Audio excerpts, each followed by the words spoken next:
Session 2 है। हाँ जी, उसमें इस माइक को ठीक करना पड़ेगा।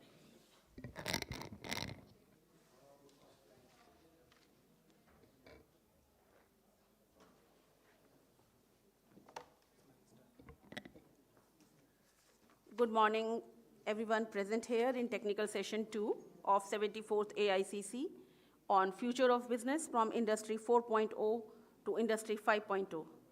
I am Dr. Geeta Siddharth from University of Delhi, coordinator of this session. The session is chaired by Professor Dr. Meera Singh and co-chaired by Dr. Sandeep Bikaji Gaikwad. It's indeed my pleasure to introduce to you the chair and co-chair of the session. Professor Meera Singh is presently holding the post of Dean, Faculty of Commerce at UP Autonomous Postgraduate College, affiliated to Mahatma Gandhi Kashi Vidyapeeth, Varanasi. She did her PhD from University of Allahabad and joined the teaching profession in 1998.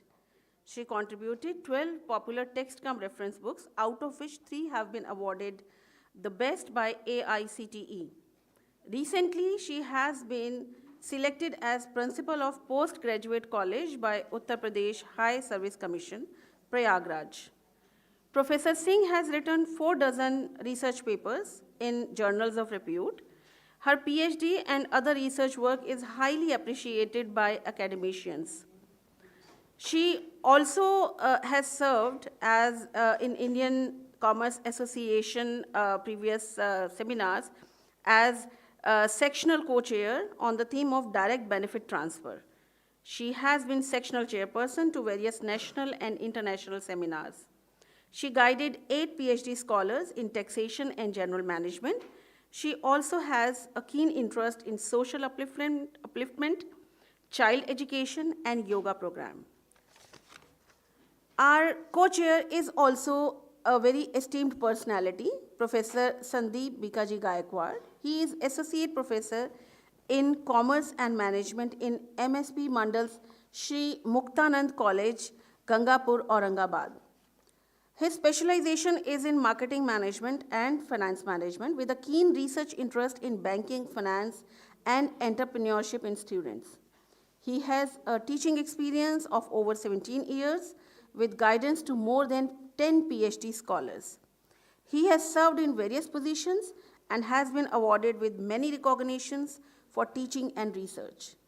He has more than 30 research paper publications and 20 paper presentations and more than 20 talks delivered at national and international level seminars and conferences with 2 patents in India and UK each. Without taking any further time, I now request Professor Meera Singh and Dr. Gaikwad to be on the stage and take over the session. Thank you.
Hello.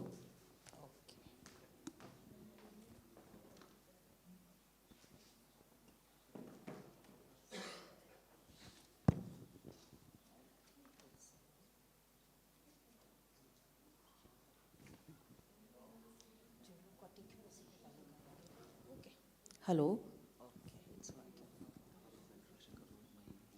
Okay. Huh. Yes, yes. Yes. A very good morning to all of you. Nobody is sitting here, only my co-chairperson is with me.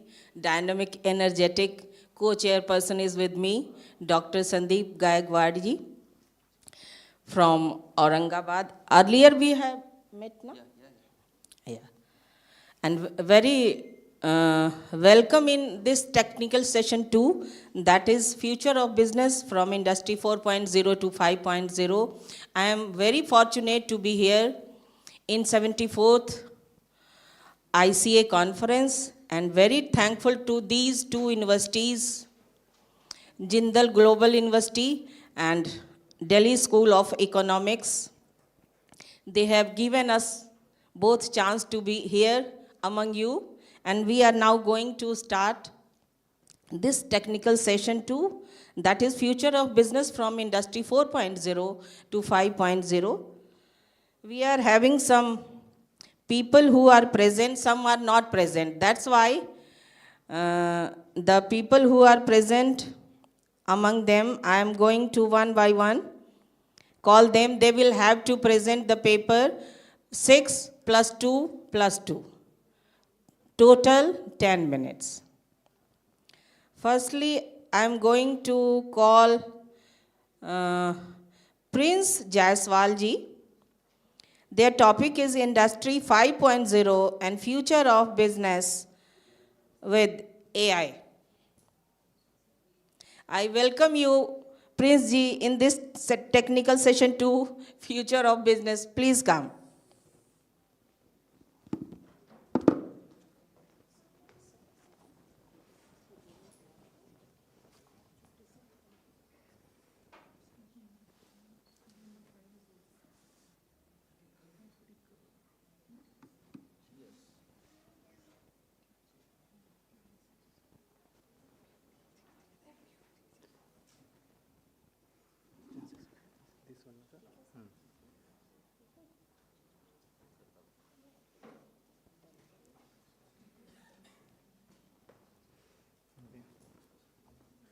Very thanks and good morning to all of you and ma'am for giving me golden opportunity to present here. I would like to present my paper which is jointly written by me and my supervisor Professor K.S. Jaiswal sir, which is also here. And basically this paper belongs to the changing scenario in present time, and we all know that AI is how helpful for all of us and how facing the problem with also with AI. So I'm going to present this. So basically, when we talk about Industry 5.0, it is take a more holistic approach of stressing human-machine collaboration, because we all know that firstly we are working on machine approach only for man approach. But when we talk about Industry 5.0, we talk about human-machine collaboration, means how machine can work and how human can work with machinery in better way. And Industry 5.0 is centered on the idea of human-machine cooperation, where cutting-edge technology like robots, AI, and the Internet of Things meet with human expertise and creativity. That means how human creativity can be more developed and more better way. Industry 5.0 acknowledges the vital role of human in the production process, in contrast to previous industry revolution, which frequently focus on automation efficiency. When we talk about it, it clearly shows that Industry 5.0 is using the industry revolution in the better way and for better production. And for this paper, I have two hypotheses. The first null hypothesis is business has no challenge in the era of artificial intelligence, whereas the alternate hypothesis, business has many challenges. And the second hypothesis, Industry 5.0 has no future in India, and alternative, Industry 5.0 has a good future in India. For this, I have three objectives: to know how artificial intelligence is useful in modern era of business, to know general perception of Industry 5.0, to know the difference between Industry 4.0 and Industry 5.0.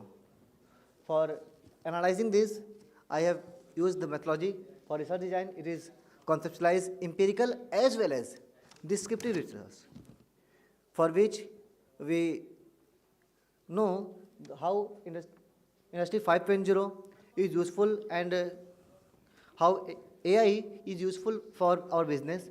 In this study, appropriate statistical tool like graph, diagram, tables, correlation, chi-square test and pair t-test is applied. And for that, 200 samples were used. Exactly, there were 200 false samples, but for calculation, for easy calculation, I have taken 200 only. Data collected was from Google Forms, and it was collected from primary. Basically, the study is on primary basis. Primary data, the primary data was collected from more than 200 responses through questionnaire filled by Google Forms and survey methods. Whereas the secondary data are arranged from annual reports of various websites, governments, official journals, various articles, and other related informations available on print media and electronic media, in addition to certain fruitful sessions received from conversation of various stakeholders. When we talk about statistical tools and techniques, collected data are analyzed with the help of a statistical tool like graph, diagram, correlation, pair t-test. On the basis of result, interpretation is made with reference to hypotheses which are formulated at the line. Universe and sample size. So basically, when we talk about artificial intelligence, I have taken only those research persons who are using artificial intelligence in your business, because everyone is not known about Industry 5.0. Although many of us know about artificial intelligence, but there are many persons, around 50% people are not know about Industry 5.0. For this, we have used correlation pair test for first hypothesis, and when we asked people about how they feel with using AI, that says it is 0.653 correlation. That means it is highly correlated with person, because people are using AI in very good way and are more comfortable in present time. And for paired sample test, we have taken basically 3 pairs, age and privacy issue, because when we talk about AI, it has many good things, but the issue of privacy is also with AI. And with the age, it has also cyber security issue. People told that they don't feel secure. And age with the replacement of man. When we talk about replacement of man, we also feel that this is a problem of the future. On the basis of data available in the table, we can see that 84% respondent know and use artificial intelligence in their life. Out of those, more than 65% people feel and good comfortable in using AI. Even around 70% respondents thinks that AI is beneficial for our education system, but only 1/3 of the total population think AI can be replacement of physical tool. Because many of the person don't know about our Industry 5.0 and think AI can't replace the human. Although there is security issue in using AI, but there is a good future of AI for the growth of business. Artificial intelligence has given the fear in the minds of young generation that is not so easy to get job in the era of artificial intelligence. It is also an issue with the use of AI that people think AI is not safe for their privacy as well as their cyber security. As I have already told that, people asked about why we can using AI, because there are many persons who have the fear in mind that cyber security is a very big issue in this time. On the basis of analysis, it can be seen that around 70% people think that artificial intelligence is playing very important role in their business and helping them in many ways. But all of them are thinking about the future of AI with data privacy and cyber security. By the analysis of table 1.3, we can see the T value is more than critical value. So that first null hypothesis is detected, and it shows that in present time, business has so many challenges in the era of artificial intelligence. And when we talk about second hypothesis, I have used one sample test, and for that, we check whether people are ready for Industry 5.0, and from economic points, we have also seen whether it is feasible or not, and for that, whether it is Industry 5.0 is replacement for man or not. So in the second null hypothesis, we can see that in table 1.4 that the calculated value is more than critical value. So then second null hypothesis is also rejected and alternative hypothesis is accepted because industry 5.0 is not so popular till now and people are thinking it will not be economical and India is not technical ready for industry 5.0, but with the time it has a good future in India. So on the basis of analysis, it can be said that artificial intelligence is used in all over the world. In present, AI is the basic thing for doing any type of work. It is useful for education, health, business and defense and in many other areas. The use of AI is increasing day by day and it is one of the growing sector and also useful for the growth of other sector. Although there are many misconceptions and doubts in the minds of people about AI and Industry 5.0. But it is very clear that the future of business with the use of AI is bright, but there is also a privacy issue and it has always has a question mark for data privacy. The basic difference between Industry 4.0 and 5.0 is Industry 4.0 emphasized on automation and data-driven process, with Industry 5.0 focus on human-machine collaboration, customization, and decentralized control. For that, the suggestion for my paper is, as we know, artificial intelligence is used by the most of the people and it has very long way to go. So the companies involved in should focus on the security features and data privacy. Companies should also focus to realize the people on artificial intelligence and the focus should be made on continuously developing and knowing the market need about AI because it has a very growing market. Thank you. Thank you, Prince Ji. Very nice. How AI is taking place of human being and going to be compulsion in next coming days. Basically, Thank you very much. If anybody wants to say anything to Jaswal ji, any question, any query? 2 minutes we are having. Basically, I have collected samples from industry and educationalists. Basically from UP, Delhi and Jharkhand. Basically from UP area and Jharkhand area. Most of them are from UP or Jharkhand. The UP means from where? Means UP is a big state. From Varanasi, Lucknow, Allahabad, most of the respondent. And which sampling method was used?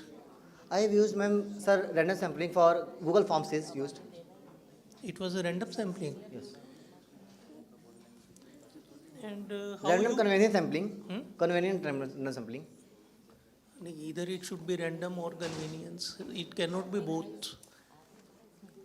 And another thing is how your hypothesis and objectives are related. Means like you are using, there are many challenges and in objectives, Yes. in objectives you are studying the perception and what is the difference, means how you can find the difference between industry 4.0 and 5.0 in your results. Basically, sir, this paper is from literature review and on analysis both is done for finding difference. Thank you, Prince Ji. Our next presenter is Ghazala Shalin. Topic is growth of robotics from industry 4.0 to industry 5.0. Ghazala is here. Okay.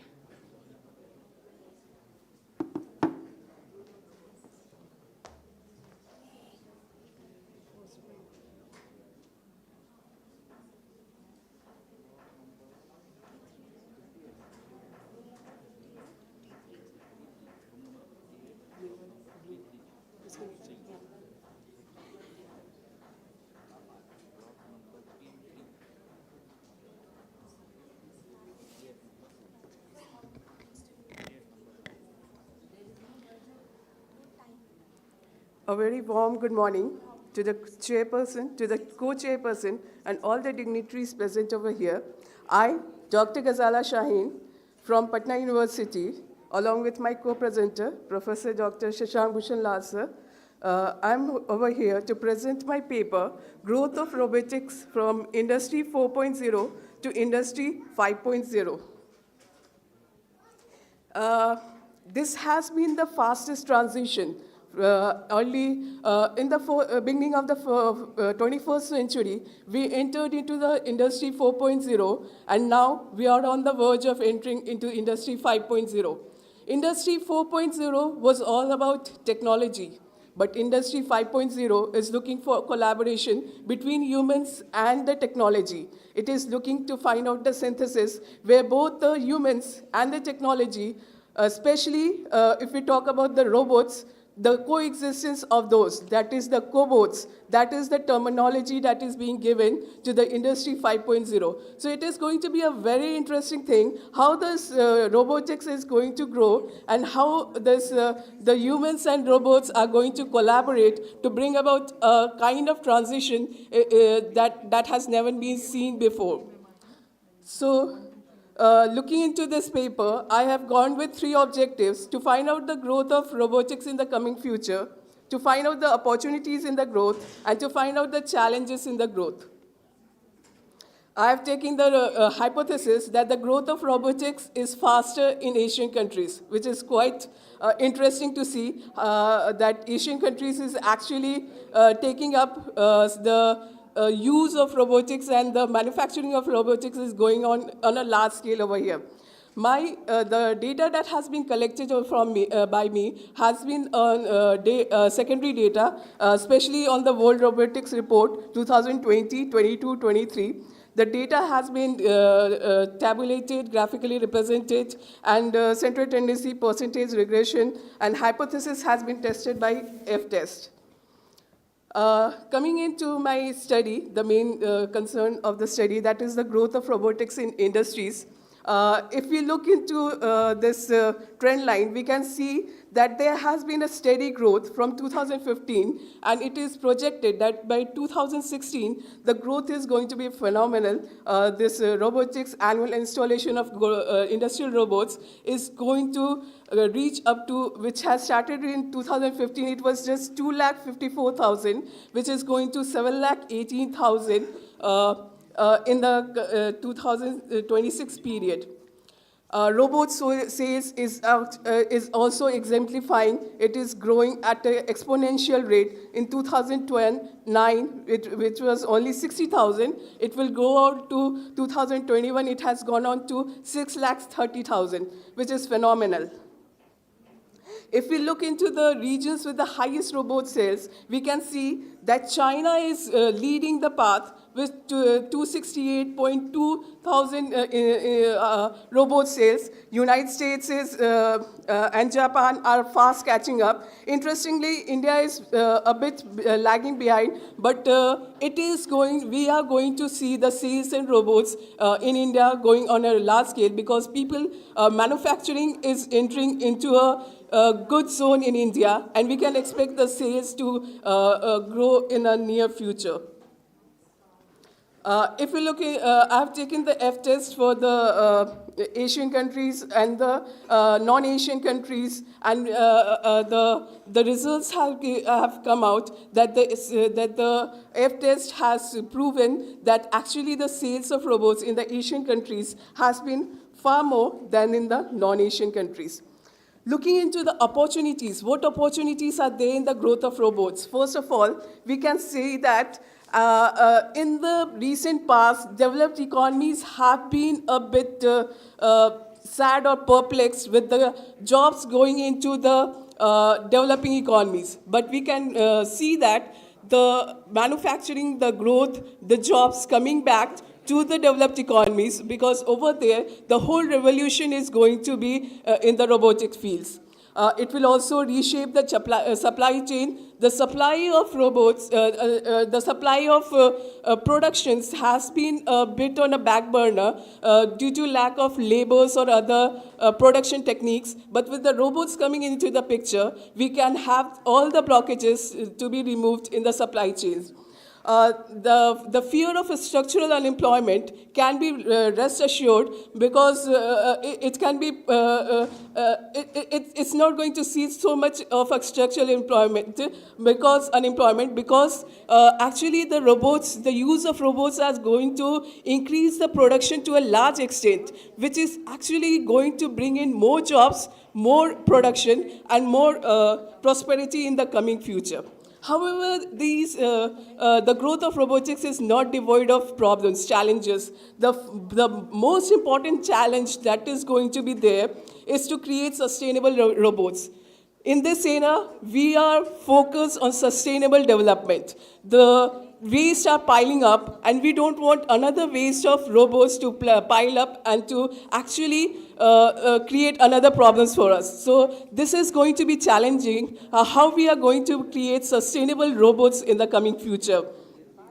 And when the robots and the humans will be coexisting, there will always be chances of accidents, there will always be chances of mishaps. How we are going to create that safe space for the humans. Excuse me, ma'am. That is another. Ma'am? Yes? Ma'am, the time is up. Okay. So, just 1 minute. Okay. And then navigating through map places and brain-computer interface, how the robots are going to do all this. So my suggestion is we should create that space for the humans and the robots to coexist, because this is going to be very, very interesting to see how the robots and the humans coexist and make our world a better place. Thank you so much. Thank you. 20. Okay, thank you, Gajala. Thank you, ma'am. Industry 5.0 is basically bridging the gap between 4.0 and 5.0 with human touch. Okay, thank you. Thank you. Now we are going to call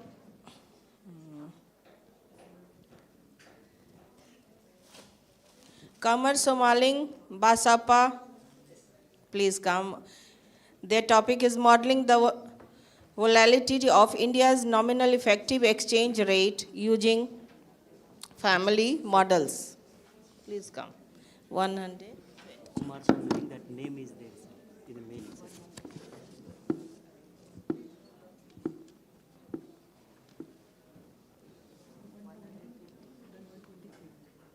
Sir, recently I saw. Kumar Som. Yes, sir. Excuse me. May I have your attention, please? For all those who came right now and who don't know where to send the presentations, I'll be telling you an email ID. It will be really helpful if you could send your PPTs to that ID. Please write it down. It's av.support@jgu.edu.in. Please do send it to this email ID. Tell them that it is also on the attendance sheet. Yeah.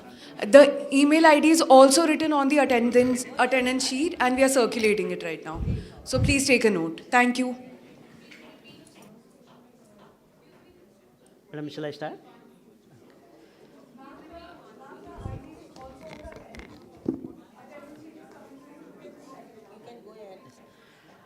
Good morning. I am Kumar Somling, Senior Research Fellow in Karnataka University, Dharwad. Now I am presenting my paper on modeling the volatility of nominal effective exchange rate using Garch family models. And the flow of presentation is like introduction, review of literature, objectives, hypothesis, research methodology, analysis and interpretation, findings, suggestions, and references. So, the very purpose why I have selected the nominal effective exchange rate data instead of the bilateral exchange rate like rupee dollar, rupee euro. So this rupee and NIR exchange rate, so the nominal effective exchange rate, it is the weighted average of 64 countries data. So that's why it means that India is going to conduct its trade activities with with most of the countries. So that's why it is better if we consider the weighted average instead of the bilateral exchange rate. So that is the major concern, because when I reviewed so many literatures, they have considered the bilateral exchange rate. that like rupee dollar, rupee euro, rupee and like that. But when we have considered this weighted average data, like 64 countries, so then it would, then we can generalize our findings. So that is the major consideration in my study. And if I look at the objectives, I formed 3 objectives. The first objective is to analyze the volatility pattern of India's nominal effective exchange rate and to identify the best fit model, econometric model to fit that volatility, which will be useful to predict the future volatility. And again, one more objective is to know whether there exists leverage effect in the volatility pattern of this exchange rate or not. So these all are my 3 objectives.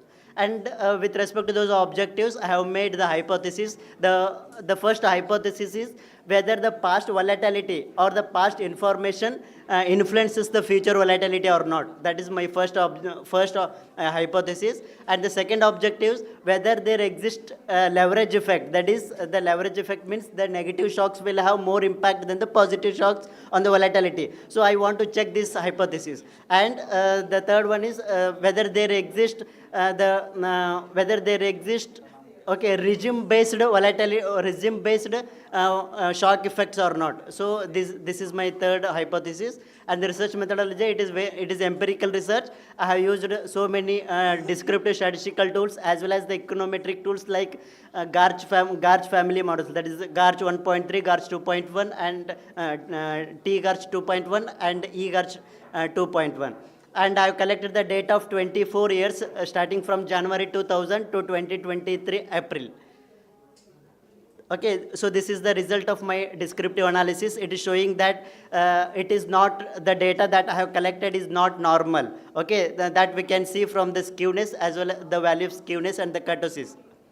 And if I look at the trend, okay, here I have presented the trend of volatility by considering the major global economic phenomenon like it may be the demonetization, it may be the introduction of GST, it may be the COVID impact, global financial crisis, so on. And this is the rupee near log returns, which is indication of whether there exists volatility persistence or not. So this clearly indicates that there exists volatility persistence in the data because the high volatility is followed by high volatility and the low volatility value is followed by the low volatility. And it is this is the volatility analysis. Here I have done the yearly volatility of rupee near, and when we look at the data, the highest volatility is found in their 2013 and followed by 2008. That was 4.809 in their 2013, and in their 2008 it is 4.29. So it means what? Out of 23 years, these 2 years we have found the major volatility because in that 2 years we witnessed the major global financial crisis.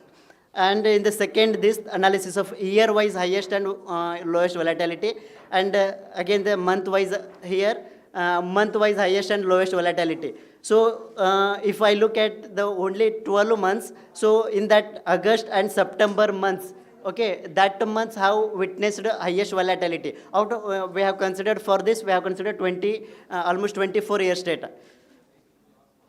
Okay, and here I have sorted out the top 10 volatility years and top 10 volatility months. So when we look at the top 10 volatility years, 2013, 2018, followed by 2012 and so on, these all are the volatility, top 10 volatility years. And if I look at the months, September, August, May, and the following months are the top 10 volatility months.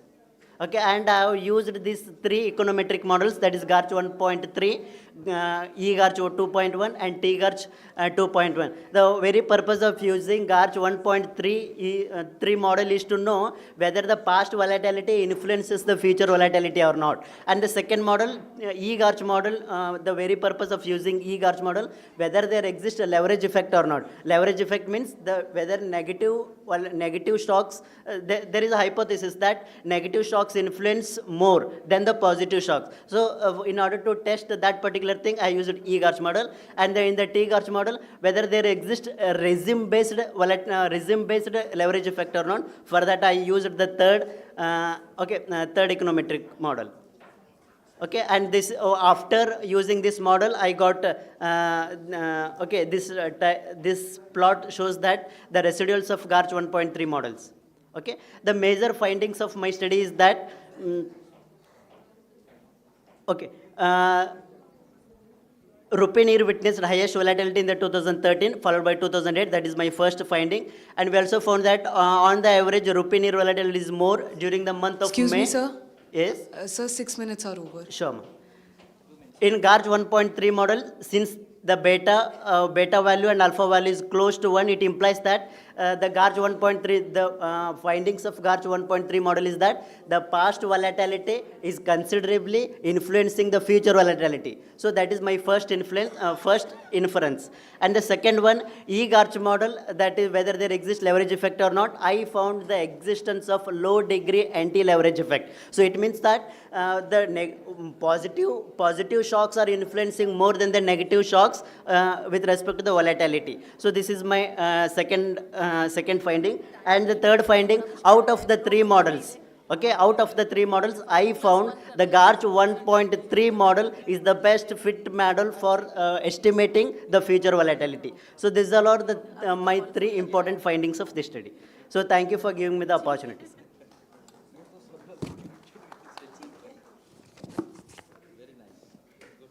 Very nice. And I am going to call Mr. James Hussain. His topic is exploring the possibilities of artificial intelligence of e-commerce, challenges and opportunities. Mr. James, is he present? He's not present? Okay.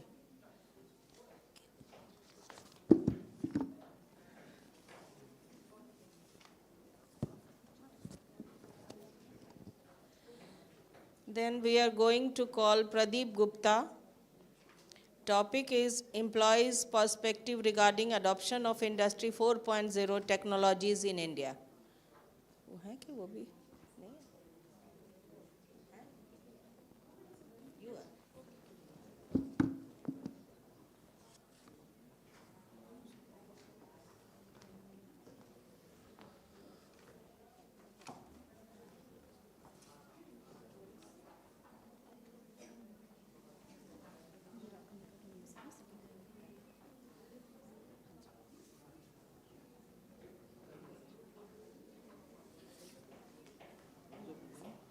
Kanika sir हाँ जी Good morning everyone. I am Kanika and on behalf of my guide Professor Pradeep Gupta sir, we have written this paper titled Employees' Perspective Regarding Adoption of Industry 4.0 Technologies in India. Fourth Industrial Revolution, as it is also known as Industry 4.0 or I 4.0, is a concept wherein the industries and corporates of different sectors are moving towards incorporating newer and technically advanced technologies into their business models. I 4.0 refers to the combination of hardware and software machinery, production lines, and processing systems within the organizational boundaries to develop a system setup where everything is interconnected to share information in a real-time framework. In common words, it is the application of technological innovations in various industrial processes to get better output. Augustini and Filippini in 2019 identified 9 in I 4.0 technologies, namely cloud computing, big data, Internet of Things, augmented reality, cybersecurity, simulation, horizontal and vertical system integration, added manufacturing tools, and advanced manufacturing solutions. In India, 3D printing and AI-based robotics are also two emerging I 4.0 technologies. Advanced technologies like AI, cloud computing, IoT, big data, etc. have started taking over a good portion of business works these days. Notably, the COVID-19 pandemic fueled the pace of adoption of I 4.0 technologies throughout the world. The sudden compulsive need to run the businesses from home brought turmoil in the ways of doing business and led to the call for changing the core business models. With this, adoption of advanced technologies of I 4.0 has become necessary in the last few years. As a result, business firms in India also have started embracing new technologies at larger scales. IT sector was the first to make significant changes in its business model, and banking sector followed very quickly. For instance, Bank of Baroda, India's third largest public sector bank, partnered with Interactive Avenues, a leading digital marketing agency in India, for a fresh, systematic, and impactful digital makeover of the organization. The central government of India is also taking huge steps to incorporate I 4.0 technologies in various government sectors. For example, in July 2021, Indian Railways rolled out a new version of Rajdhani Express with upgraded Tejas coaches equipped with intelligent sensor-based systems having enhanced features for passenger safety and comfort. Also, several regional governments have decided to provide in-house training to their employees by setting up separate audio-visual wings in training institutions and directed various departments to identify master trainers to train the employees. So this study aims to find the adoption level of I 4.0 technologies in different types of I 4.0 based organizations in India and also identify the factors that are affecting their adoption from employees' perspective. So for this, this study is a dual purpose study. Firstly, we aim to compare the level of adoption in different I 4 technologies in different types of business organizations in India. And secondly, we are finding out the factors affecting the adoption of these technologies. For this, hypothesis 1, we have two sub-hypothesis statements. H1A says service sector is adopting I 4.0 technologies at a faster rate than the manufacturing sector. And H1B says foreign organizations are adopting them faster than their Indian counterparts. For objective 2, we have 4 sub-hypotheses.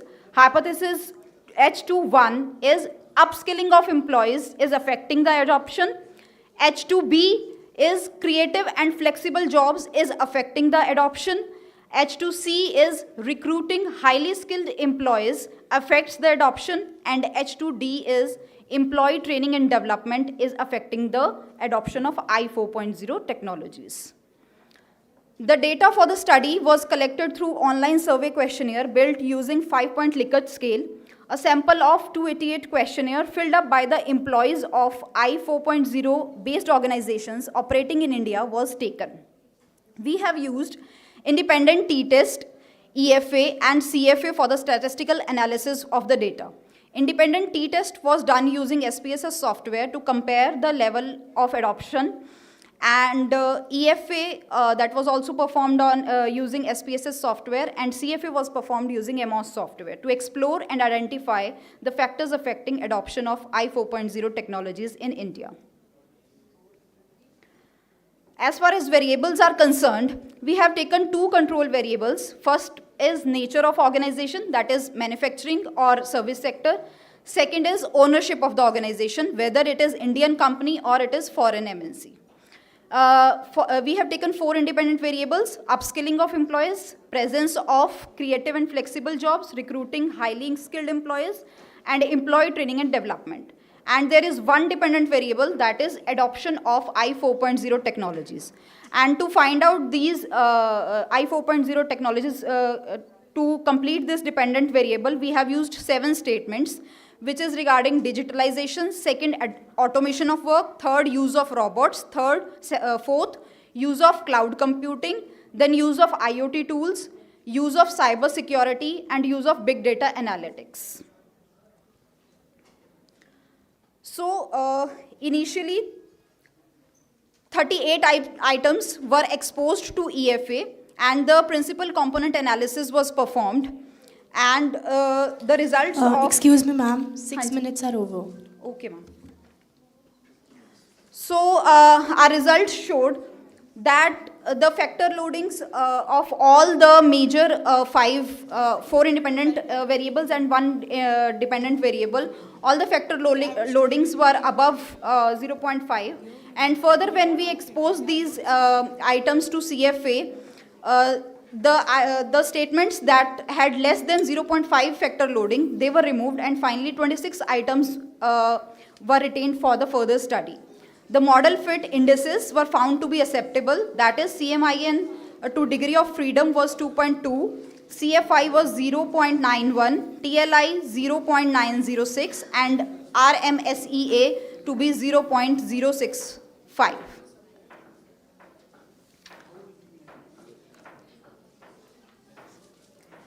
Composite reliability and average variance extracted for all the 5 constructs were above the threshold value of 0.07 and 0.05 respectively.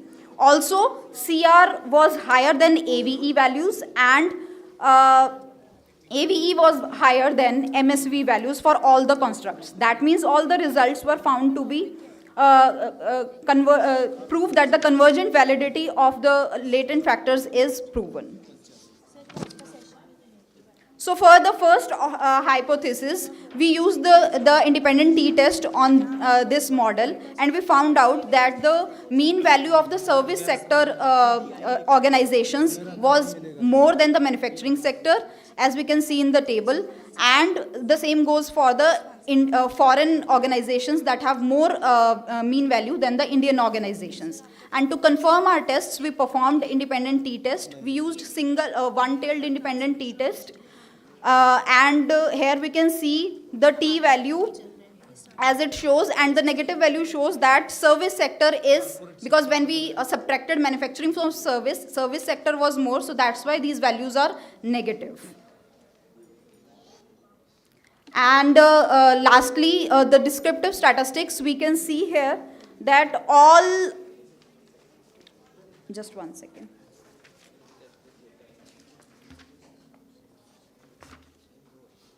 Okay. So the mean value of all the independent values shows the positive attitude of the respondents, and the standard deviation of all the constructs was also found to be acceptable.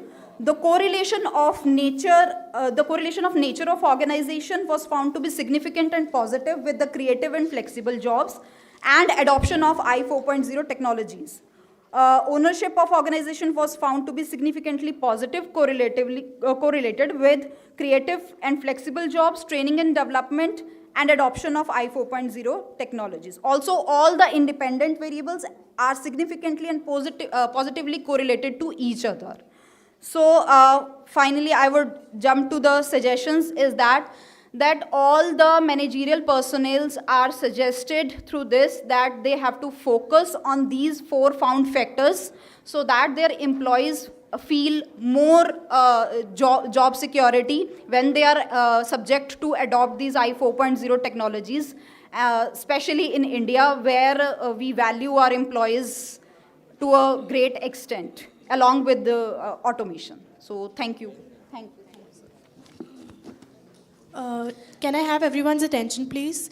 Requesting everyone to please be patient and be seated on your seats. Our representative will come to your seat with the attendance sheet. Please don't come forward because it's creating a lot of mess. Thank you so much. Okay, thank you, Kanika.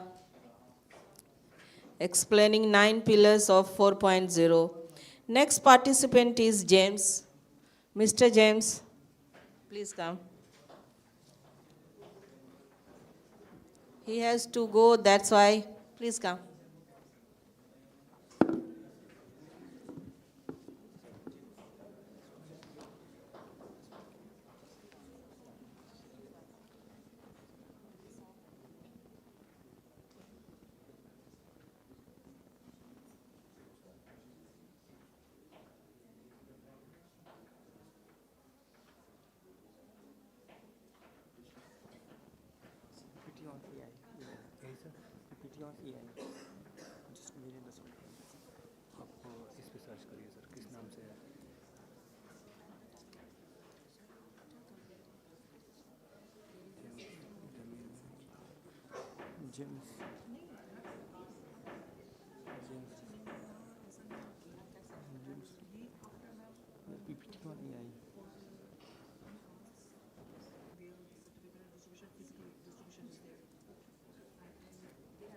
Pen drive दे आपको pen drive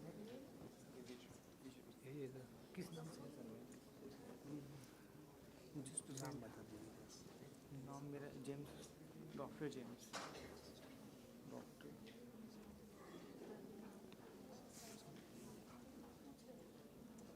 doctor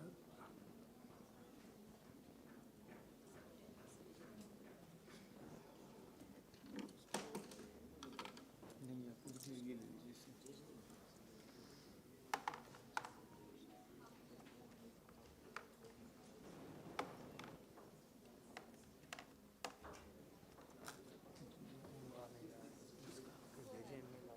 Lakshmi Shankar Gupta नहीं आप pen drive ले लीजिए हाँ कौन सा है PPT on AI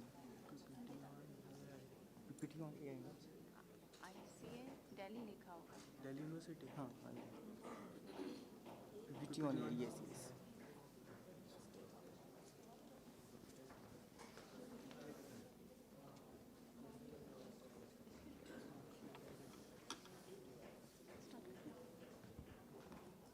A very warm good morning to all the dignitaries sitting over here, chairperson, co-chairperson, and eminent research scholars.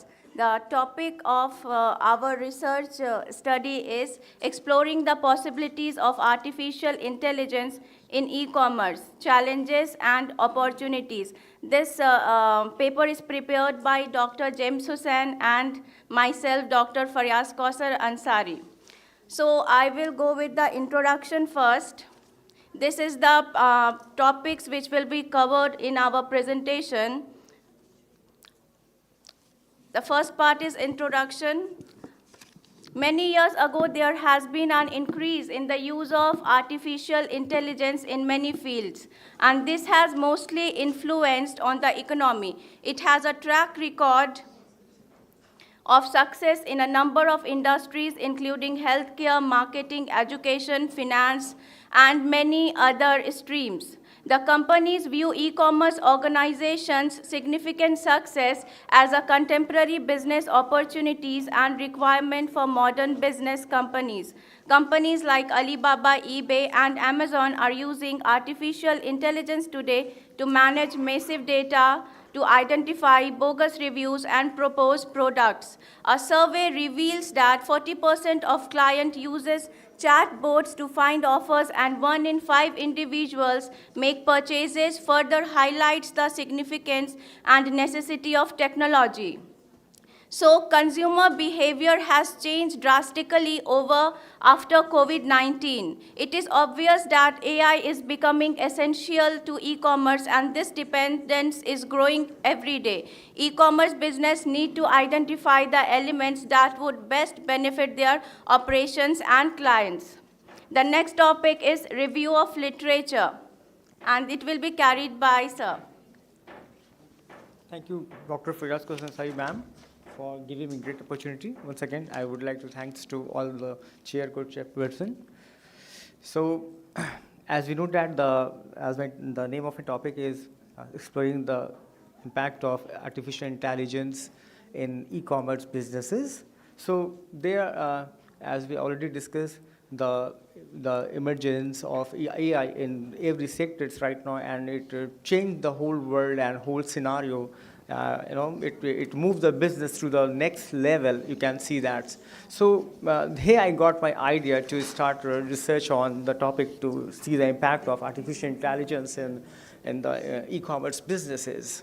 So here there are several literature review. You can see how the artificial intelligence helping the customers and giving more satisfaction in every sector. So you can see 80% of consumer contacts will handled by the artificial intelligence by 2020. These are predictions by the several experts. Here's a gap. Right now, there is a lot of research has been done right now on the basis of to see the impact of artificial intelligence in every sector, but no one research has done to see the how the e-commerce customers feel about artificial intelligence, how it has increased their e-commerce productivity, and what characteristics of artificial intelligence technology are necessary for considerably better outcomes.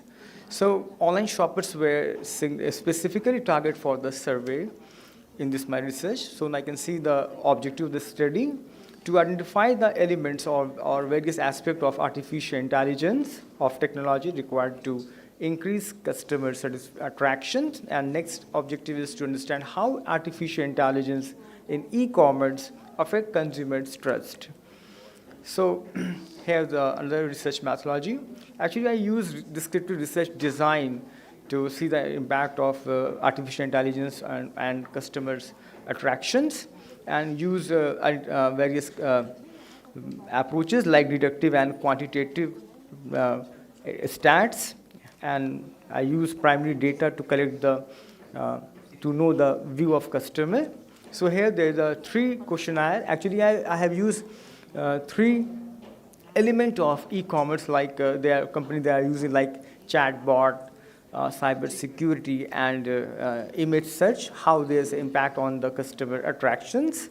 So next is this another slide. You can see it's a framework of the study: chatbot, image search, and cyber security. How these 3 hypotheses impact on the customer trust. So basically, I want to see the relationship. So I have used the descriptive statistics and correlation as well as regression to see the relationship between all these variables and the customer trust. So I can see H1 accepted means chatbot strengthened the customer trust, and image search is also have a significant, strong influence on the customer trust, as well as cybersecurity as well. It also enhancing the cybersecurity, build the customer trust. So all these 3 independent variables are significantly influence the customer trust. So next is correlation to see the impact. There's my relationship is between the 2 variables are correct or significant or not. So next is limitations. As this study is only focused on the Patna and confined area, time and money constraint. Okay, and findings. So finding and suggestion will be concluded by the Dr. Faiyaz Kaushal, my ma'am. Thank you.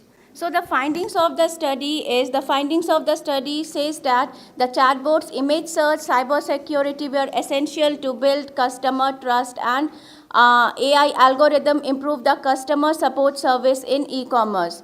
Chatbots are providing full-day customer support to buyers, and it ensures protection for online users by detecting fraudulent activity or blocking unauthorized access. And we can recommend to the companies that the research indicates that AI chatbots require enhancement in order to fulfill customer requirement. It also utilizes AI-driven chatbots and virtual shopping assistants to guide customers through their shopping journey, answering questions and making tailored product suggestions. Lastly, we can recommend that most incorporates AI into your e-commerce strategy can drive significant improvements in customer engagement, operational efficiency, and overall business performance. Thank you so much for listening to us, patience, with so much of patience. Thank you. Thank you. Next participant is Dr. Abhay Kant. He is present.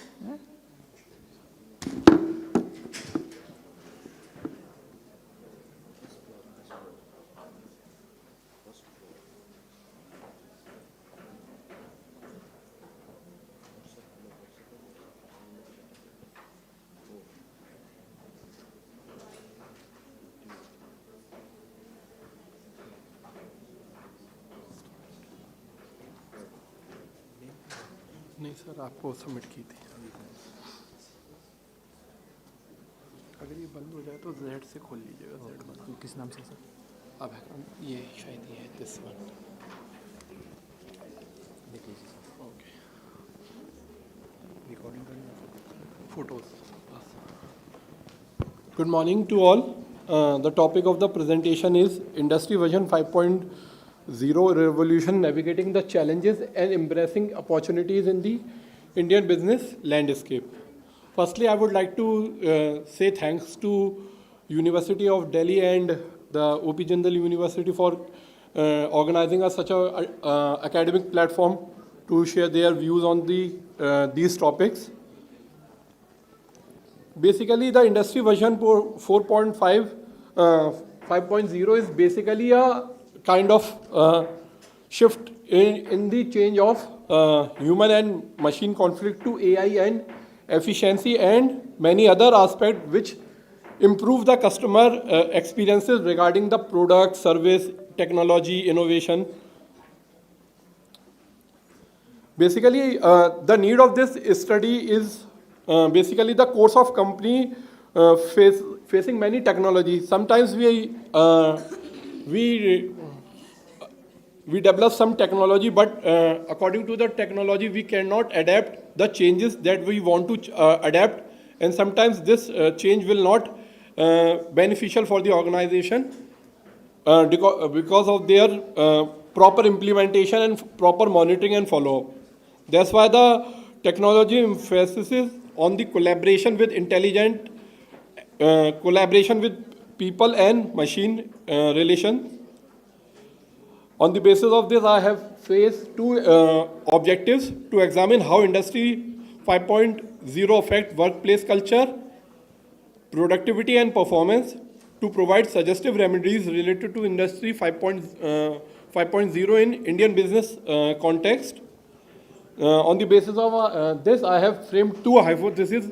The parameter is organizational performance and productivity. Then after, the secondary data is purely employed as well as primary data is also employed in this study. These are the demographic characteristics I have taken from this. I have sent 100 questionnaires through mail, and I have received 70 found suitable at the time of conducting this study. The first hypothesis is there is no correlation between Industry 5.0 and organizational performance of Indian business context. The value is at 4 degrees of freedom, 9.55, and the value that I have derived from this is 9.49. So that we can say that there is no statistically significant, means the changes relation is there, but no significant relation is developed in this between. Second one is there is no correlation between Industry 5.0 with the productivity factor, and the value is 11.2, and the table value is 9.49, which means there is a statistically significant correlation between both the variables Industry 5.0 and productivity on the basis of the context. On the basis of the findings that the both one hypothesis shows that there is no significant relation, and another shows basically a close relationship between the product performance factor with the industry version 5.0. In the last, I would like to conclude that as per the environment of the business is very technologically upgraded, and business is ready to face many kind of problem by considering transformation development. They can adapt various changes that will lead to enhancement in the workforce stability, sustainable issue, data security, many other issues which are go through with the innovation, regional prosperity, improved client experience, and creating a common and cooperative ecosystem with the business domain. Thank you for this. Any question, please? Thank you. Thank you, Dr. Abhay. This is 4.0 plus 5.0 hybrid assumes that this collective intelligence will be the driving force behind effective decision making. Now I am going to call Apurva Shukla.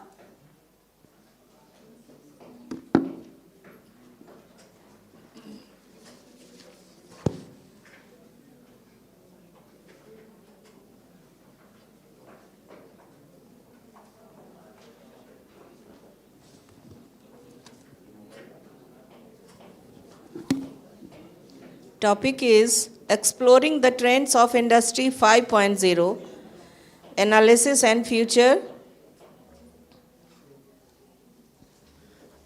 Can I have everyone's attention, please? The person who has the attendance sheet, can you please raise your hand?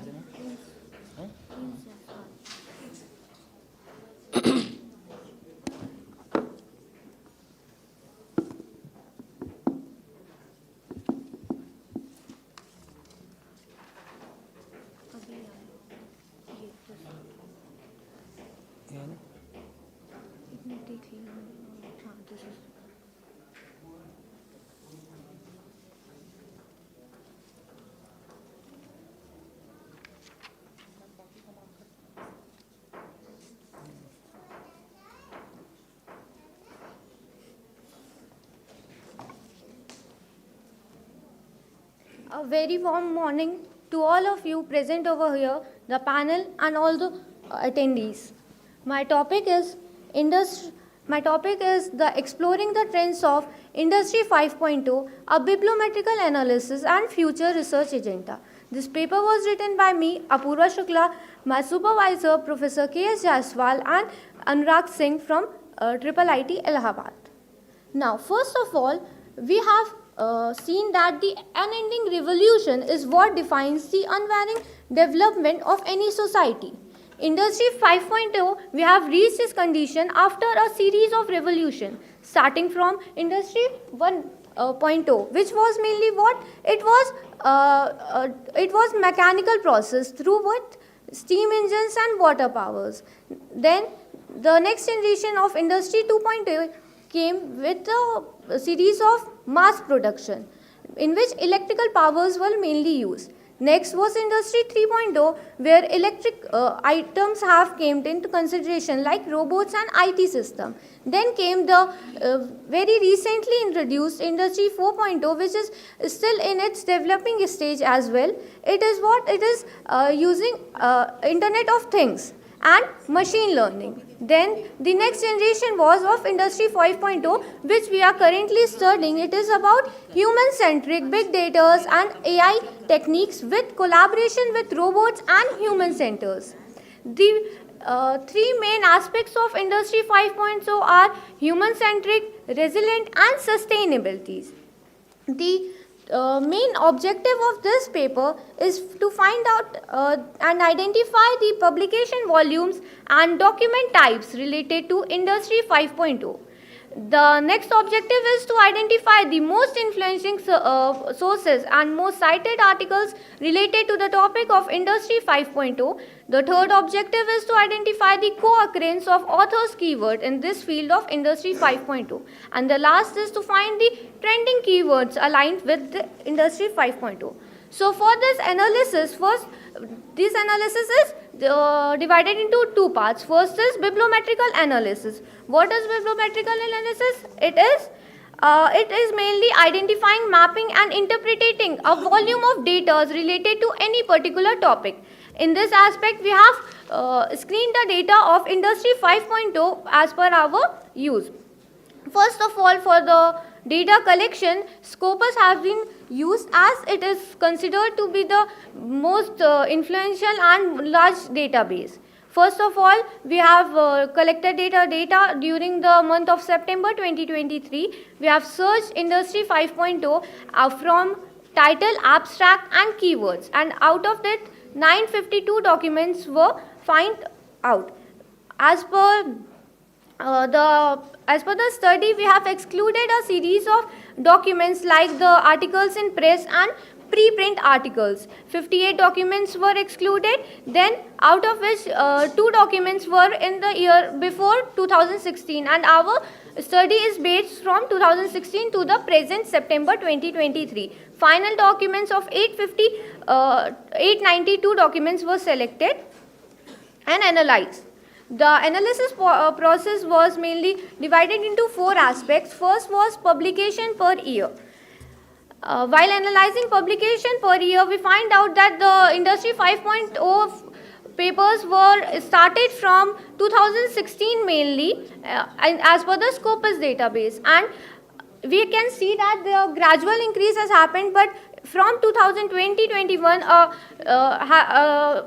2021 93 and 2022 366 data were added to the database, and most recently till September 2023 375 data were added. Now coming towards the second part, that is document types. There are many document types in any analysis of data, any analysis of documents. So in the topic of Industry 5.0, which is emerging topics, most of the articles were there. They were of 379, and out of the most influencing was conferences paper. This signifies that the discussion part is still in process of this topic. Now coming towards the most influencing publication, which sources are the most influencing in publishing the topic of Industry 5.0. The main works were through Sustainability Switzerland sources. There was 34 documents followed by IEEE Transaction of Industry Informants, 26 articles, and Aligned Sciences 25 carried down to 13 articles from IFAC. Now talking about most cited documents, so the most work were done by Nahavandi S, which have introduced in 2019 as per the topic of Industry 5.0. It has been cited 434 times and followed by the articles or Industry 5.0, a survey of enabling technologies and potential applicants. There were 378 articles, and in 2021 titled paper introduced Industry 4.0 and 5.0, there was comparison study in this paper, and 365 citations were in this paper. Now, okay, just ending. Now towards the network visualization analysis. For this analysis, the documents were further cited and the only articles have been taken. Other type of documents were excluded. There were in total of 379 articles. And the last part of the study was bibliometrical analysis. For this, we have created a cluster. 6 clusters. This can be seen on the screen. This cluster analysis has been taken. Now concluding my article, we can say that the study has bifurcated the prevailing studies, and it has also introduced new keywords which can be analyzed for the future analysis. It can be seen that after studying the prevailing studies, it can be seen that the introduction of 5.0, the realm is now shifting towards resilient, sustainable, and human-centric societies. Concluding my paper, I would like to just say that the Industry 5.0 is focused on using technologies to enhance and augment human capacities. It is evolving in a speedy manners, and a new introduction has been also has been in the name of Industry 6.0 has also been introduced, which can be a base for further studies. Thank you very much. Thank you, Apurva. Now we are going to call Dr. Hariom Pwani ji. His topic is 10 biggest main bird IPOs of 2022, a performance analysis. Hariom ji.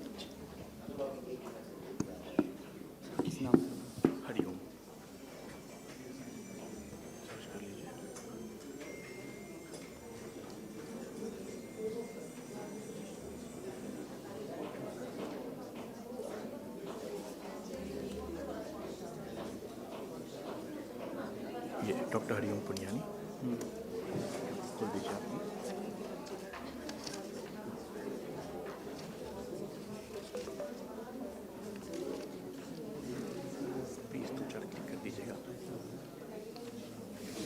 Again, requesting everyone to please be very patient. The sheet will definitely come to you. It's here. We are sending the names and then it'll come to you. Next.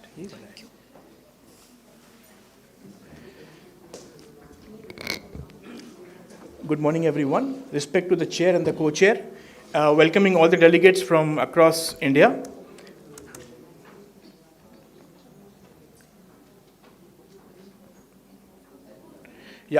Considering the time constraint, I will not take all the slides. The main study is basically on the 10 main board IPOs in the country in the year 2022. And the basic idea is all about book building process. I'm finding some issues here, As you all know, book building process is a process which is a very simple way for the joint stock companies to raise capital. And when they go for raising capital, they have a bidding option available. And in the bidding option, all these companies try to raise the best possible bids within the IPO open time. So this topic being on IPO is going to study about the performance in terms of subscription, performance in terms of what kind of subscribers were there, and especially also in terms of what kind of listing they have today after the performances, after the listings. So if we compare the total IPOs in the year 2018 to 2022, there has been a drastic increase in the number of IPOs issued in 21 and 22. A major increase in the capital raised, and the average ticket size of an IPO has also been maintained to 1,566 crores. However, it is interesting to note that out of 41 IPOs in the year 22, there were 14 IPOs which listed below their listing price. This is something which all the investors basically, when you and me invest in IPOs, we expect a one-day gain, the first day gain itself. But out of 41, 14 were listed in the red, and that's a very important point which we should note. Interesting to note that in 2022, there was an IPO called as LIC of India, which was one of the biggest IPO in the history of the country, with 21,000 crores of capital to be raised. Directly coming on to the performances here, the subscriptions which these IPOs could raise in the QIB category, the NII, the retail, and the employees category. We'll be focusing basically on the retail category, because retail investors are those who are people like you and me who finally take a call in investing in IPOs. However, when I come to conclusion, I will also like to add this point here, that not all branded IPOs have been successful in performing well. This is a summary of their listing prices and the performance after 1 year. I will directly come to the chart and close this topic here. We have 10 IPOs listed. You can see the orange and the blue bars. We can show you. The blue bars show us that it is the delivery, the performance on the listing date, and the orange bars show a performance exactly after 1 year of the listing. So if you can see, majority of the IPOs have enhanced or increased their performance or their profits multifold by the end of 1 year. And the biggest IPO, the biggest brand of India, the LIC of India, which everyone trusted, absolutely was a disaster. In the beginning, on the first very day, it was almost 8% down in the market, and the losses for the IPO investors in the insurance industry of LIC went to 40% negative in the 1 year. So what I found concluding, I'll not take all the points and hypotheses here. I'll basically want to conclude with one point which I want to convey to everyone here sitting as commerce scholars and academicians, that when we invest in IPOs, we should teach the world, we should enhance, and we should try to percolate this idea that IPOs are not for one-day gains. IPOs are not for one-day gains. IPOs should be maintained, and should be maintained for a longer period of time. At least given a 6 months of time span to an IPO will reach you profits. And as academicians, I would like to thank you all for listening me patiently. I know it's a long session. Thank you, the chair and the co-chair, for giving the opportunity to me. Thank you so much, ICA. Thank you. Thank you, Dr. Saab, for giving us such an informative lecture.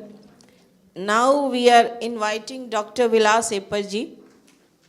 Please come on the stage and have your presentation. Yes, ma'am. Please.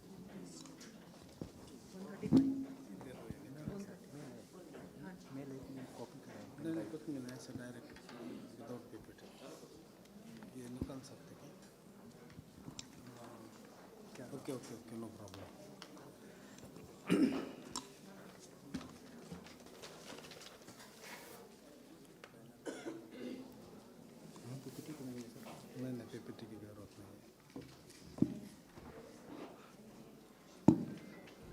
Okay, thank you very much. Good morning to one and all. Myself, Dr. Vilas Ipper, Dr. Babasaheb Ambedkar, Marathwada University, Aurangabad, Maharashtra. So, thank you, the panel, by giving the opportunity to me for presenting my paper. However, within the 5 minutes, I will be present. The concept of my paper is corporate culture. So the corporate culture, that is the organizational culture. So culture is the most important. It will be create the working atmosphere among the organization. So I always explain the one proverb, that is Indian economy just like a trees whose roots are presented by agricultural, stem by industry, and branches and leaves by trade and commerce. So according to this proverb, it is said that the Indian economy is an agrarian economy. Of course, nowadays, the agricultural development depends on the development of industry. So, this is the era of 0.0. So, the technology is there, computerized system is there, but human factor is most important, which play the vital role. So, my topic is, the title of this paper, this is related to human being, culture. So without the 100% rendering the service for the organization, for the university, for the school, or any type of organization, it depends on the human being, the nature of human being. So my topic is related that is the corporate sector. However, I did the job more than 10 years at Garware Polyester Limited. Nowadays, the name of Garware Polyester Limited is Garware High-Tech Limited. So the case study of Garware Polyester Limited with corporate sector. So the organization nowadays, this concept, that is the organizational culture used from last 1980. Okay. So in 1990, it was spread in the several other organizational. So it has used by the manager, socialist, organizational theorist. So organizational culture influences the way in which the people interact. They created the knowledge and they contribute the best honest service for the organization. Means the profitability is depends on the honest working or service which is provided by the employees. Okay, so it will be help to increase the efficiency and job, and it might be avoid the wastage in the company, suppose. However, this paper is actual the case study which is conducted with the people, those are working in the Garware Polyester Limited at the various department, like the HR department, production department, that is FGS, finished goods stores, marketing department. So personally, I observed all these things and collected the data and information with the discussion with that the employees, those were working with me, because that is more than 10 years I worked at that company and understood what is the culture. So the culture is supposed to most important, so it will be help and lead to the personal development of employees, the development of organization, development of companies, of course the development of our nation. Because the industrial sector contribute and provide the employment opportunity to the Indian people. More than 27% employment has been provided by the industries. 62 to 65 employment has been provided by the agricultural sector. And nowadays agricultural sector, so due to the advanced technology, due to the use of technology in the agricultural sector, it means both the sector, industries and agricultural sectors, the development of these two sectors depend on the human being. However, the work culture which create the best atmosphere in the organization, in the company, which will be motivate to the people time to time. Because there is no harassment, no cutthroat competition among the employees. Each and every person work for their organization, for their personal development, for the development of nation. Self-discipline, yesterday we heard some points in the DU. So, Sir, the darshan. sir, Yes? 6 minutes. Okay. So darshan, various darshanas we learned. So that darshanas as related to organizational culture.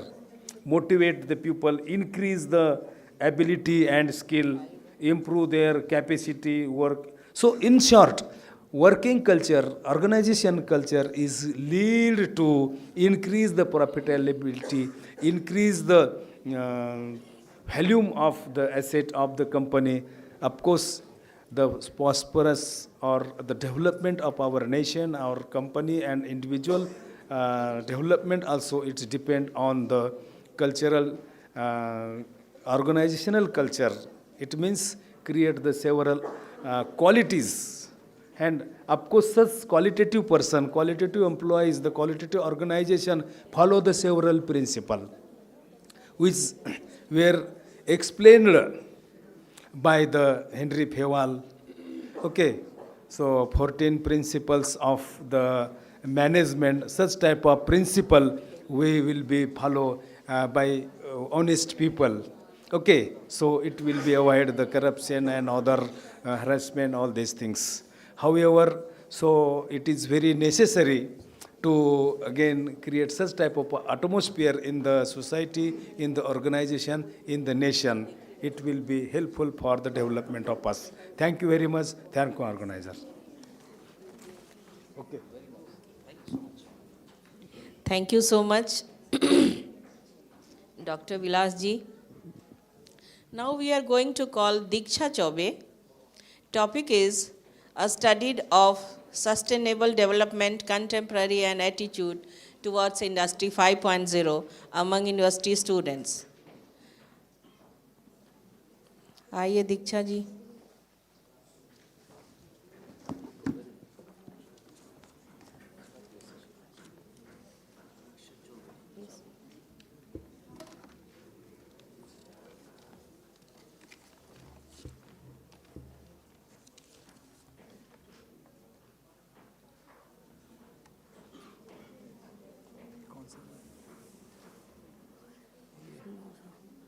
I see a folder, I see this one.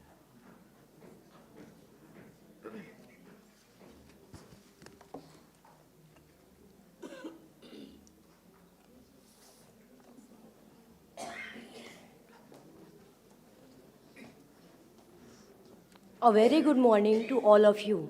I, Diksha Chaube, and my co-author, Dr. Shantanu Saurav sir, are here to present on topic entitled A Study of Sustainable Development Competency and Attitude Toward Industry 5.0 Among University Students.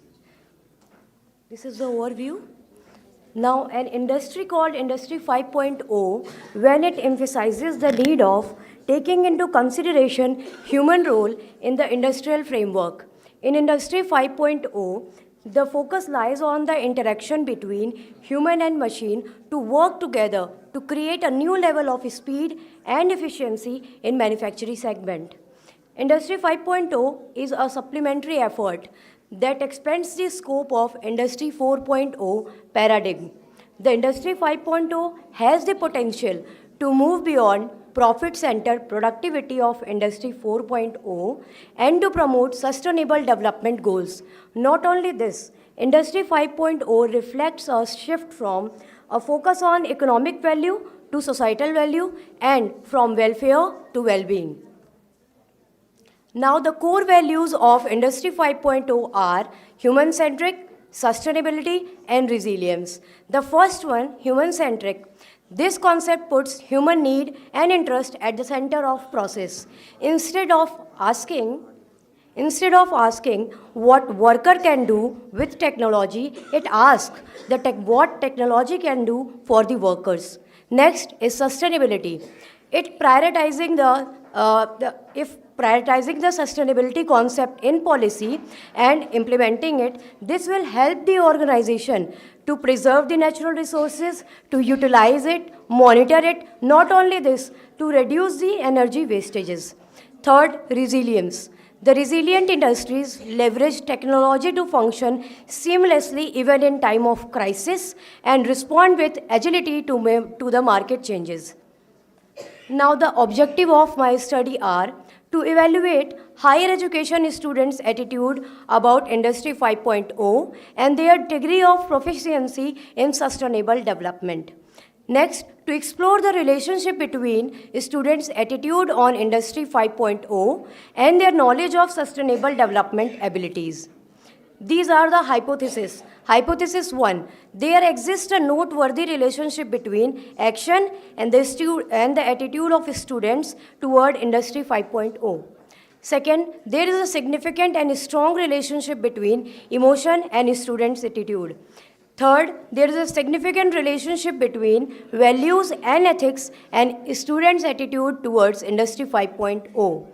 Fourth, there is a significant relationship between knowledge and students' attitude toward Industry 5.0. And finally, there is a significant relationship between systematic thinking and students' attitude toward Industry 5.0 era. Now the research methodology. This present research is descriptive as well as exploratory in nature. The researcher used convenient sampling method for data collection. The student of Science and Art stream of Banaras Hindu University have been used for data collection. A standardized questionnaire was used with the 5.7-point Likert scale. And the internet-based questionnaire were distributed among 215 students, and out of these, only 160 was completely filled. Now, sustainable development competency that comprises of action, knowledge, systematic thinking, emotion, and ethics was taken as independent variable, and the attitude toward Industry 5.0 was taken as a dependent variable.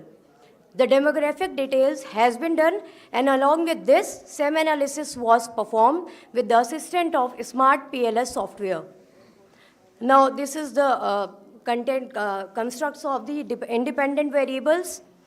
Now, the result, as illustrated in table, all the construct exhibit a higher internal consistency score of 0.7 that indicate that items are sufficiently consistent. And as per one of the paper here, the 2010, composite reliability need to be more than 0.7, and the every variable shown in the table possesses a CR value greater than 0.7. AVE value of all the variables are higher than 0.5. It suggests that measurement model exhibit a convergent validity. Hence, all the items converge to the respective hypothesized constructs. Note the ACT is action, E is emotion, ENV is ethics and values, systematic thinking and attitude. This is the structural model that is showing the relationship between the dependent and the independent. Now this is the table. You can go through this. And this is the final testing result that hypothesis 1 supported, hypothesis 2 not supported, and other one also supported.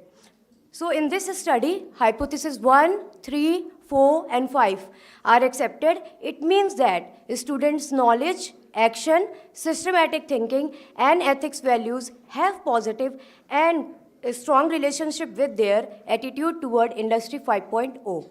Hypothesis 2 was not supported as per the assumption, which means that emotion and attitude are not interconnected.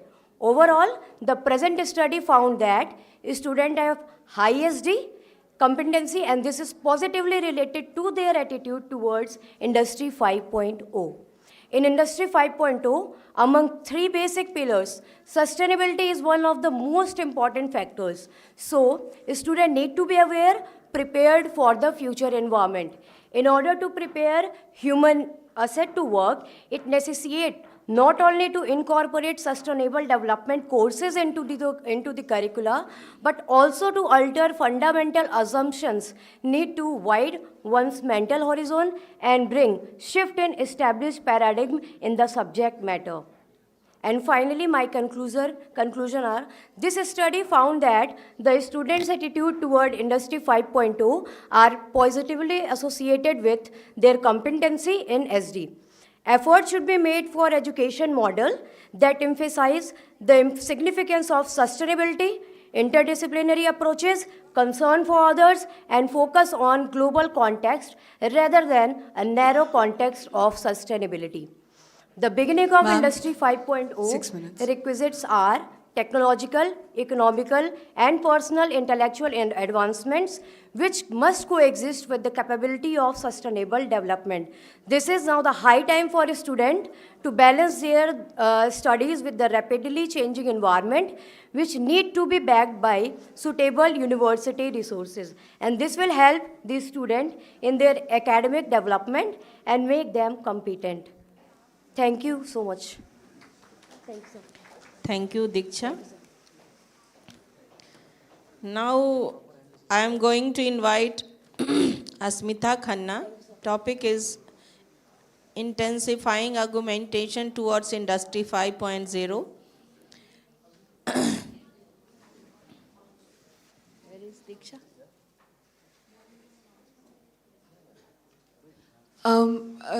This is for everyone. The attendance sheet is being circulated. It will reach you. There are a lot of pages, so thoda time lag raha hai. Please be patient. We will ensure कि आप सबकी attendance mark हो रही है. A, B. From now onwards, from this presentation onwards, instead of announcing, we are going to give you taps. So 3 taps means it's over. 10 minutes are done. And 2 taps means 6 minutes. Okay, 2 taps matlab 6 minutes. 3 taps matlab the presentation is over. 10 minutes time is up. Okay, thank you.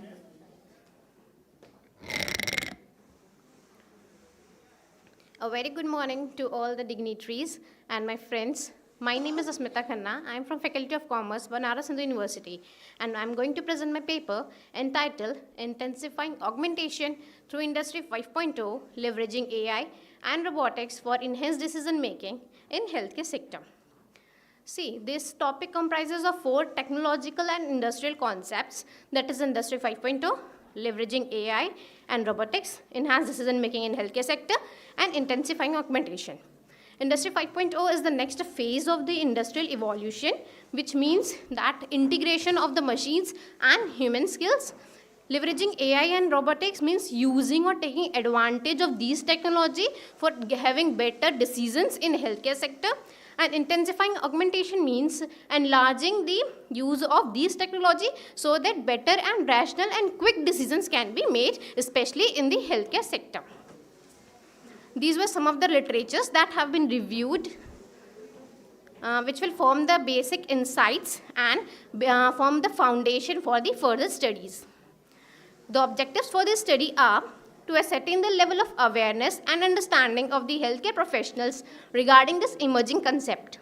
Second, to assess the willingness of healthcare professionals to accept AI and robotics in decision making in near future. Third, to identify the perception and the attitude of healthcare professionals about Industry 5.0. Next, to discuss the potential ethical and regulatory concerns related to the integration of AI and robotics in healthcare decision support. Fifth, to explore the outcomes, challenges, and lessons learned from the real-world case studies or examples where AI and robotics have enhanced decision-making in healthcare sector. And lastly, to elucidate how AI and robotics can be effectively used to augment human decision-making. Talking about the research methodology, an online questionnaire was crafted using Google Form, and it was circulated to all the healthcare professionals of Uttar Pradesh. Out of 208 respondents, I was able to collect 166 respondents' data, and these healthcare professionals include some doctors, some pharmacists, and the other healthcare administrator. The data collected was done through stratified random sampling approach and was analyzed using cross-tabulation and descriptive statistics of SPSS. These are the 6 research hypotheses. I'm not going to read them as they are in the same alignment with the objectives of the studies. Now, coming to the main part, that is the result and the analysis part. Knowing the population mix. Here you can see that the respondents were asked about the current role in the healthcare industry, and they were represented as 1 for doctor, 2 for pharmacist, and 3 for healthcare administrators. As we can see here, the majority of our respondents are doctors, showing a valid percentage of 57.8. The next is occupied by the pharmacist, that is 36.7, and very small portion of a sample was accounted by healthcare administrators, that is 5.4% only. Now coming to the first objective, that is to know the level of awareness and understanding of the healthcare professionals about Industry 5.0. In order to fulfill this objective, cross-tabulation table was made, and it can be seen here that majority of the doctors showed a high level of awareness, that is 94 doctors showed the level of 1, while the pharmacists showed a mixed balance between level 0 and level 1, as they are involved majorly with the management of drugs. While the least level of awareness was showed by the healthcare administrators, and this can be evident from the everyday use also, that doctors which are on the front floor of the patient care need to be updated more about the emerging concepts of the healthcare sector, but the pharmacists and the other healthcare administrators also need to be aware. So we can conclude that for the first objective, that more and more of targeted education should be provided to them, so that they can be in pace with the upcoming updates. Talking about the second objective, that is evaluating healthcare professionals' willingness to embrace AI and robotics in decision making. This cross-tabulation table shows that about 67.7% of the doctors, represented by 1, are willing to embrace AI and robotics in the near future, and about 72.1% of the pharmacists are also ready. And when we go to the healthcare administrator, although they are not very much aware about this concept, but once they are told, they will be ready, and which can be seen from that 9, that is 100% of them were ready to accept it. Now coming to objective third, that is assessing healthcare professionals' perceptions and attitudes toward Industry 5.0. From this cross-tabulation tables, we can see that doctors are having an open attitude. That is 41 of them are very open and 43 are open but with some reservation, while 12 are cautious. Here, pharmacists also show a mixed perception between very open and not open. Further, the last group, that is the healthcare administrators, also show a not very open to that this new topic. That means they are showing some sort of reservations in accepting this new topic. Coming to the next objective, fourth, that is exploring ethical and regulatory dimensions of AI and robotics integration in healthcare decision support. What we can see from this table is the data from doctors, pharmacists, and healthcare professionals were categorized in the category of 1, 2, and 3 or 4. Here the level 1 shows the least concern and level 4 shows the most concern. So we can see the doctors are mostly concerned about the ethical and regulatory dimensions. The pharmacists are also concerned, and the least concerned are the management healthcare administrators. Coming to the fifth top objective, to know the real world examples. Here I have used some examples such as IBM Watson for oncology. IBM has provided an AI system that will be used for treating the cancer. This machine, what it does is uses the data from the recent research and provide the best treatment for the best and personalized treatment, which leads to faster recovery and faster recovery of the patient. Next is Intuitive Surgical Da Vinci surgical system. Here, as you can see in the photograph, it is a robot which is used for doing the surgeries, which needs a small cut and very precise cutting. Here the patient can be treated very well, and but what we can see is it is also signifying Industry 5.0, as it is also using the human and machine collaboration. The next is Path AI for pathology diagnosis. Here this machine Path AI uses medical images to diagnose the diseases, and then the decisions are made faster. These are having some challenges, and also such as they need a robust data set for AI training and need to be in pace with the upcoming trends. Then next we have Google's DeepMind Health for eye disease detection. Here many of us face the problem that we are getting the eye diseases and even we are not knowing. So now this DeepMind, what it does, it diagnoses your eyes, and much before the disease occurs in your eyes, it will be telling what the disease is. Next is Medtronic's insulin delivery system. It is a very small robotic machine which is used to tuck in your body, and it will be increasing your level of insulin as per your personalized level of sugar. The next is Tempus for cancer. Okay, conclusion. Okay, coming to the scope, it can be long-term impact can be seen, geographical expansion can be done, and comparative studies can be done. So to conclude, we can see that there are various perspectives of AI and robotics, and it has various level of awareness and acceptance from different healthcare administrators. Thank you. Thank you, sir. Okay, thank you, Asmita. Thank you. Very nice presentation. Next presenter is Pooja Singh. Pooja Singh.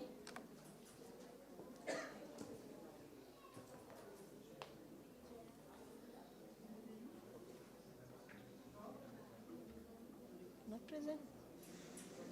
I think she is no. Sapanji. Okay.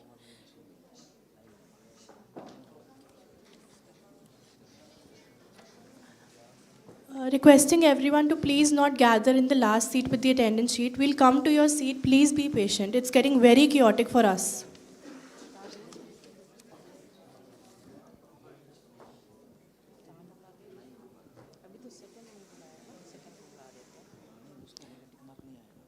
हाँ ठीक mark तो नहीं आया Amandeep Gill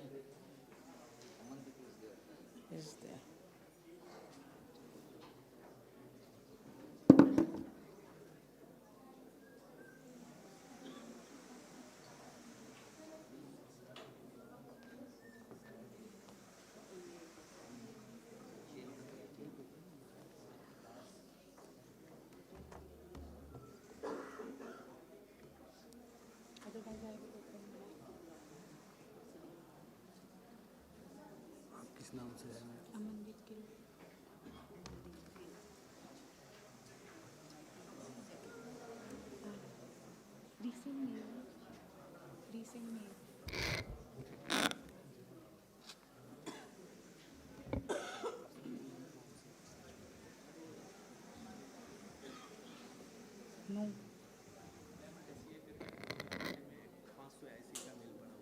So what to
Amandeep Singh नहीं है आप एक mail कर दीजिए दोबारा मेल कर दो तो दूसरा ले लेंगे आप बैठ के मेल करो चेक करो Okay, again, in this check it in the spam, maybe spam.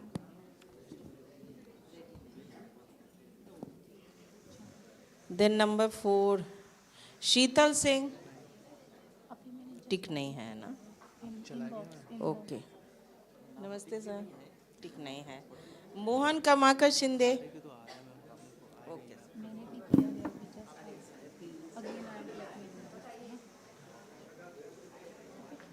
Send it again, ma'am.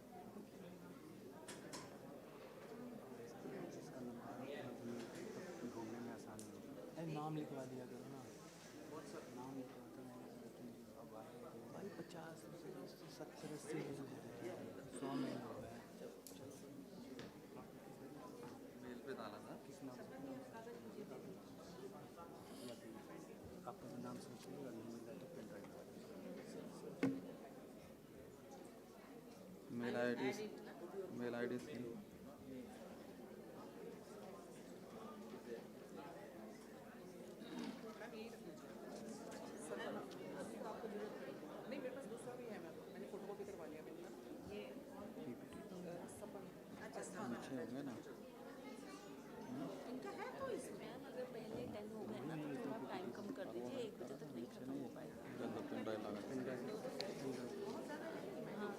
नहीं पर फिर भी अब लोग ना आते जा रहे हैं, तो जो लोग लेट हैं वो लोग बाद में ज्वाइन करें, अटेंडेंस भी चल रहा है ना, तो फिर हमारे को फिर हम वाइंड नहीं करते।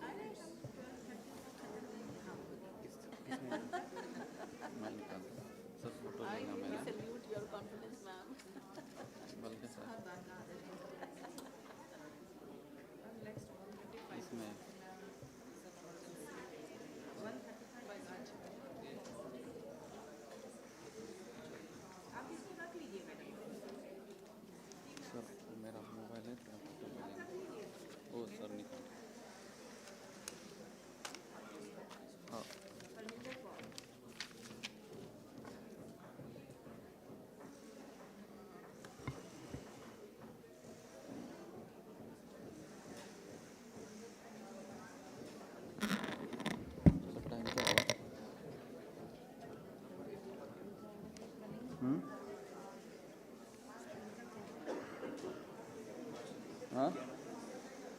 Good morning, everyone. Myself, Mohan Kamlakar Shinde from Jalna, Maharashtra. My research topic is Future of Business from Industry 4.0 to 5.0. Respected Dais, Chairperson Professor Meena Singh, Dean Faculty of Commerce, Telangana University, and Co-Chairman Professor Dr. Sandeep Gaikwad, Sri Muktanand College, Gangapur District, Chhatrapati Sambhaji Nagar.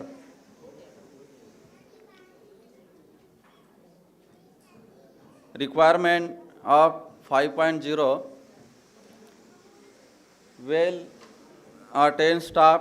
Due to advanced technology, the field requires specially trained staff employees with knowledge of robotics, artificial intelligence and machines and operation must also be well-based. Training of employees has also taken a big leap by using online learning facility through course or any other medium. Perfect technology for better performance and collaboration. New and better technology is always needed. This is not only essential for safety and a well-planned future, but also a better future 5.0. Difference between 4.0 and 5.0.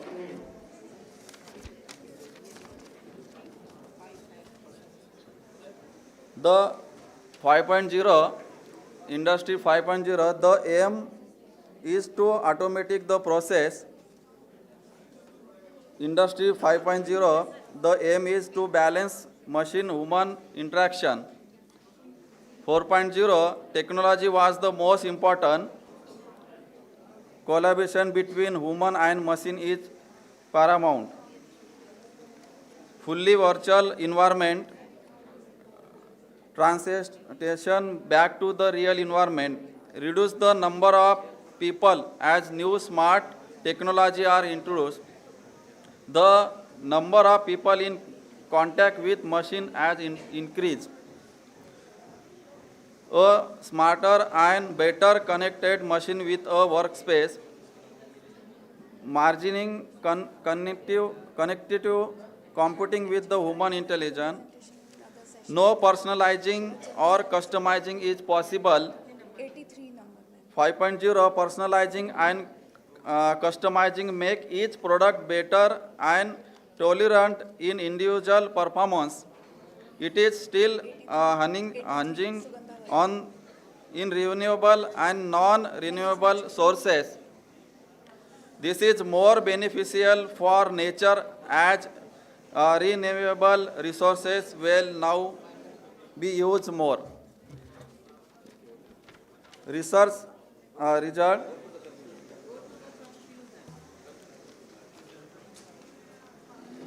Just sir. This is table number 1. Manufacturing industries 22 sampling. This total present percentage to 21.35 and valid percentage 21.4. Energy industries sampling 4 percentage 3.8. That is technology, telecommunication, chemical, commerce, construction. That is okay. So table number below analyze the information level of industry 4.0. It is observe that the manufacturing, technology, communication and transportation industries have undergone the most changes. The telecommunication industry lead the transformation level of follow closely by the transportation industry. That is this picture show a better way of the technology, manufacturing and communication industry with the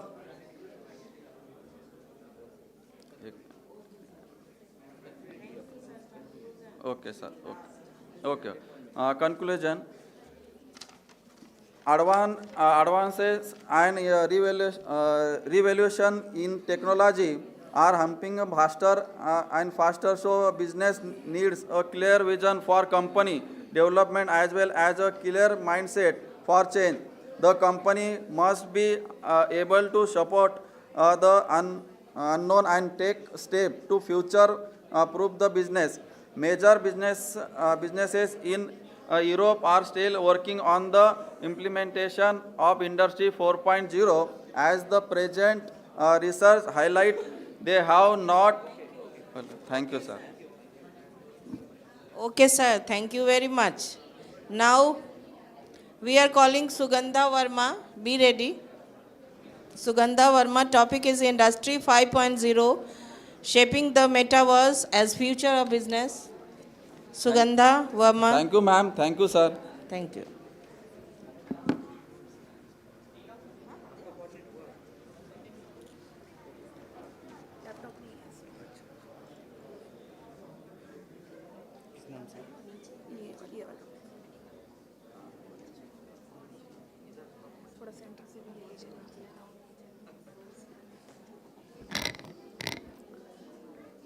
Very good morning, respected chairperson ma'am, co-chairperson sir, all, okay, ma'am, and all the presenters and delegates over here.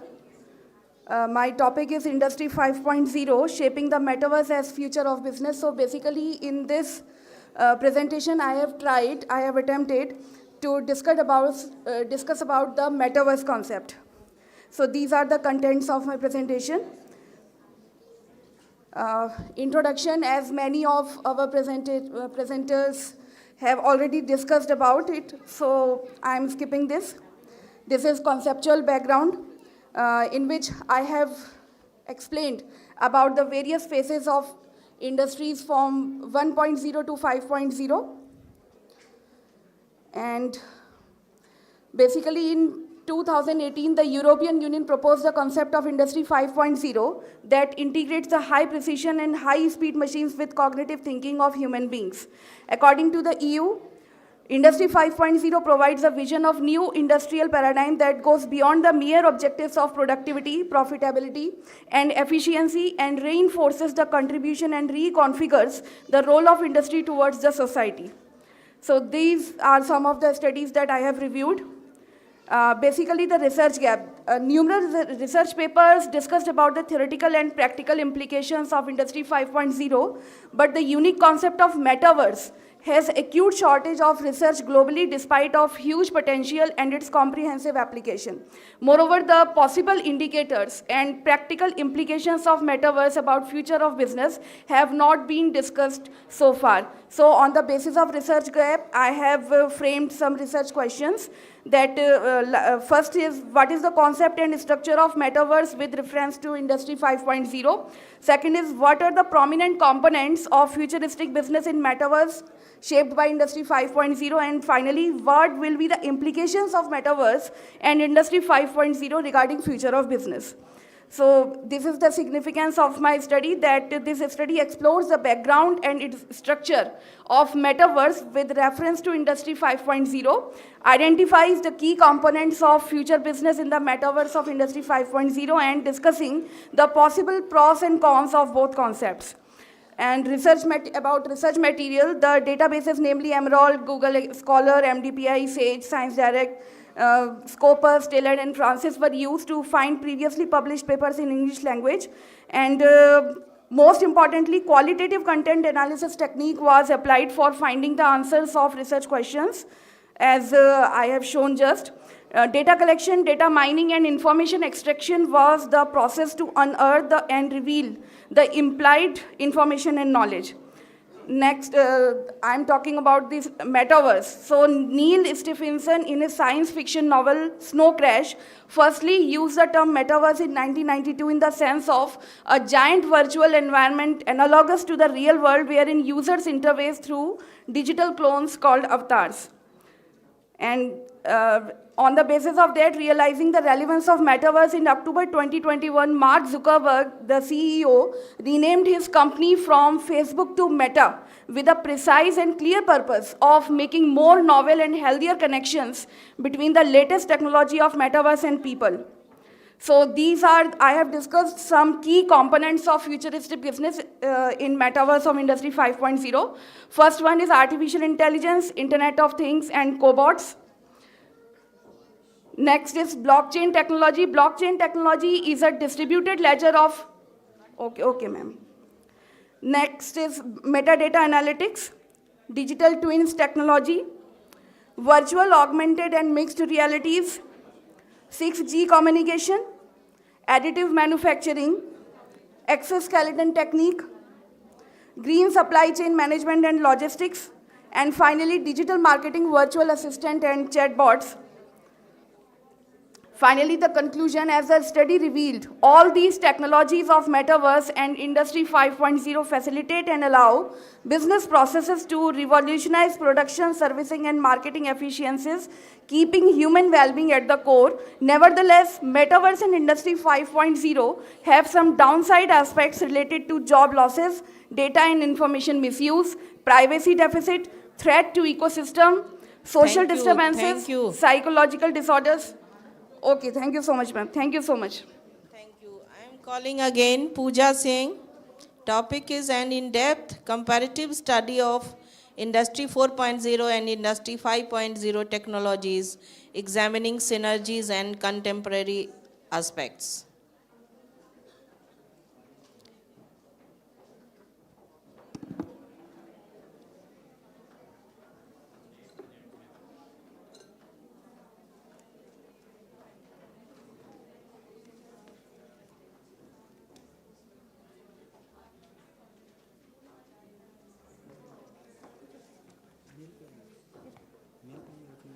Mail किया मैंने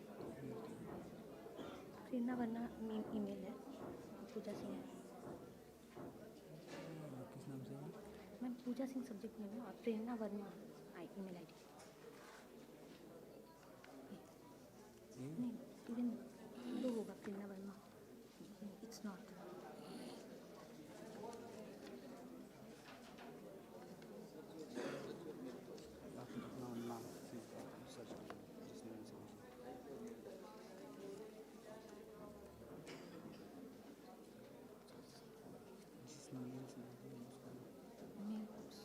PD है PD लेते आए हाँ can I bring my PD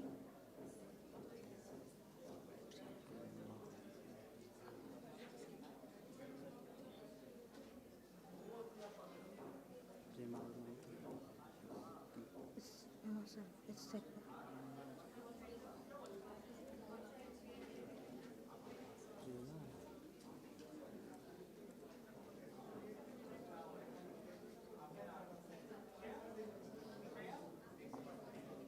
Sir, can I bring my PD? Can I bring my PD?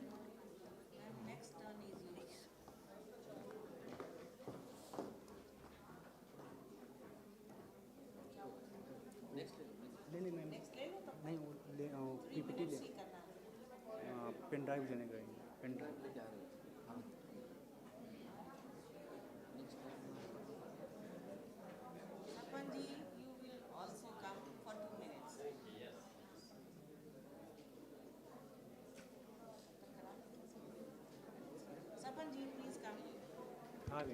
Now, she is coming, Pooja is coming, Sapanji.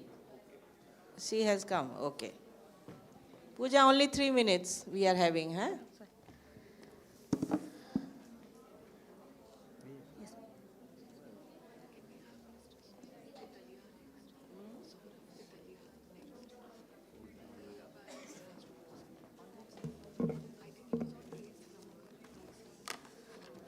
Good morning, everyone.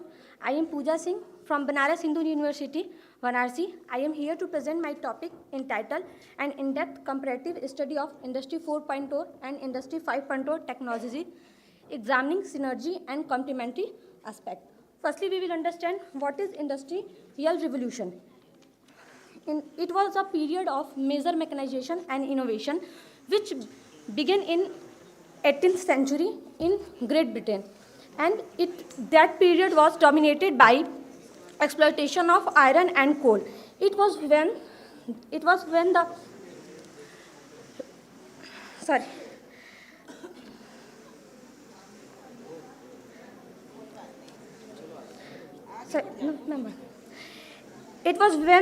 the manufacturing moved from manpower to machine power. Now we will understand what is Industrial Revolution 4.0. Industrial Revolution 4.0 term firstly coined in Germany at the Hannover Trade Fair in 2011. It involves the integration of advanced technologies such as Internet of Things, AI, big data, and automation, which creates smart factories that can optimize production processes, improve efficiency, and reduce costs. Now we will understand Industrial Revolution 5.0. Industrial Revolution 5.0 is a relatively new term that has been coined by European Union. Industry 5.0 would involve a greater emphasis on human-centered manufacturing, where human works alongside robots and other automated systems to create products that are customized to meet the needs of individual customers. It reflects a shift from focus on economic value to a focus on societal value and shift in focus on welfare to well-being. Now, my objectives are, first one is to identify and define the essential technology connected with Industry 4.0 and Industry 5.0. Second one is to compare the technologies and guiding principle of Industry 4.0 and with Industry 5.0. Third one is investigate how Industry 5.0 technologies complement and build upon those of Industry 4.0 with the focus on areas of synergy. Last one is to examine the benefit and advantages of adopting a hybrid approach that combines elements of both Industry 4.0 and Industry 5.0. My conclusion is Industry 5.0 technologies are more advanced than Industry 4.0. Industry 4.0 is technology driven and Industry 5.0 is value driven, which mainly focuses on collaboration of human and machine. Also, Industry 4.0 and Industry 5.0 can be coexist and complement each other because technologies of Industry 4.0 are adjust with the more advanced technologies of Industry 5.0. If an industry desires to adopt the technology of Industry 5.0, which is currently opted the technologies of I 4.0, can adopt the advanced technology of 5.0 alongside. Thank you. Thank you, Pooja. Now we are inviting Parminder Kaur. Topic is digital marketing and analysis of the perspective of consumers in India.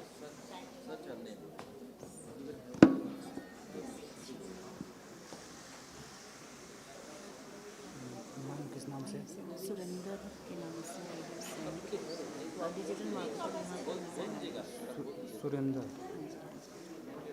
मतलब सुरेंद्र के नाम से मेरी mail आई होगी ना, mail पूछ रहे हैं ना आप? हाँ हाँ नहीं, यहाँ पे नज़र आ रही थी सर। छोड़ो इसको। अरे यहाँ पे थी, यहाँ पे देखो इनबॉक्स में। हाँ नीचे करो।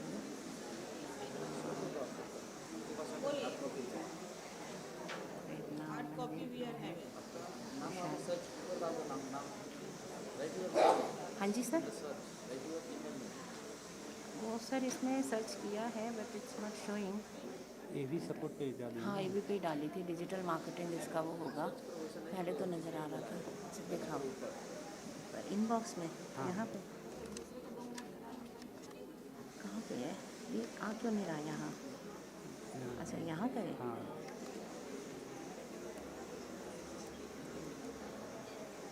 यस, दो है ना। ये वाला देखती हूँ, डिजिटल इकोनॉमी। नहीं, एक और भी है ना, दोबारा से देखते हैं। This one, so I should present on here ना। Yes,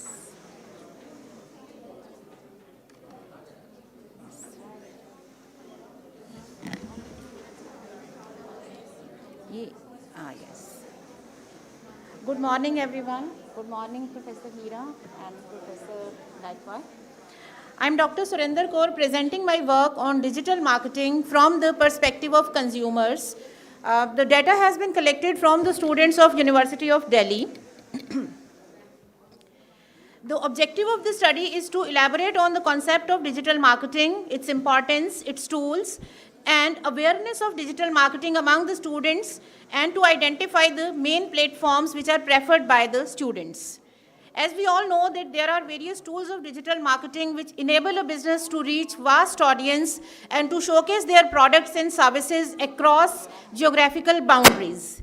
And in order to make effective use of digital marketing, it is necessary that the businesses must know their target audience, the requirements, and tailor-made their strategies for the maximum impact. It offers a lot of advantages to the customers.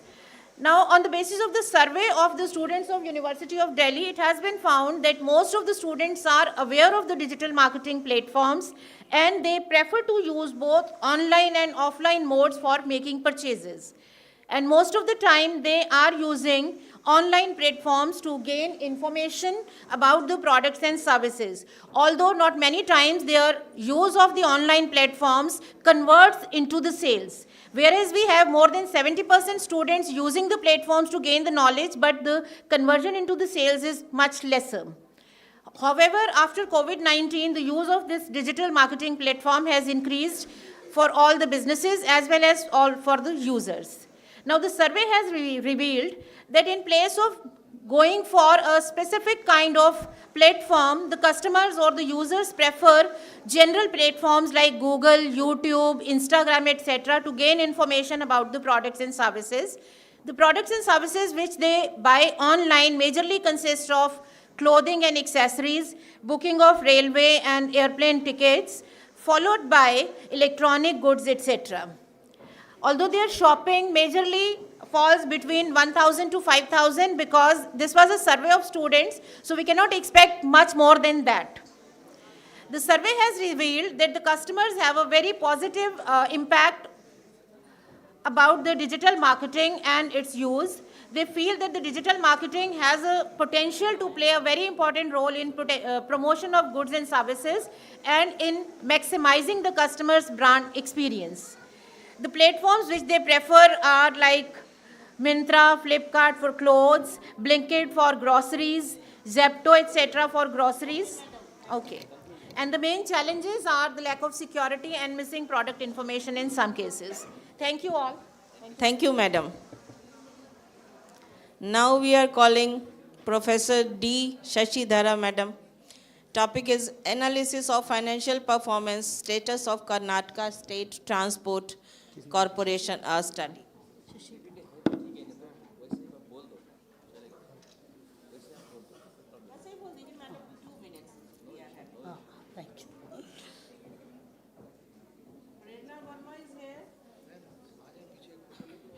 आ जाओ आ जाओ. Prerna Verma. Next, Prerna Verma, be ready.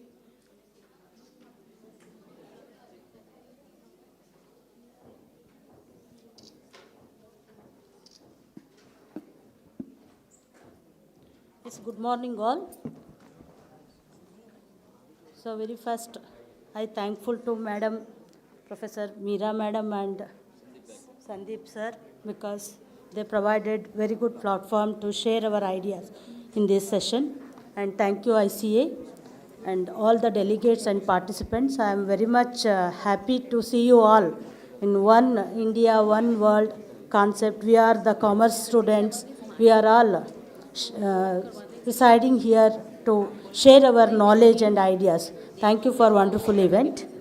So, on behalf of my PhD student, Dr. Shashidhara D, I am presenting the important points on this paper because very limited time here.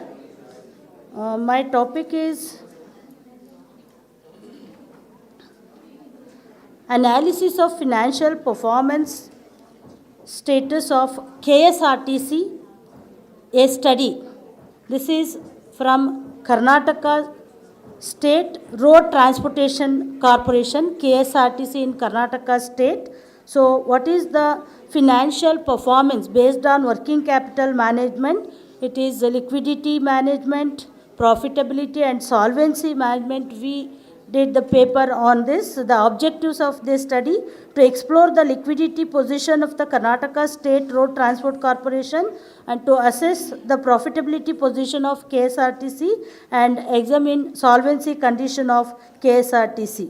So for this, we prepared hypothesis. This is whether there is a significant relationship between current ratio and return on assets relating to KSRTC, and there is second hypothesis, is there any significant impact of liquidity ratio on return on capital employed of KSRTC like this. So analysis shown us the very pathetic condition of KSRTC position because the current ratio in our study, it was obtained based on 3 years data 2018-19 to 21-22, and we do not cover the corona period expenditure income, but still the current ratio shown 18-19 0.4834, 19-20 0.4537 and 2021 0.3303.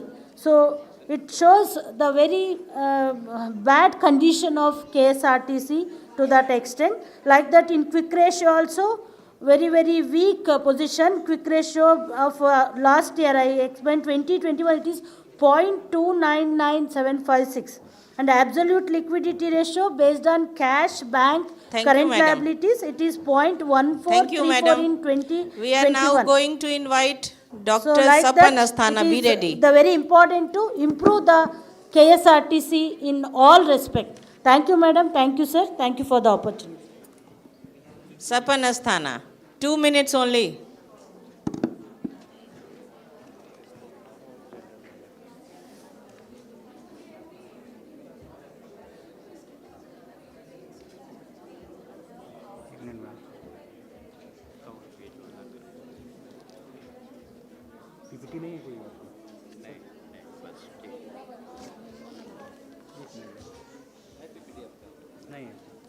Only 2 minutes.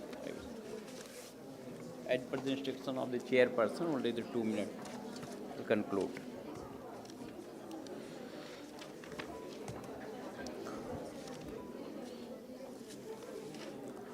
Our respected chairperson of this technical session, Professor Dr. Meera Singh Ma'am, Dean Faculty of Commerce, Uday Pratap Autonomous College, Varanasi, Uttar Pradesh, Co-chairperson Dr. Sandeep Bhikaji Gaikwad sir from the Maharashtra. Sir, with due respect, I am going to keep the abstract and overview of my paper, the life insurance sector post-COVID-19 pandemic. You all are here, are witness how the insurance sector playing the very important and vital role in this pandemic time.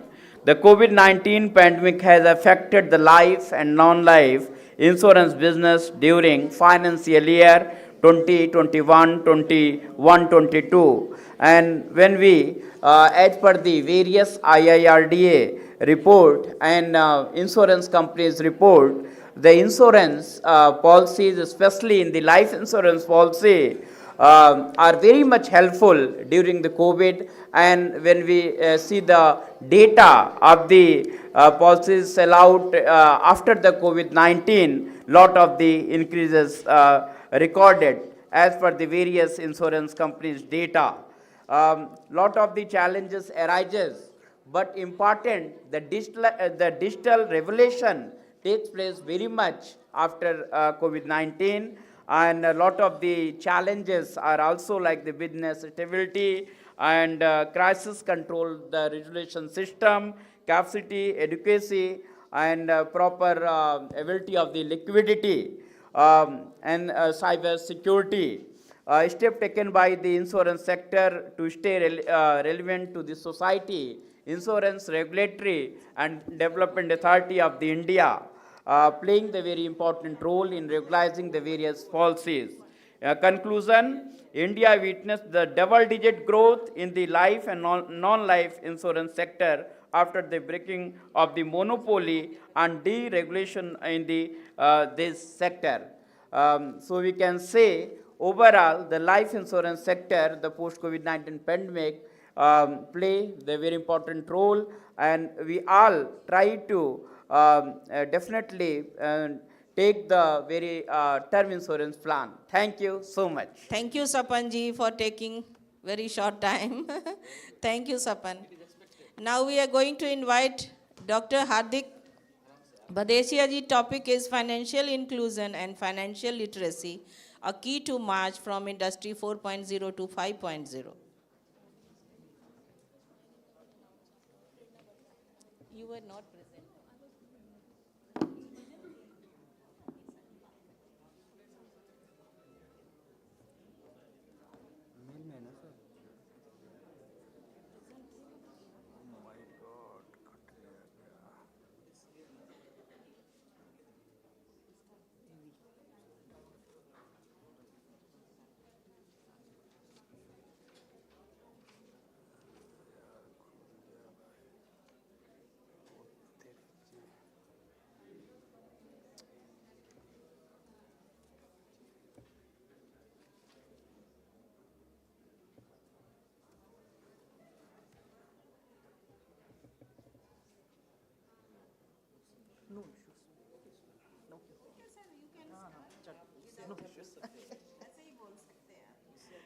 Thank you so much. See, this is what the status of the technology that we have. And we are talking about industrial revolution from 4.0 to 5.0. A very good morning to all the dignitaries. I have respected Professor Meera Singh and respected Dr. Sandeep Gaikwad ji. It is not a salary. It is not a salary that makes us rich. It's our spending habits that makes us rich. So with this thought, myself, Dr. Hardik Bhadesia from the land of business, Gujarat, greet you all the intellectuals in this academic gathering. The topic that I have selected to carry out my research work is the financial inclusion and financial literacy. The approach that I have applied is the bibliometric analysis. Why bibliometric analysis? The reason is, first and foremost question that we often used to ask as and when we encounter any kind of research paper presentation, where is the research gap? So bibliometric analysis is a technique through which we can identify the research gap. The software that I have used is the R package and bibliometrics package. The data source that I have used is the Web of Science database. The keywords that I had applied is the financial inclusion and financial literacy. I got 108 research papers across the countries. Two types of analysis has been carried out. One is a descriptive analysis, another one is a network analysis. In descriptive analysis, I have carried out the analysis of the sources, of the authors, and of the places. In the network analysis, I have carried out the analysis of the concepts, intellectuality, and the social analysis, and how different kinds of the academic collaboration is going on across the countries. I have various charts. I have various graphs also, but due to the lack of time, I'll not be able to represent it. But in crux, I would like to say, 55 papers I have reviewed, and at the end, I have come to the conclusion that USA is having the maximum contribution. In the top 10 countries, we are not standing anywhere. Even Pakistan is there, whose authors are cited maximally. So, in case if you wish to start research, because many of the research scholars I could see here, in case if you wish to start your research, start taking this topic, financial inclusion and financial literacy. There is a huge potential. You can take it by the different geographical areas, you can take it by the samples of the different, what we can say that on the women entrepreneurs, on the male, and so on. So, this is what, with this note, I am really very thankful. Hopefully, I have not taken much time. Thank you. Thank you. Thank you, sir. Now we are going to invite Prerna Verma. Please come.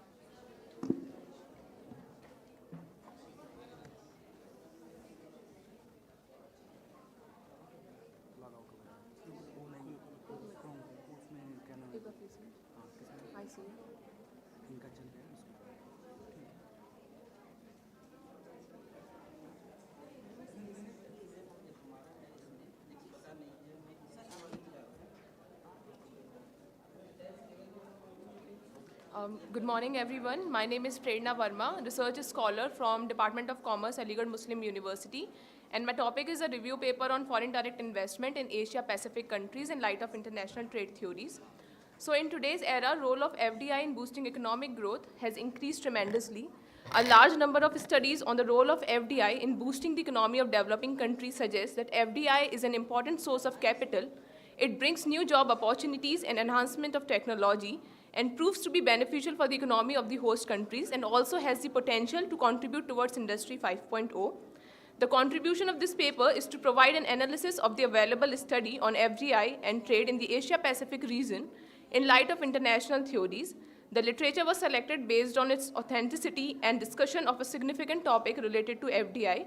The publication years ranges from 1995 to 2021. The role of FDI has increased exponentially in the past few years, and therefore topics related to FDI are emerging in research.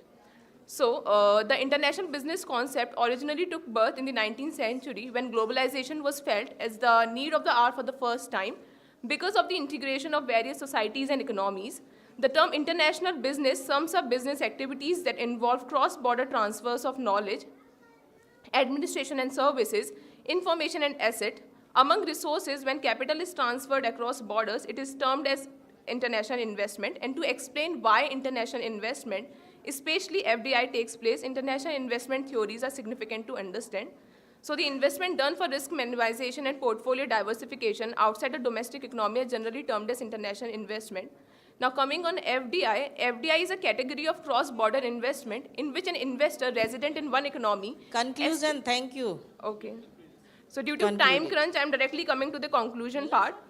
So the significant increase in FDI levels in recent years and its globally inevitably are a result of both the growing diversity of industries across economies and contemporary reasons and the expansion in the size and number of individual FDI exchange.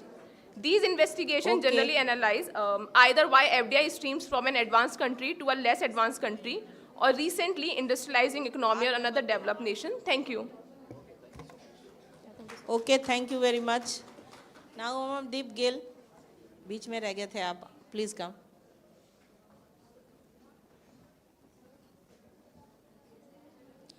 Now, madam, your team should be ready. Okay.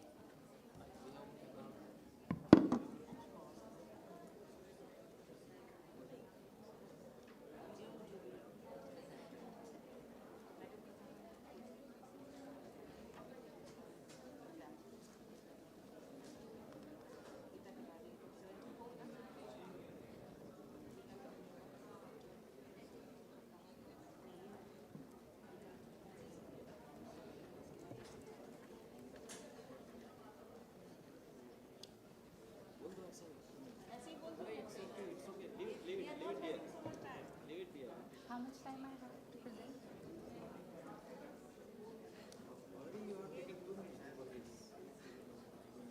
This is not my fault. This is a technical support we have. बोलो जल्दी.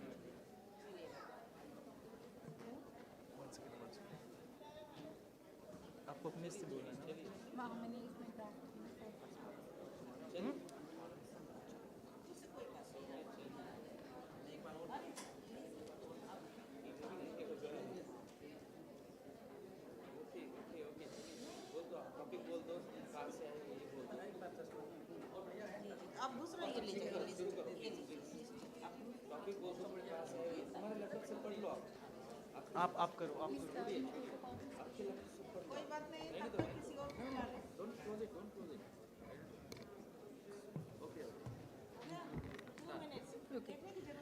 Good afternoon, one and all presented here, respected ma'am and respected sir. My name is Amandeep Gill. I am research scholar from the Central University of Madhya Pradesh. And the topic for today's presentation is the role of emotional intelligence in achieving educational effectiveness in the Industry 5.0 era. And the Industry 5 is characterized by the hyperconnectivity, automation, and AI. Demand a new breed of workforce occupied by the unique skill sets. While technical skills remain crucial, as well as emotional intelligence is emerging as a critical factor for success in this dynamic environment. The changing landscape of education, examining how Industry 5 is transforming traditional education model and highlighting the needs of new pedagogical approaches. The importance of EI is understanding the key components of emotional intelligence towards the social interaction with the environment and for the self-awareness and the self-management of as an individual in the dynamic environment. And the developing EI skills in students, exploring effective strategies for cultivating emotional intelligence within the educational settings. Education for Industry 5 success, connecting EI developments for the specific skills and competency requirement in the next weeks. Inclusion, we have created our model for, in that we have collected the emotional and intelligence components and the technological and Industry 5.0 factors and the educational effectiveness variables. Okay, thank you, beta. Thank you so much. Thank you so much, ma'am. Now, we are very glad to call Dr. Geeta Madam's team, who is coordinator of this second technical session team. Their team is coming. Okay.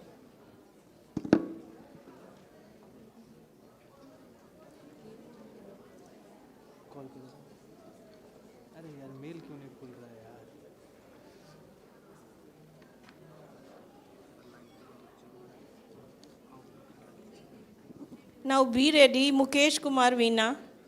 After that, you can go. Outlook पे थोड़ी होगा यार, इस पे खुल ही नहीं रहा।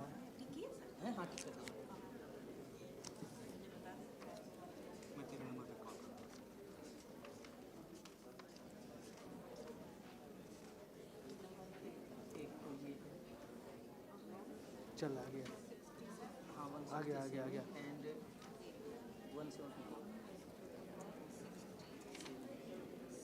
चल रिकॉर्ड बोल।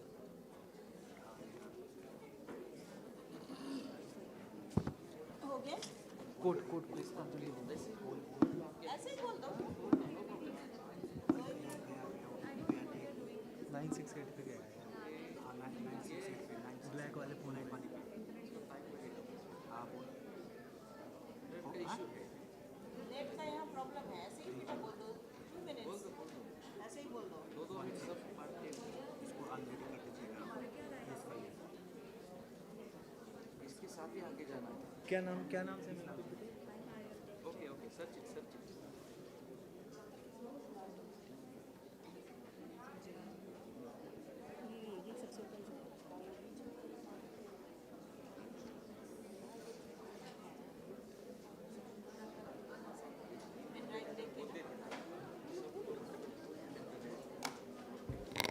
Good morning, everyone. So we are here to present a paper on exploring the governance-based dynamics of competitiveness of G20 countries in Industry 5.0 era. Dr. Geeta Siddharth, Ms. Anam Khan, and Dr. Payal Jain, along with Ms. Disha Arora, we have conducted this study to check for the effect of governance on competitiveness of the G20 nations.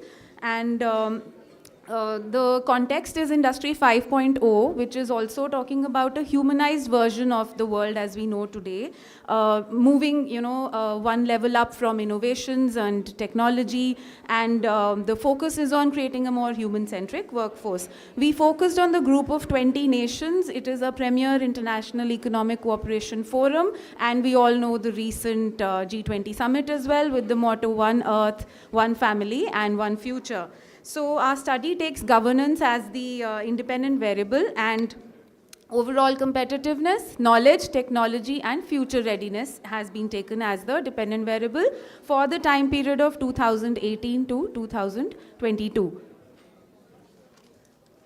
The objective of the study is to examine the relationships and effects between the quality of governance of G20 nations and their competitiveness. For that, we have built up the 4 hypotheses. The quality of the state governance of G20 nations significantly affecting their overall global competitiveness, likewise for knowledge, technology, and future readiness. The methodology that we used for our study was based on panel data analysis. And not only panel data analysis, we also used principal component analysis in our study.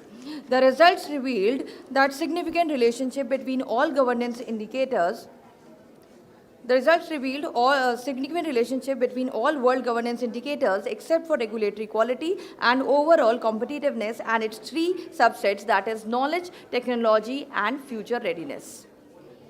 So in the end, to conclude, the implications of our study highlight the role of governance as an unconventional source of competitiveness of the G20 nations, and such that they can realize the vision of one Earth, one family, one future. Thank you.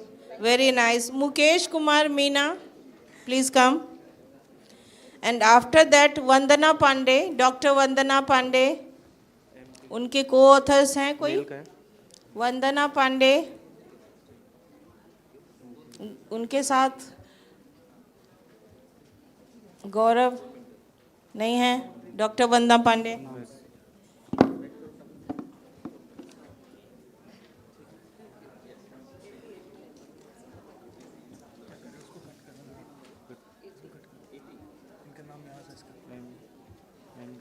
Mail ID बोलो.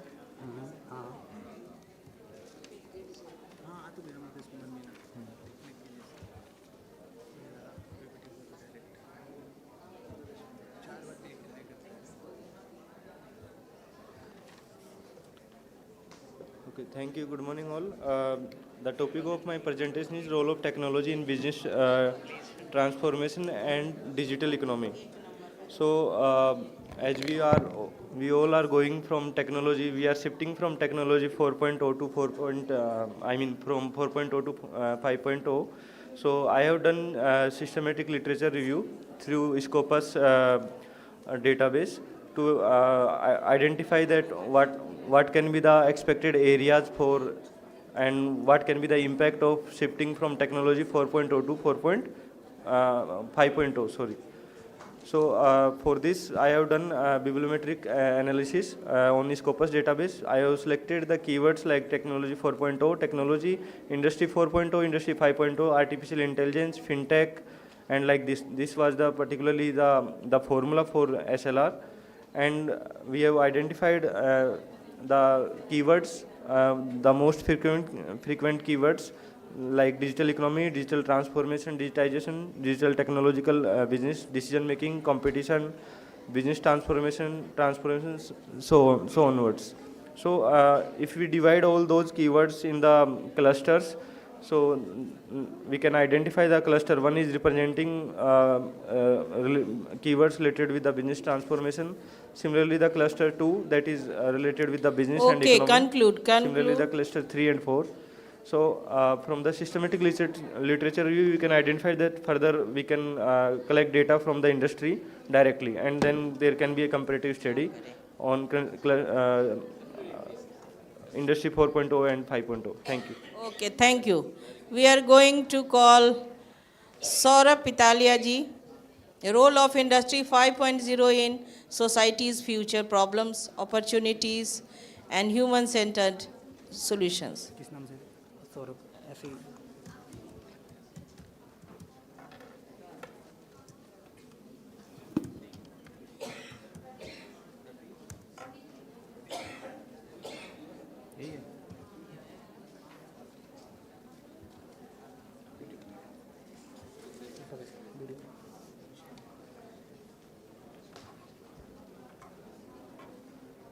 Good morning, everyone.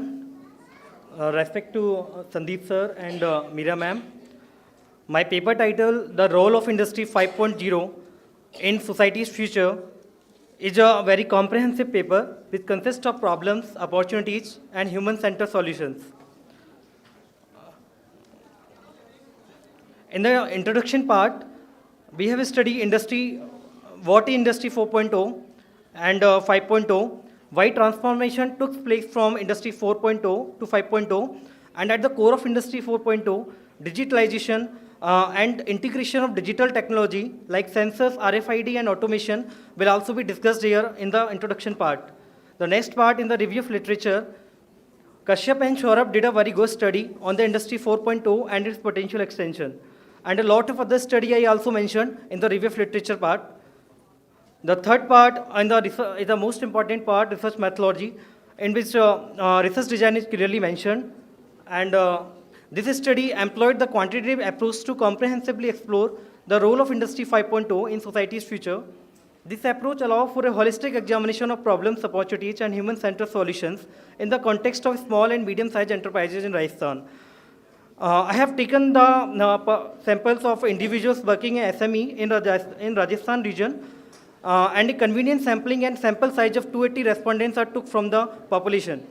And data is collected through proper structured questionnaires. We also incorporate the human-centered solution as suggested by Hare and al. In 2018. The next part in the data analysis and discussion, various potential societal problems associated with Industry 5.0 is discussed, like technological disruption, privacy and data security. Yeah. What would be the environmental impact? Okay, thank you, Saurabh ji. Thank you. We are having lack of time. Now we are calling Sneha Verma. Sneha Verma.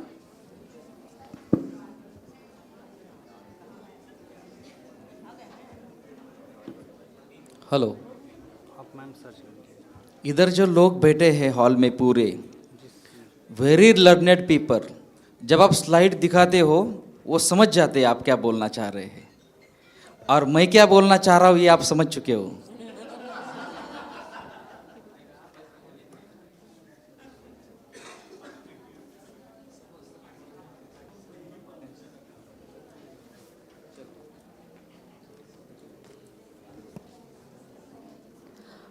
A very good afternoon to respected chairperson and co-chairperson and to everyone present over here.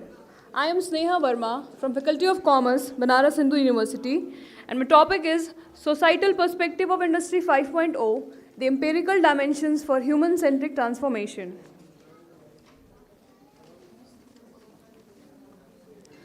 The first industrial revolution can be traced back to the late 18th century, which continued till the 19th century. Mechanization of industries, or simply put, machines, were introduced in the first industrial revolution for the very first time. This contributed enormously to the growth and development of the economies around the globe.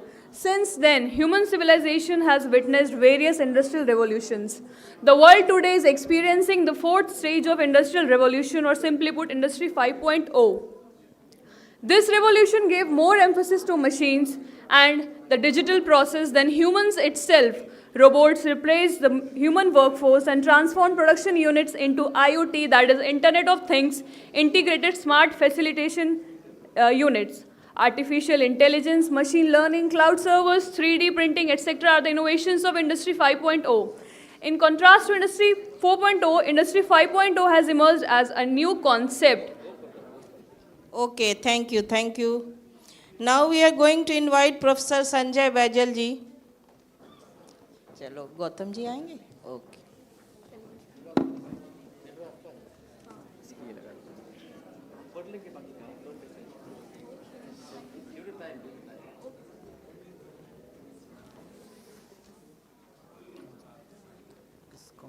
कौन सा था? Technical entrepreneurship. ये वाला है. Technical entrepreneurship. ये नहीं है. ये नहीं है. यही है ना.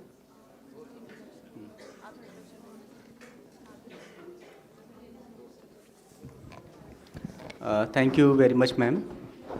A very good afternoon to all.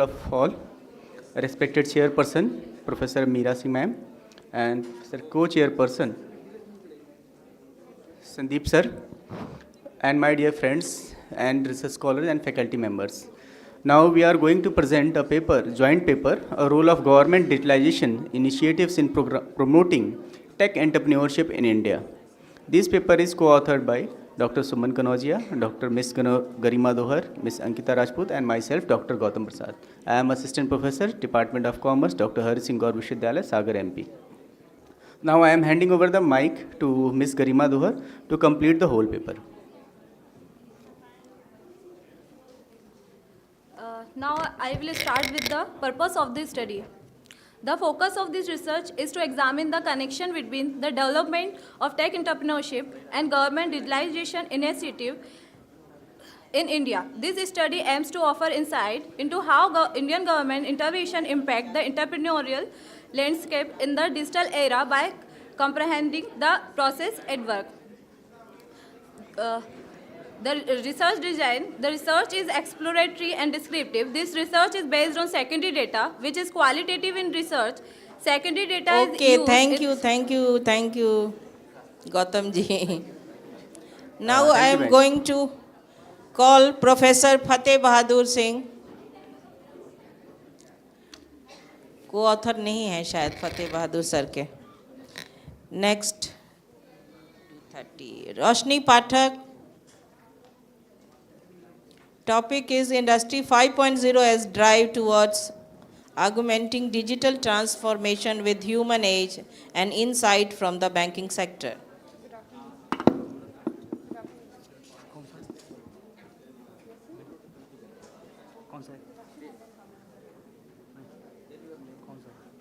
I see presentation.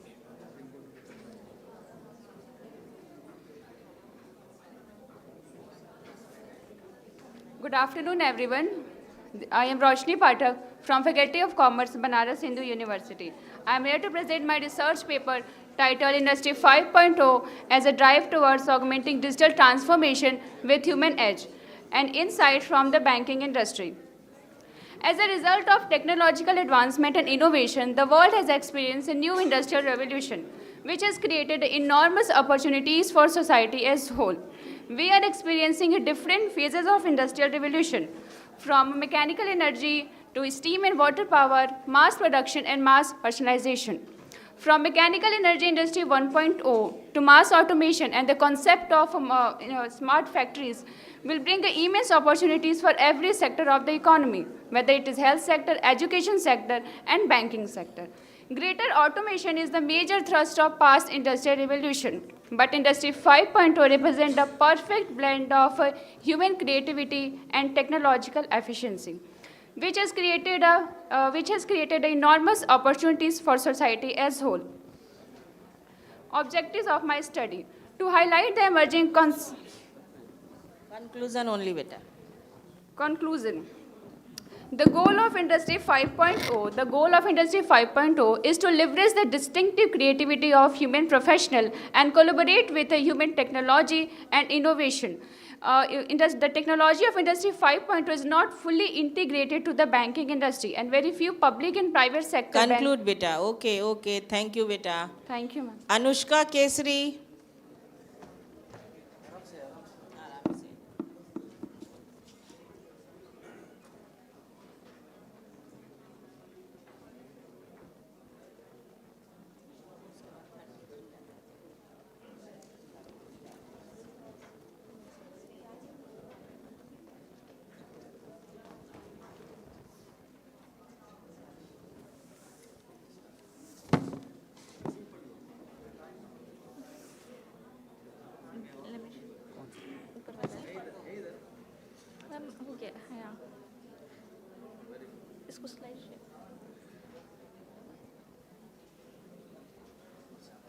Good afternoon, everyone. I am Anushka Keshri from Faculty of Commerce, Banaras Hindu University. Today, I am here to present my research topic on comparative study of Industry 4.0 and Industry 5.0, examining an evolution and synergy in global context. So let's start with the evolution of Industry 4.0. Industry 4.0, the fourth industrial revolution, emerged in early 2010, driven by Germany's initiative for digital transformation. In manufacturing, it introduced automation, data exchange, and advanced technologies like Internet of the Things and big data analytics, evolving globally with the development of robotics and cyber-physical systems. Now, the key technologies that define Industry 4.0, driving its transformative impact on industries worldwide. Key technologies in industry include IoT, AI, and big data analytics. These innovations play a pivotal role in Thank you, enhancing... beta. Conclude. Conclude. Okay, ma'am.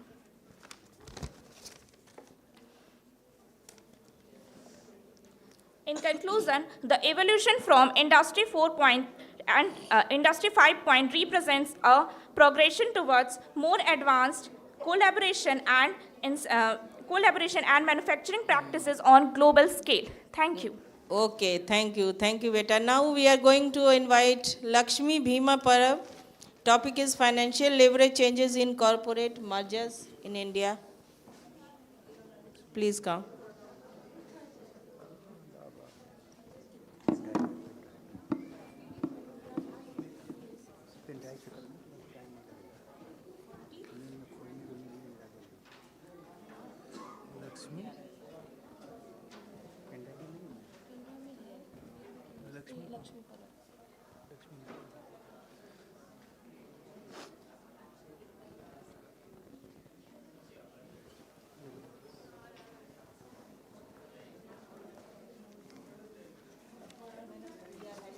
Yes, ma'am. Yes, sir. Good afternoon, all the dignitaries on the dais and off the dais. Myself, Lakshmi Parab.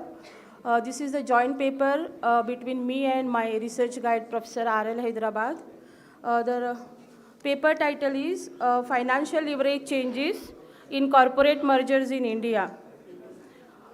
The introduction part is, the present study analyzes the financial leverage changes associated with corporate mergers in India. Firms could increase financial leverage following mergers either because of an increase in debt capacity or because of unused debt capacity from pre-merger years. So to examine financial leverage changes around mergers, the sample of 29 acquirers and their corresponding 29 targets completing mergers and acquisition activities in a period of 10 years. Thank you, madam. Beginning from 2007 to 2016 Thank you, madam. is selected. Thank you, ma'am. Thank you, ma'am. Now we are going to invite Anshu Ashok Upadhyay.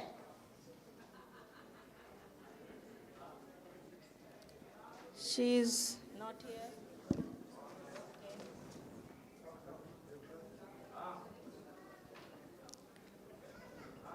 Hina Dalal.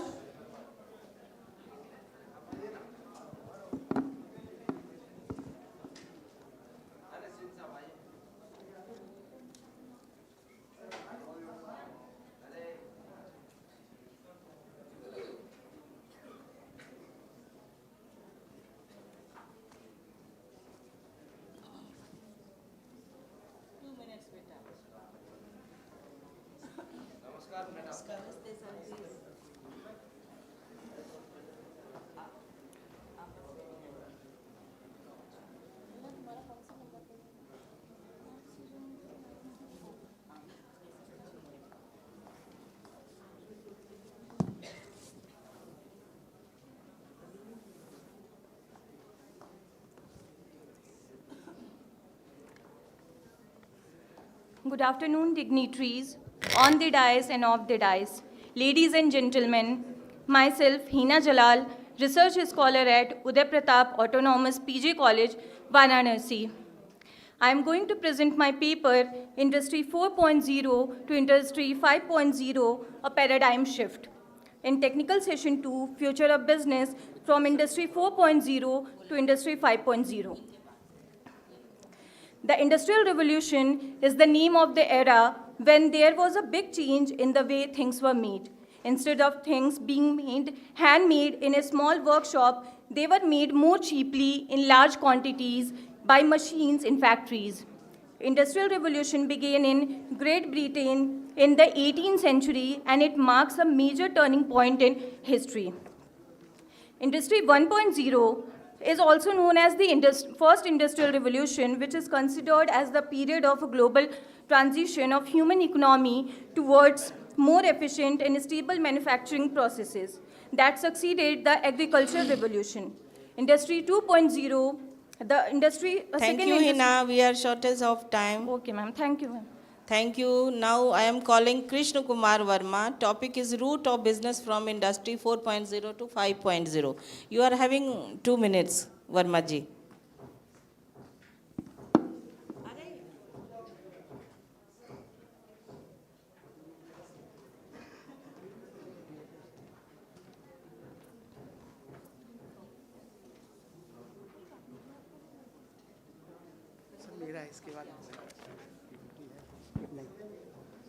Thank you, ma'am.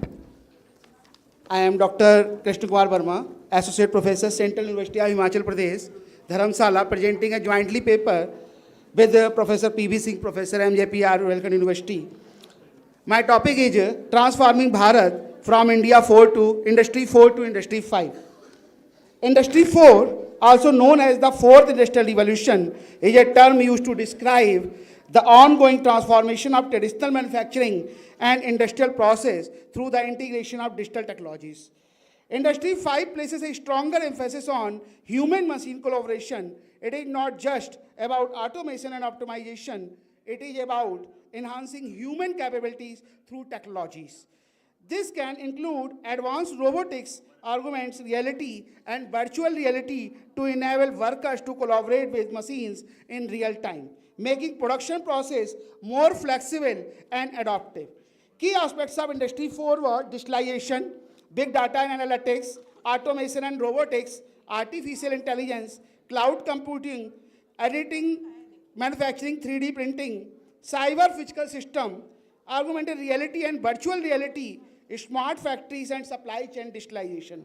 Whereas the key aspects of Industry 5, ethical consideration, circular economy, customization and personalization, privacy of data, advanced data analytics, decentralization, global collaboration, continuous learning and adoption.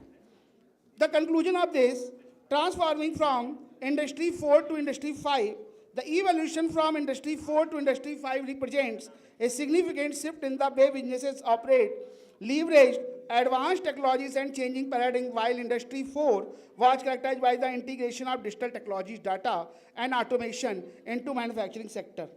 Industry 5 is expected to prioritize the sustainability more than ever.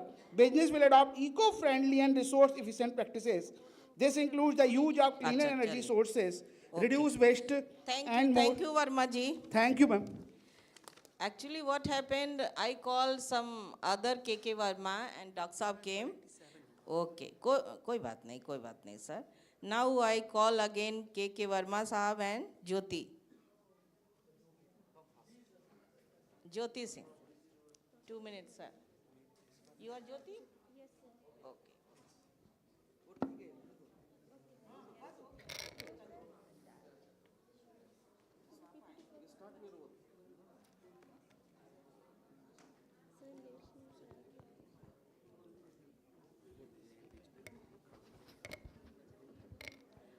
Good afternoon to all. Good afternoon to all. Myself Jyoti Singh, a research scholar from Hemvanti Nandan Bahuguna Garhwal Central University, Uttarakhand, under the supervision of the Professor KK Verma. I and my supervisor jointly work on this paper, and the topic is the route of business from Industry 4.0 to Industry 5.0. And the objective of my study to see the technology of Industry 5.0 revolution and its application, and to study the changes in the adoption of technology in the over of the Industry 4.0, and to find out the challenges faced by the industry chain revolution and the adoption of new technology of the Industry 5.0. And basically we know that the Industry 5.0 is known as the IR 5.0, and finally the Industry 5.0 play a very important role in our country, such as in smart education, smart hospital, and smart technology. And that's all. Thank you. Very nice.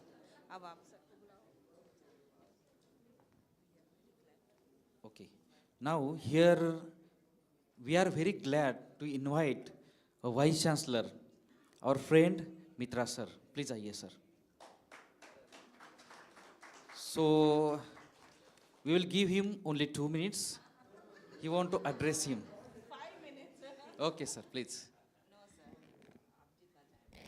It is our honor that he is here. Thank you sir. Please welcome. Respected Chairperson, Professor Dr. Meera Singh, who is the Dean Faculty of Commerce of UP Autonomous College, Varanasi, and Co-Chairperson Dr. Sandeep Bikaji Gaikwad, the Associate Professor of Muktanand College of Gangapur, Aurangabad, Maharashtra. And it is a proud privilege on my part, and like to thank the Chairperson for allowing me 3 to 5 minutes time from his extremely busy schedule, because she will have to handle, I think, more than 100 papers in this session. And the session is very vibrant as the 200 papers, my God. So how to handle it 3 hours, it is also an art of management. It is very difficult to handle, because all the people wants to come and stay and say something, because in this August gathering, this is the common human psychology.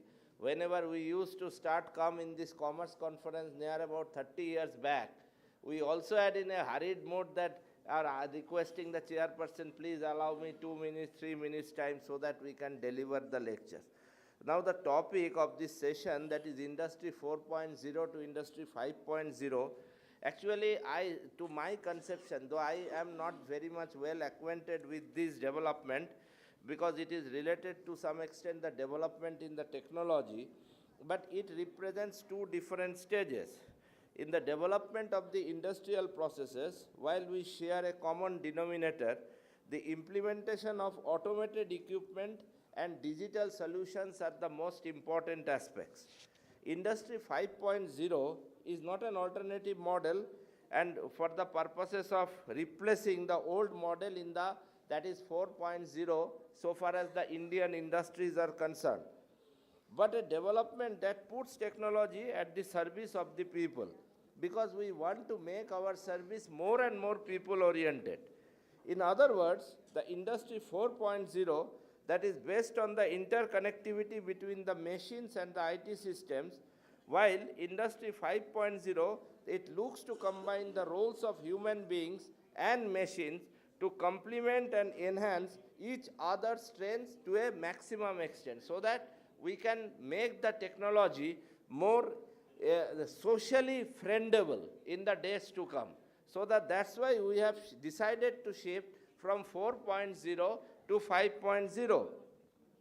Whenever we say that the difference between this 4.0 and 5.0, that we can say that unlike the Industry 4.0, which focuses on the automation and digitization of the processes, but Industry 5.0, as I have already stated, it is an unique respective abilities of the particular different types of human beings and machines to achieve more flexible and personalized manufacturing process. Now, whenever we can say that convergence of the technologies are concerned, Industry 4.0 focuses on digitalization and interconnection of the industrial manufacturing items through the use of the different advanced technological pedagogies and methodologies. While Industry 5.0 is a part of that is geared towards the collaboration between the human beings and robotics. As we know that in case of some of the universities, top-ranking universities of this world, now the human beings are being replaced by the robots. A few days before, I was seeing in a newspaper that robots, and I have seen the picture of robot also, the robot is prepared to take the classes of Harvard universities, and the classes is based on how to develop more and more intellectual capabilities of the human beings.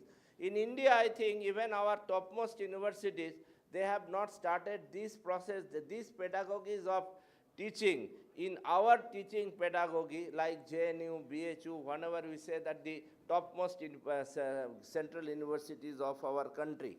But I think that days will come that we will have to be more acquainted with these technological pedagogies, and human beings there should not be a total replacement of the human beings from the system, but the integration process, that is the humanization with the technological aspects, that has become a challenge. And there lies the shifting of Industry 4.0 to 5.0. So this is my small perception about this topic, and I think I like to congratulate all the presenters here. And whenever I started to come this commerce conference, near about 25-30 years before, I was just also sitting like you, and one day I think that you will be able to also present yourself in a bigger way. Try to attend every year commerce conference, try to attend in its academic pursuits. All the best. Thanks to the chair for allowing me with this opportunity. Thanks a lot. Thank you, madam. Thank you, sir. Anshu Ashok Upadhyay.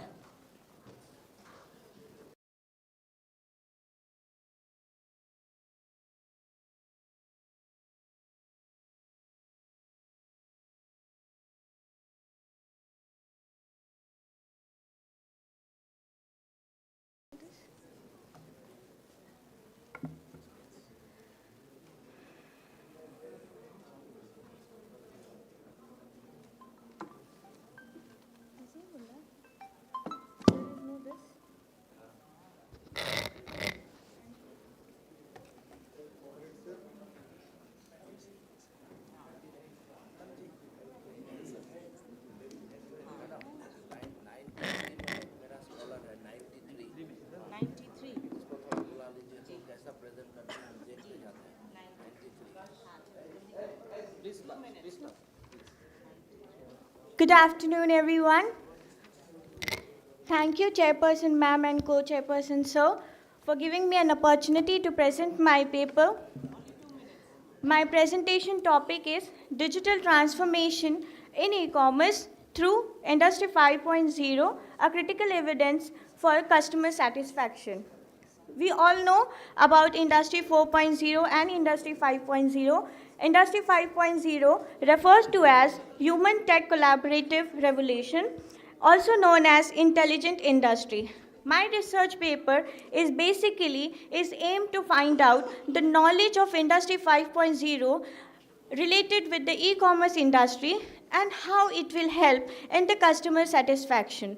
For the purpose, I have prepared a questionnaire. Basically, my research paper is based on primary data, and I have collected the data in the form of questionnaire through Google Form, and in that I have asked 15 to 20 questions which will be used for my data analysis so that we can know how much awareness is there about the Industry 5.0.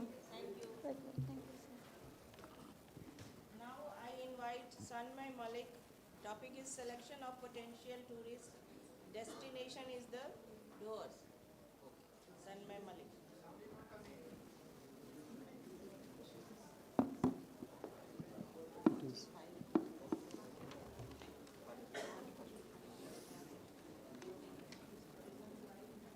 What is the number?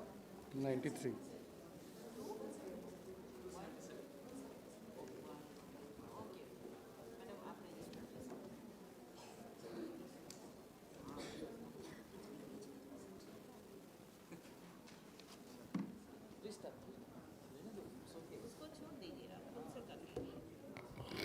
Okay, good afternoon, dignitaries and all the participants.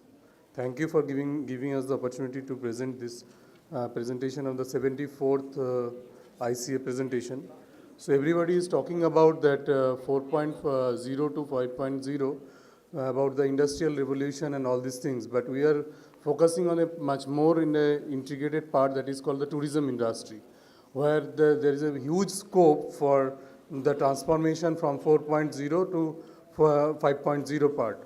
So for this tourism industry, we have selected one particular area which is located in the northern part of West Bengal, that is called Duars region, where we have taken 3 districts, that is Jalpaiguri district, Kuch Bihar, and Alipurduar district.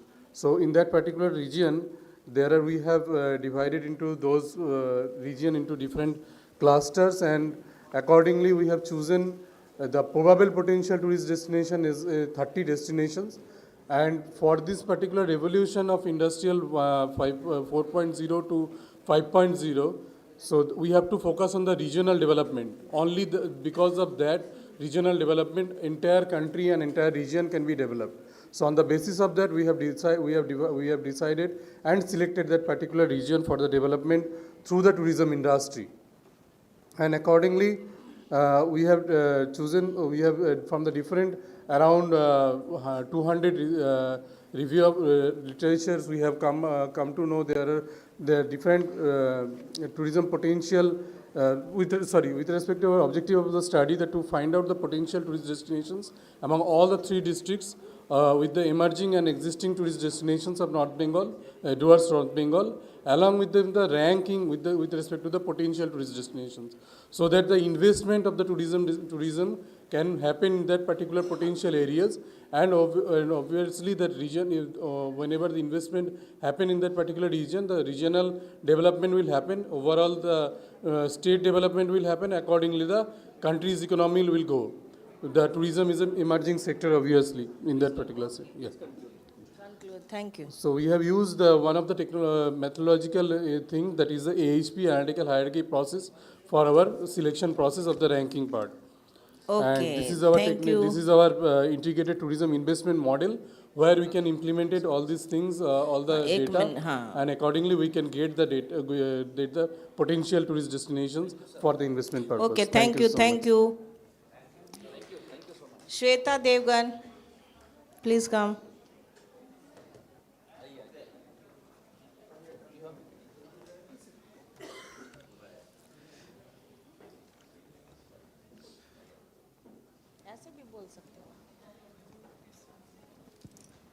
We have very limited time, so we will take only 1 minute. और हम भी आपसे कुछ बोलना चाह रहे हैं, हम भी पढ़ के आए हैं, तो हमें भी 2 मिनट दे दो. हम भी थोड़ा सा बोलने वाले हैं, है ना? तो सबको टाइम मिलना चाहिए, यही हमारा प्रयास है. Thank you so much. Yes sir, please start. Please. Respected chairperson and co-chairperson, and good afternoon all the delegates. My topic is harmonizing progress and planet, navigating from Industry 4.0 to Industry 5.0 for a unified earth and shared future. The concept, this is introduction. The concept of Industry 5.0 is gaining traction as the next step in the development of the industrial sector. To achieve this goal, humans and robots must work together in harmony, with the former capitalization on the latter's superior efficiency in the terms of both cognition and operation. Industry 5.0 is predicted on the principles of one earth, one family, and one future. One earth is a single entity, a common home with the limited resources that must be used carefully. One family component of Industry 5.0 further emphasizes the social significance of the 4th industrial revolution. One future means summarizes the optimistic spirit of Industry 5.0.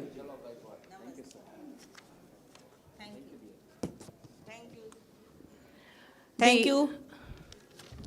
Thank you. Conclude. Only one line. The conclusion is the human-centric and sustainable production, revolutionized workforce dynamics, including policies and connectivity, data-driven future planning, vision for a unified industrial evolution. Thank you. Thank you. Now I am calling Neha Agarwal from Nepal. Topic is a study of employment retention factors in Nepalese commercial banks.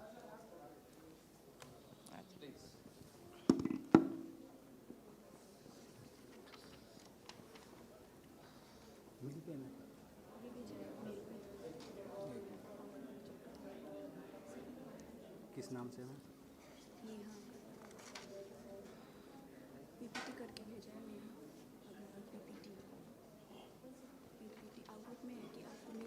हाँ हाँ ये आप अपना नाम यहाँ search कर दीजिए। नहीं आ रहा है। पीपीटी करके भेजा सब्जेक्ट। बहुत पीपीटी नाम से है। नहीं आ रहा है। Hello. Leave it, ma'am. Go ahead. Leave it. Leave it. Search by your email. Type your email.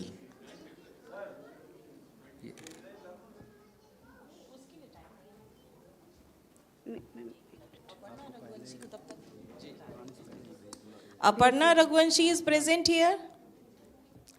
Aparna Raghuvanshi. ये रही सर हो गया।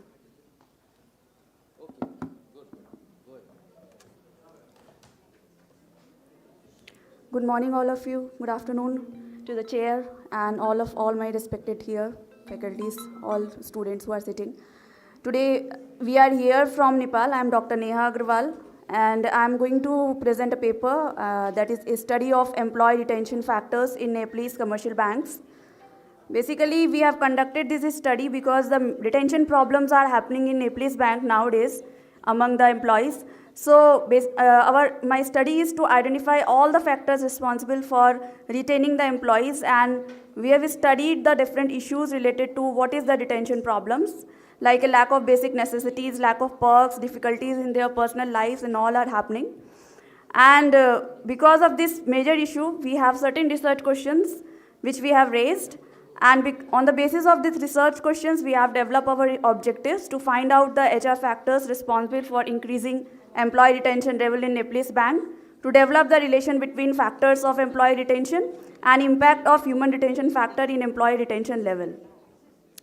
My conceptual framework is basically regarding the different independent variables and developing a relation between these variables to the dependent variable. What is the impact of independent variable on the dependent variable? The several hypothesis framework has been developed, and we have tested the hypothesis with several tests like correlation, descriptive, and the basic test we have conducted is t-test. And the sample size is 370 basically. Our correlations data is being given here, and we have got the model summary where we have found that most of the variables which we are taking are giving us the impact, that is 63% is being given by our independent variables. And through the t-test, we have found the significant relationships are being developed between the several variables like recruitment, employee benefits, that is the employees of the banks are basically motivated and they are being retained through the benefit program, and working environment is an insignificant variable we have found. So most of the findings we have found that employee retention in Nepalese bank is being positively and moderately correlated with all the human resource retention factors. The most important factor is working environment provided to the employees by Nepalese banks with a mean value of 3.7016. Employee benefits has been found as the most influencing factor for retaining the employees in the Nepalese bank. The other findings are also being given, like performance appraisal is also found, and together with that, the employees also found that selecting the employee systematically is also important for retention of the employees in Nepalese banks. So managers, they have to focus consistently in improving the practices of providing benefits program for the employees to retain their motivation and enthusiasm in the organization. Also focus on the systematic recruitment and selection practices, and regular unbiased performance appraisal systems will also help the Nepalese bank manager to improve. Thank you. Thank you so much, ma'am. Thank you. Rameshwar Chauhan ji.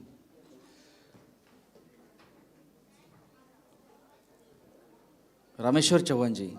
Yes, please come in, sir.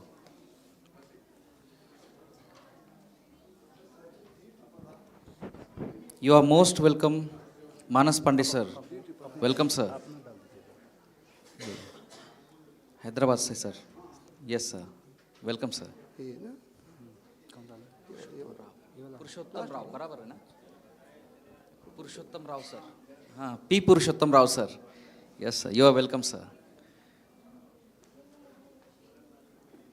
Good afternoon, everyone. The topic of the presentation is empowering financial futures, analyzing the knowledge and practices of working women.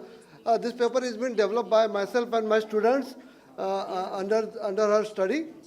Now, if we see the woman as a investment manager, for that matter, we have set up certain objectives. So you all can see that the objectives, we wanted to analyze the level of financial literacy among working women.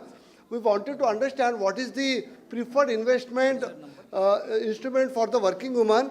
And apart from that, we wanted to connect the education of working women along with the preferred investment instruments. So for that matter, we have collected data from the working women who all are working with the textile industry, automobile industry, IT industry, educations. And for that matter, after doing the analysis, we got to know that these are the demographic profile. I'm just skipping this so that we'll be able to understand. Now, if you see this, if you all can see this particular graph, we got to know that the education of the working woman, if they are more educated, they have got more power of their investment. These are the certain types of investment the working women do. Most of them, they are invested themselves in the gold. 40% of the women, they are invested in the gold. Apart from that, they have done some investment in the mutual funds, stock. Now, this is a very shocking information. We got to know that women are also investing in the stocks. 18.5% of the women, they are investing in the stocks. These are the financial goal setting of working women. They are 75% of the respondents, working women. We got to know that they have got financial independence in terms of investing their own finances, handling their own finances. They have got goal setting for their child educations. They have also tend to do the retirement savings, and they have kept 4% of their financial investments. These are the... Please conclude, sir. Yes. Now, if you see that we got to know that 31% of the women, they have got the knowledge about their financial investment, and how we can improve. We can provide better information to the working women by creating a financial websites. These are the data which we have collected. And at the end of this session, I just wanted to tell you that women who are more educated and earn higher are more inclined to decide the investments. And women who are less educated, they have got very limited scope for their investments. They don't do their investment for that matter. Great, sir. Great. Thank you so much. Thank you, sir. Please have a seat. Abhimanyu Verma, please do come. Country of origin effect and consumer evaluation, a study of offline and online decision variables. It was really a very nice papers. We enjoyed a lot. Please go ahead, sir.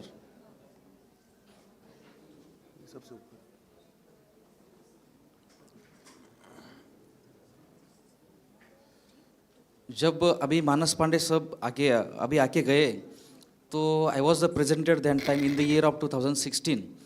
तो वो stage पे थे, Malvika Dev was on the stage, और वो बोले sir 1 ही minute में ख़त्म करना है आपको, 1 ही मिनट में. और मैं 3 आवर्स ट्रैवल करके वहाँ गया था, फ्रॉम औरंगाबाद टू पौंडीचेरी, कितना लंबा है. वहाँ जाके सर 1 ही मिनट में. मैं जैसे ही स्टेज पे गया और मैं बोला रिस्पेक्टेड चेयरपर्सन्स थैंक यू, और नीचे गया, सब लोगों ने तालियां बजाया. तो कभी कभी ऐसा होता है, इट्स ओके. तो वही सिचुएशन में आप है, इट्स ओके. तालियां तो बजा दो यार, please sir. Good afternoon, panel members and one and all present here. The topic is country of origin effect and consumer evaluation, a study of offline and online decision variables. Country of origin on consumer purchasing behavior, the context of the globalized e-commerce era, and the objective of the study include understanding the variables. Abhimanyu Verma. Exploring the impact of country of origin on purchase intentions in the e-commerce era and determining the extent to which COO affects online buying Okay, decisions. doctor, thank you, thank you. Now we are calling Vigneshwari ji.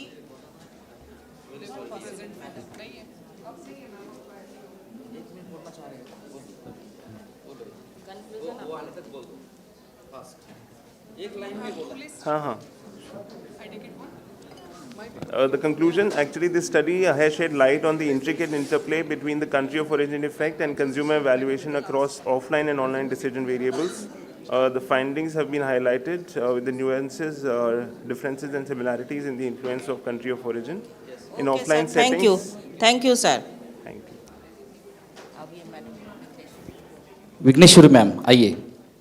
बहुत सारी चीज़ें होती है बताने के लिए, बहुत paper के टाइटल, बहुत कुछ होता है, लेकिन बात तो एक ही बतानी होती है।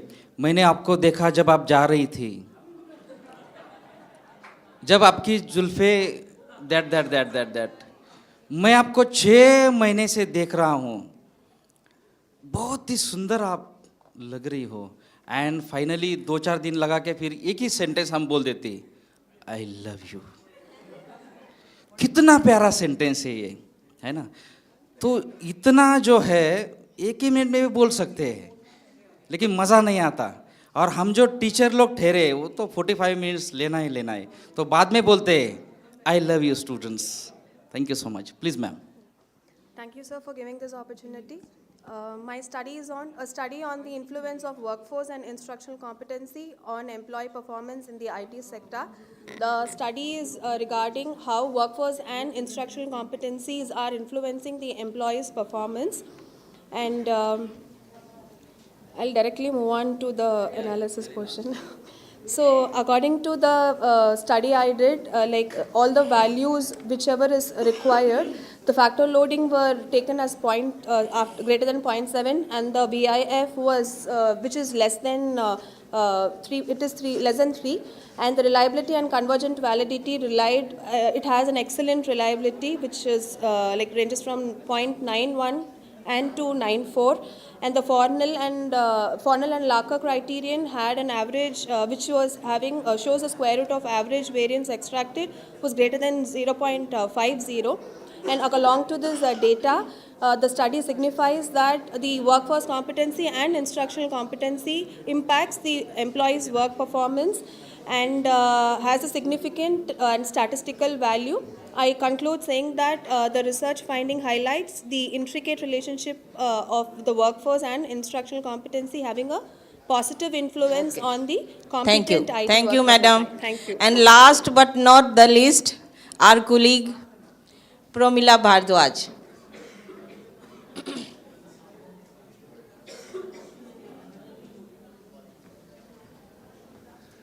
Good afternoon, everyone. Thank you, ma'am, for inviting me on the stage. No, it's just joking. My topic for the presentation is the personal income tax reform on taxpayers. Basically, we are thinking that tax is a new concept, but it is far old, or it is from the Manusmriti. If we study Manusmriti, then tax is there. Even Kautilya, I think everyone knows Chanakya. He developed the basic concepts of taxes, and he even taxed the dancing girls and daily workers also. And when I was studying tax reforms, then I was thinking how he taxed those persons who are on daily wages earner.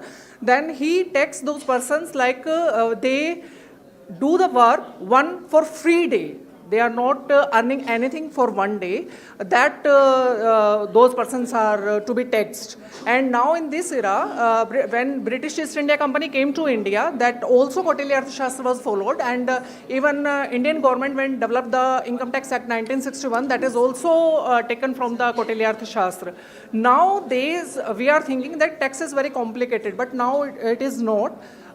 There are many development and recommendation given by the government and which are implemented, and nowadays because all things are digitalized, then it is we are moving for the simplification of our tax system, but still it is very complicated. So, Thank you, ma'am. Sandeep was missing, that's why he can come. Sandeep Arya ji. He was left. देखिए इन्होंने अभी तो innovation किया है, कितनी प्यारी ये जब आई तो कंक्लूजन लगाया डायरेक्ट, उस पे ही 5 मिनट ले लिए. Good good, that is innovation. Thank you so much.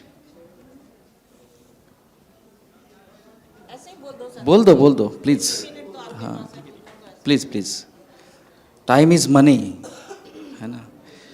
और जिंदगी में अगर कुछ कमाना है तो पैसे मत कमाओ, टाइम कमाओ. और हम सब जो लड़ रहे हैं ना, for the time only, not for the money. महीने तो ऐसे ही आया जाएगा. जिसको चाहिए जस्ट डू 1 मेल मी, एक बार आके 1 घंटा मिलेगा, जितना चाहिए ले लो. That is my promise. Not पैसा कमाना ये कोई बड़ी बात नहीं है. मैं वैसे ही 2 मिनट बोलने वाला हूँ उसके ऊपर ही, कोई बात नहीं. सबसे पहले मैं थैंक यू करना चाहूँगा मैम को कि मुझे मतलब लास्ट मोमेंट पे मेरी रिक्वेस्ट को एक्सेप्ट कर लिया. So my topic is inclusive and sustainable development through transformation from industry 4.0 to industry 5.0. As I have taken the objectives to compare the Industry 4.0 and Industry 5.0 and discuss the challenges and also the possible impact of transition from Industry 4.0 to Industry 5.0. I have used the secondary data and critical and comparative and literature analysis adopted. This is the phases of industrialization, you have all know. And this is the look at the difference between the Industry 4.0 and Industry 5.0. The basic difference is that Industry 5.0 is a human-centric approach and it is about the resilience and sustainability. And from the millennial development goals to the sustainable development goals, we are now towards the use of the Industry 5.0. We are moving towards the SDGs and through the NDCs, National Determined Contributions. So with the 5G and 6G rollout, we have the government's efforts are for the FAME, PM Gati Shakti, and lifestyle for environment.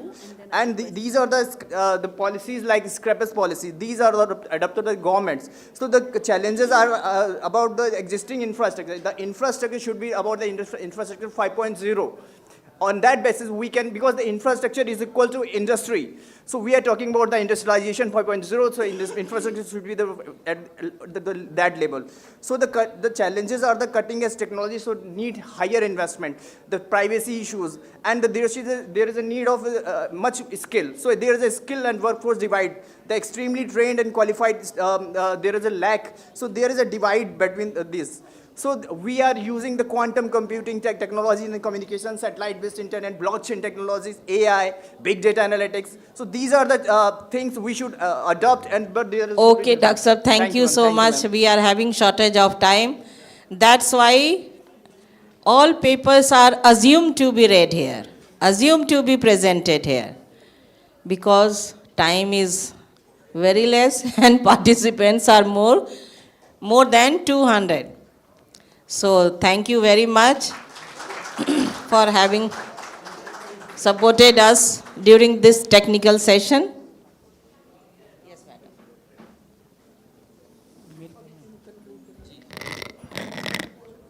Thank you, ma'am. Thank you, sir.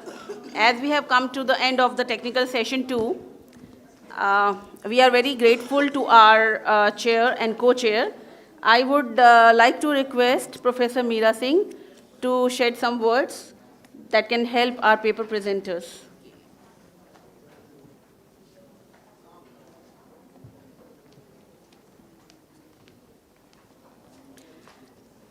I will not take so much time.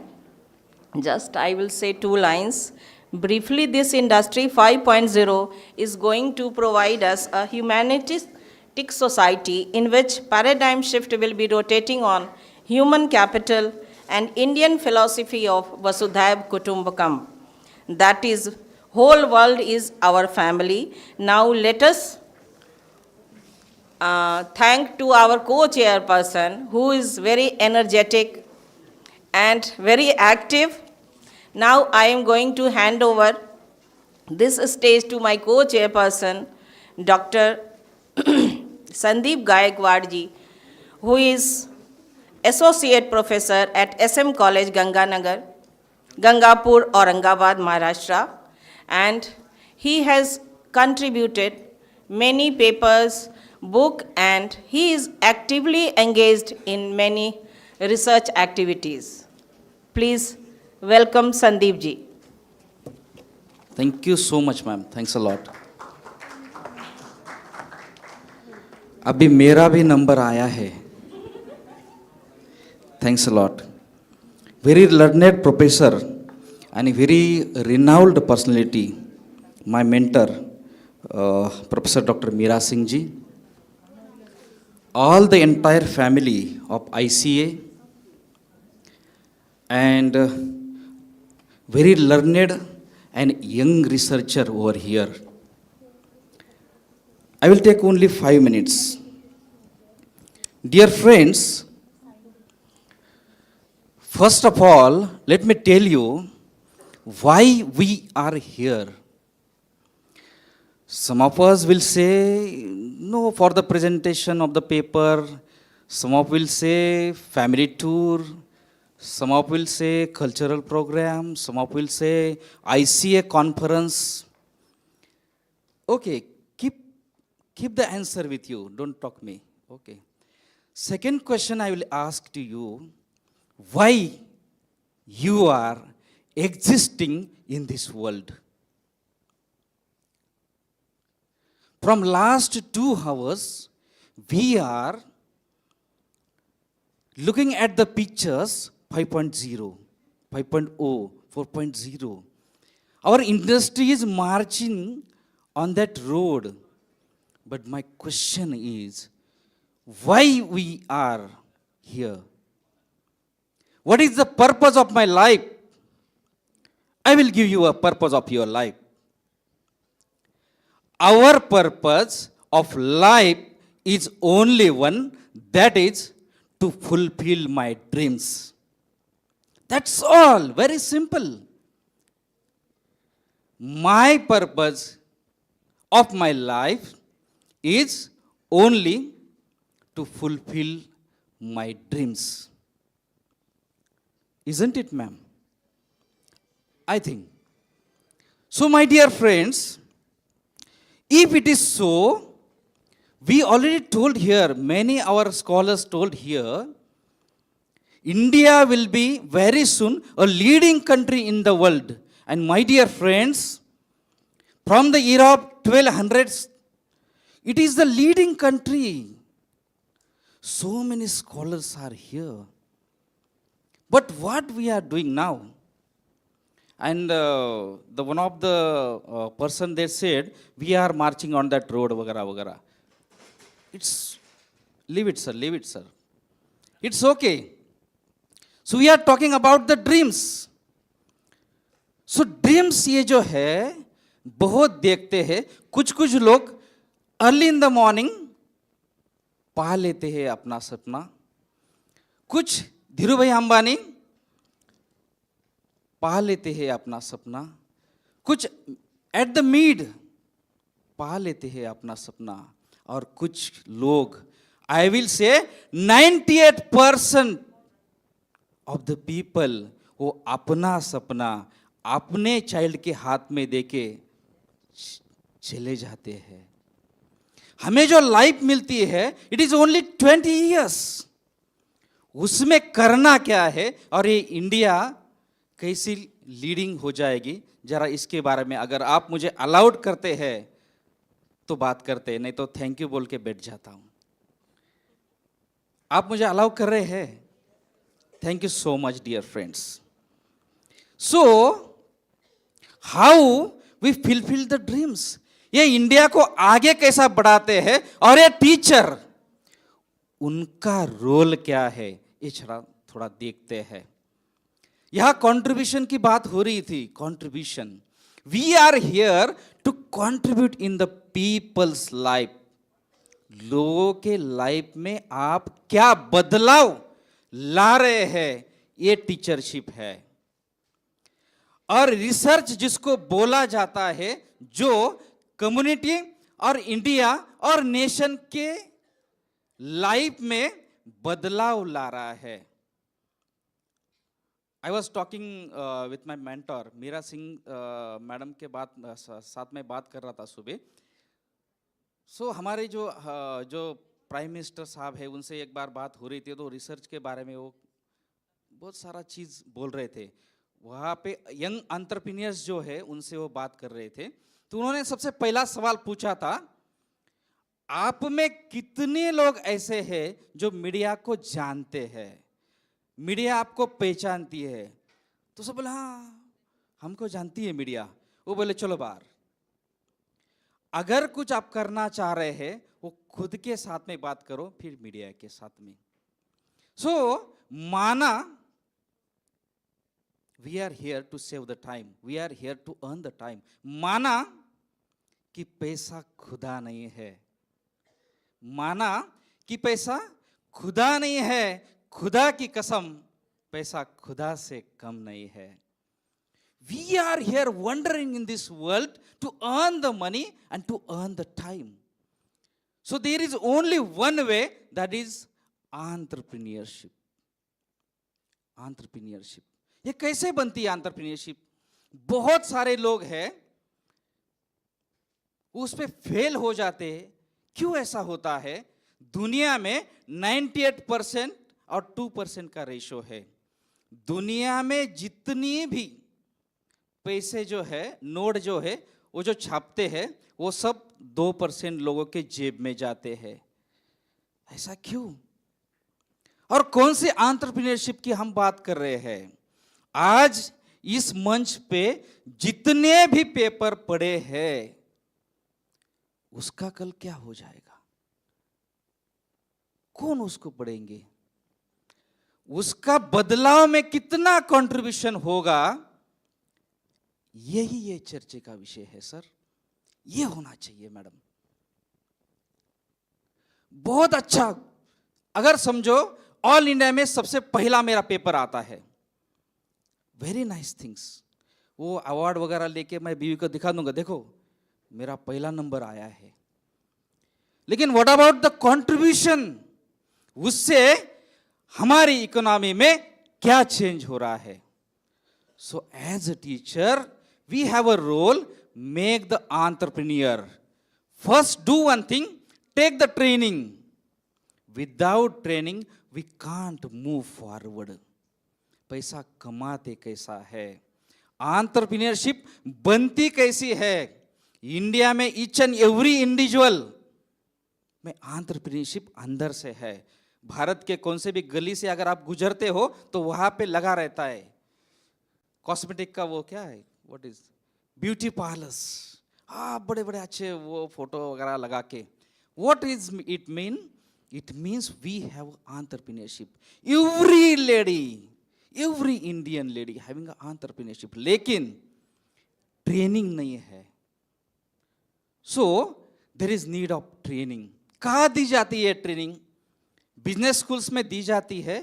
नहीं sir. Conference में इसकी चर्चा होती है? नहीं sir. किताबों में है? नहीं सर। इसलिए हम जहां खड़े हैं वही खड़े रह जाते हैं और मरते मरते अपना सपना अपने बच्चों को देके विदा होते हैं। So there should be a training. If you see in the abroad, अगर आप अमेरिका में जाओगे, यूएस में जाओगे, रुकना है, मैं रुकता हूँ, कोई बात, 1 मिनट में रुक जाता हूँ। 2 करोड़ की ट्रेनिंग है सर। कितना है? 2 करोड़।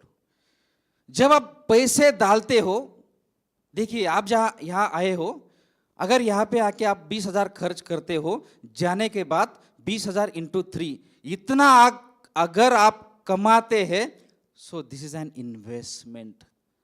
तो आपकी ये इन्वेस्टमेंट है। अदरवाइज एक जो सैलरी होल्डर है इस दुनिया में 91% सैलरी होल्डर है, वो सिर्फ माइनस का गेम करते हैं। मैं आपके पेपर सुन रहा था, it was very mind blowing, बहुत अच्छा था। लेकिन my dear friends, as a teacher, do one thing, make entrepreneur, make entrepreneur. Every time think upon it. अपने बच्चे को तो बनाओ नहीं बनाओ पता नहीं, लेकिन 100 बच्चे को एंटरप्रेन्योर बनाओ, और वो एंटरप्रेन्योर हमारे देश के इकोनॉमी में एवरी ईयर 1 करोड़ वो कंट्रीब्यूट कर सके। टैक्स पेयर बढ़ाओ। हम जो टैक्स दे रहे हैं सर, उसका क्या हो रहा है आप जरा देखिए ना। डायरेक्ट टैक्स हम दे रहे हैं सर। इस साल मैंने 5,30,000 रुपीज डायरेक्ट टैक्स दिया है, लेकिन फिर भी पेट्रोल पंप पे जाके और टैक्स ले रहा है, कुछ भी लिया तो और tax. Every time I am paying the tax, and how can I reach? This is the not plan of my richness. So we are here to richness. इस दुनिया में, इस धरती पर जो भी पैदा होता है उसको एक सपना होता है, और वो सपना पूरा करने का हक भी उसको भगवान ने दिया है. लेकिन उसके लिए चाहिए ट्रेनिंग्स, उसके लिए चाहिए चर्चा. हम 24 आवर्स में कितना टाइम एक दूसरे के साथ में इस बारे में बात करते हैं कि मेरा सपना क्या है, उसके लिए मैं क्या कर रहा हूं. सो आई बिलीव, मैं आपको एक सपना देके जा रहा हूं. We are here to fulfil our dreams. We are here to contribute in the economy. We are here to be rich. We are here to prepare excellence human. We are here to prepare. We are here to marching on that way. And we are here, हम India को जीताने के लिए यहाँ है. और one day India will be a leading country of the world. जो पहले थी अभी भी वो बन जाएगी. आप सबने मुझे सुना, शायद मैं आपको ज़्यादा बोर नहीं करा होगा. बहुत सारी चीज़ें हैं, तो मैंने जैसे आपको बोला था, आपका मैंने पूरा सुना, आपको भी सुनना होगा. आपने सब सुन लिया है, और मैडम ने मुझे यहाँ पे बहुत अच्छा मौका दिया है. It is really a very good thing for me, and thank you for me, and thank you for what is your good name dear? Aahana. हाँ, she was very correct. 5 minute हुए. Excuse me sir, 5 minute. Excuse me sir, आपकी वजह से ये session time पे खत्म हो रहा है. Thank you so much. So thank you. यहाँ पे जो है 3 साल से लोग काम कर रहे हैं. हमारे आईसीए की टीम है, मैम है, 3 महीने से ये सब काम कर रहे हैं. इन्हीं की वजह से ये सेशन फ्रूटफुल हुआ है. तो आप सबके लिए थैंक यू हमारा बनता है. Thank you so much dear. Thank you. ये हमारा है.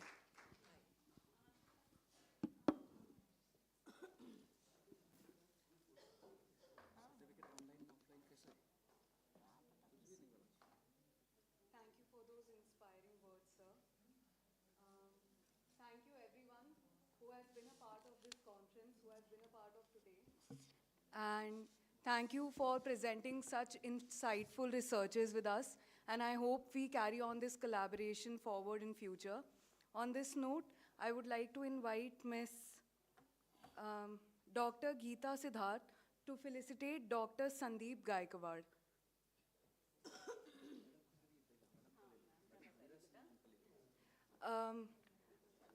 Additionally, I would like to call Dr. Pramila Bhardwaj to felicitate Dr. Meera Singh.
I would just like to announce we have a panel discussion at 3. So we'll be dispersing for lunch right now, and the discussion is on digital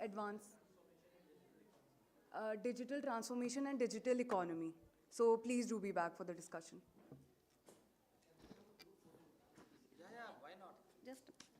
So this is the time finally to offer vote of thanks formally.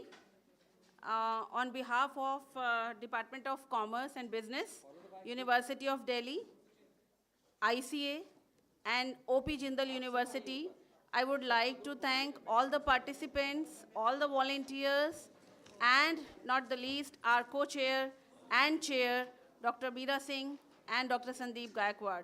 Thank you, everyone, for being here with us. See you in the next conference. Thank you. जिसको भी photo निकालना है इधर आके भी photo निकाल लो time नहीं बचाने तो वो भी हम देने वाले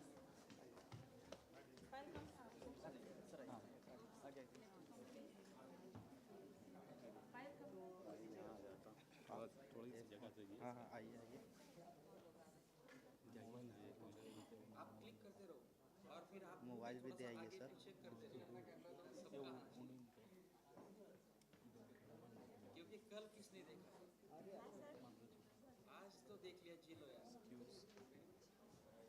मोबाइल दे आइए किसी को मोबाइल दे एक्सक्यूज सर सर थोड़ा सा नहीं हाँ आई विल गिव मोबाइल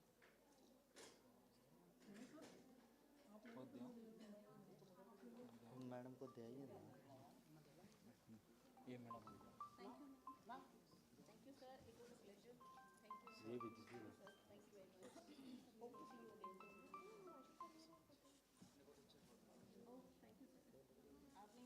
मैं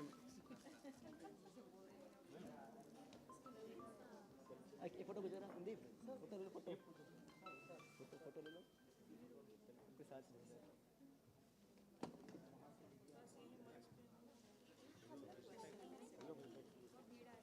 लॉक हो गया होगा फोन लॉक हो गया होगा ये चल तो रहा है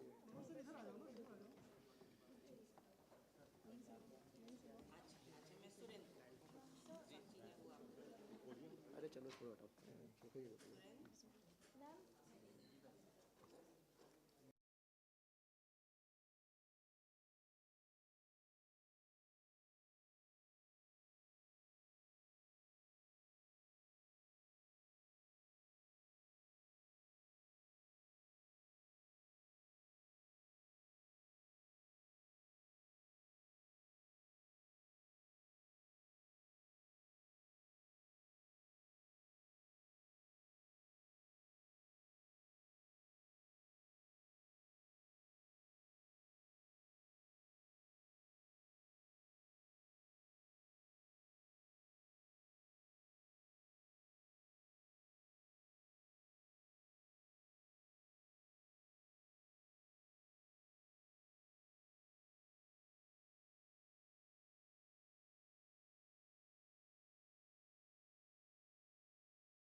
A very good afternoon to all present over here.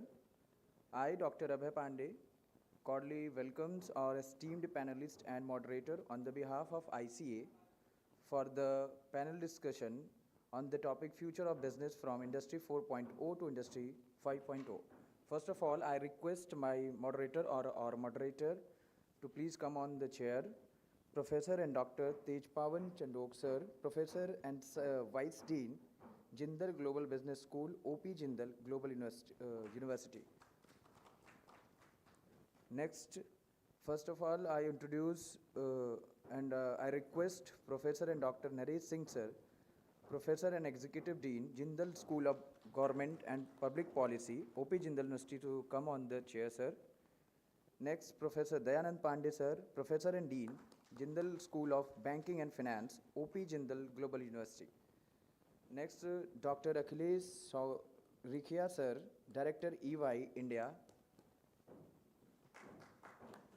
And next, Sri Ved Prakash Gupta sir, Chairman Prasar Group, NCDX, DPCL and SDL. We welcome you all, sir, on the behalf of ICA for this discussion. And now I like to introduce our moderator, and now I am handing over this discussion to our moderator, Professor Tejpavan sir, and request him to please come on the test, sir. Thank you. Thank you, sir. Thank you.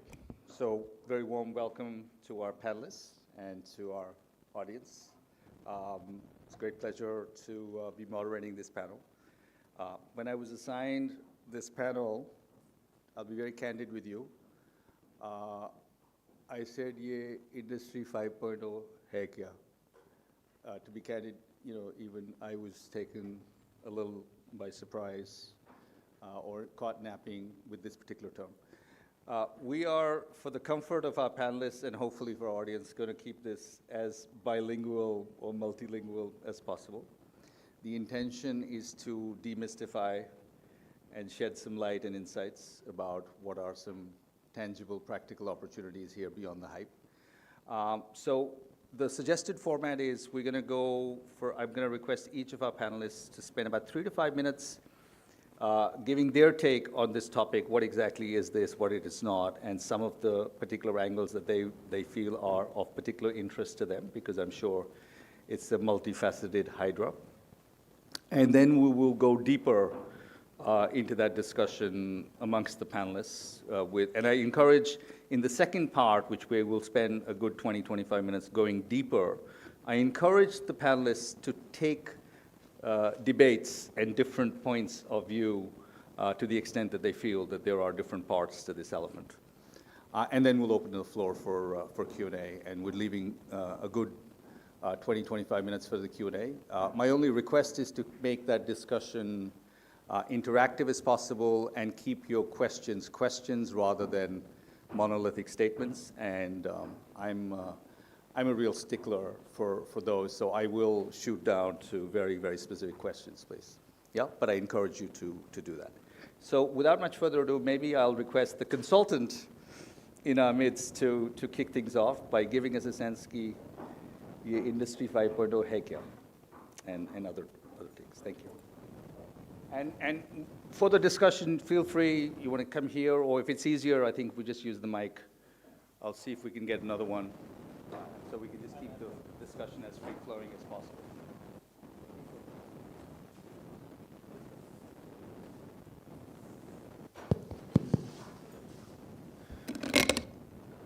Thank you, Professor Tejpavan Chandok. So, thank you for the opportunity. I'll put forward some of my thoughts on the topic. So, for example, so Industry 4.0, what's going to be look like? It will again, like in past or recent times, it will be again driven by the customer demands, consumer demand, how the market is going to shape up. Now we have to look at how the market is going to shape up. For example, going forward, there will be demographic changes. We will have new demography, maybe which is more aging, and how the world will be split, particularly the developed world, where there are more people in the higher age group, and also the income age group. So the demand, similarly, the developing world, that will also be travel into another 5, 7, 10 years, will travel into a different demographic zone. So the demands which are going to be there, that is the first driver which I think. Second driver would be the curiosity with respect to climate. So all the demands will be met through the climate change agenda or maybe climate adaptation agenda. For example, yesterday also I was in a session with the World Investment Promotion Agencies Association. There the key theme was how the new capital is going to be look like. New capital which is, say for example, either in pension funds or with World Bank or IMF or ADB, Asian Development Bank, they are all going for green money. So any other investment which is there, for example, which is not contributing to the climate or which is not taking care of the climate, that is will now be considered as bad money. Not only the means alternate ways of money, but then the money which is not green is going to be bad money in very near future. All the investments which are green, sustainable, which are contributing to circular economy, those will be taken care of. So that is perhaps, to my understanding, second point that will drive the agenda for Industry 5.0. Another agenda would also be the technology change or AI, artificial intelligence. So this could, as we also see as the time passes by, the pace of innovation is increasing every day. And something from product, when it comes to market, the alternate which will come up next is just behind the door. So that will also come in quickly. So AI and technology, that is going to be the third key driver in terms of defining what is going to be 5.0. Now, when we are trying to define what is going to be 5.0, which will be maybe more niche, more customized delivery of services, we also look back. For example, we start from 1500. So there maybe production was most happening around India, Indian subcontinent. But then when during industrial revolution, maybe it transferred, it got shifted to Europe because of mechanization. And then we also see, though there is a lot of academic information available, but then if we see during the First World War and Second World War, it got shifted to America. Most of the manufacturing or if we say industries, is maybe more of manufacturing. And then during 70s, 80s and 90s, it shifted from America, the manufacturing the core, maybe China also took a larger share. This was followed by maybe now after COVID, there is another opportunity for India, and also the overall globally, how the industry will shape up into new horizon of 5.0 and how much share India can take up. These are some initial thoughts that how the industries of the 5.0 is going to look like. I will maybe initial point I like to conclude with this point that yesterday in that meeting which I was mentioning, there was a startup and he said that he has got patented a nano robot which will be inserted in your body and it will eat up the cancerous cells. So that is how he is saying that I'll be able to manage the treatment for cancer, and he has got patent, which means it is also certified as useful. So some more of these technologies will perhaps come into future, come into be maybe a common scenario, not like an exception which gets talked about. So that is how I see Industry 5.0 to be looking like. Maybe it will be less of volume, but high value addition. Maybe more also innovations to material and minerals, which perhaps go into manufacturing. And if we also include services in Industry 5.0, then services, as you all know, as we develop further, then it takes up major share of employment, major share of economy.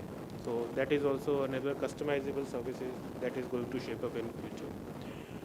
What will survive in this scenario perhaps is who will innovate ahead of the curve. Before it happens, the insights, that there again AI should come into picture. So these are some of my initial thoughts. With that, I thank you. Dr. Akhilesh. So I'm going to request Professor Naresh to come next. And my request, Professor Naresh, would be is if you could particularly help our audience and me better unpack what specifically is the difference between Industry 5.0 versus 4.0? We understand that generative AI and technologies are an enabler, but how exactly is Industry 5.0 different from the impacts of generative AI? Right. So thanks very much, Pawan. A few quick points, and let me try to do this in the few minutes that we have. My opening point is that Industry 5.0 is not merely whatever will happen in the business world in the next decade or so. Many businesses might remain in 4.0 for the next 40, 50 years unless they evolve to develop certain profiles and certain characteristics. I think that's important. There are some kinds of normative structures. Yes, the market will drive it.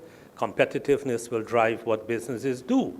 But they might end up remaining in 4.0, which was essentially Web 3.0 interaction with IoT and the Internet of Things, and the interactivity of digital mechanisms.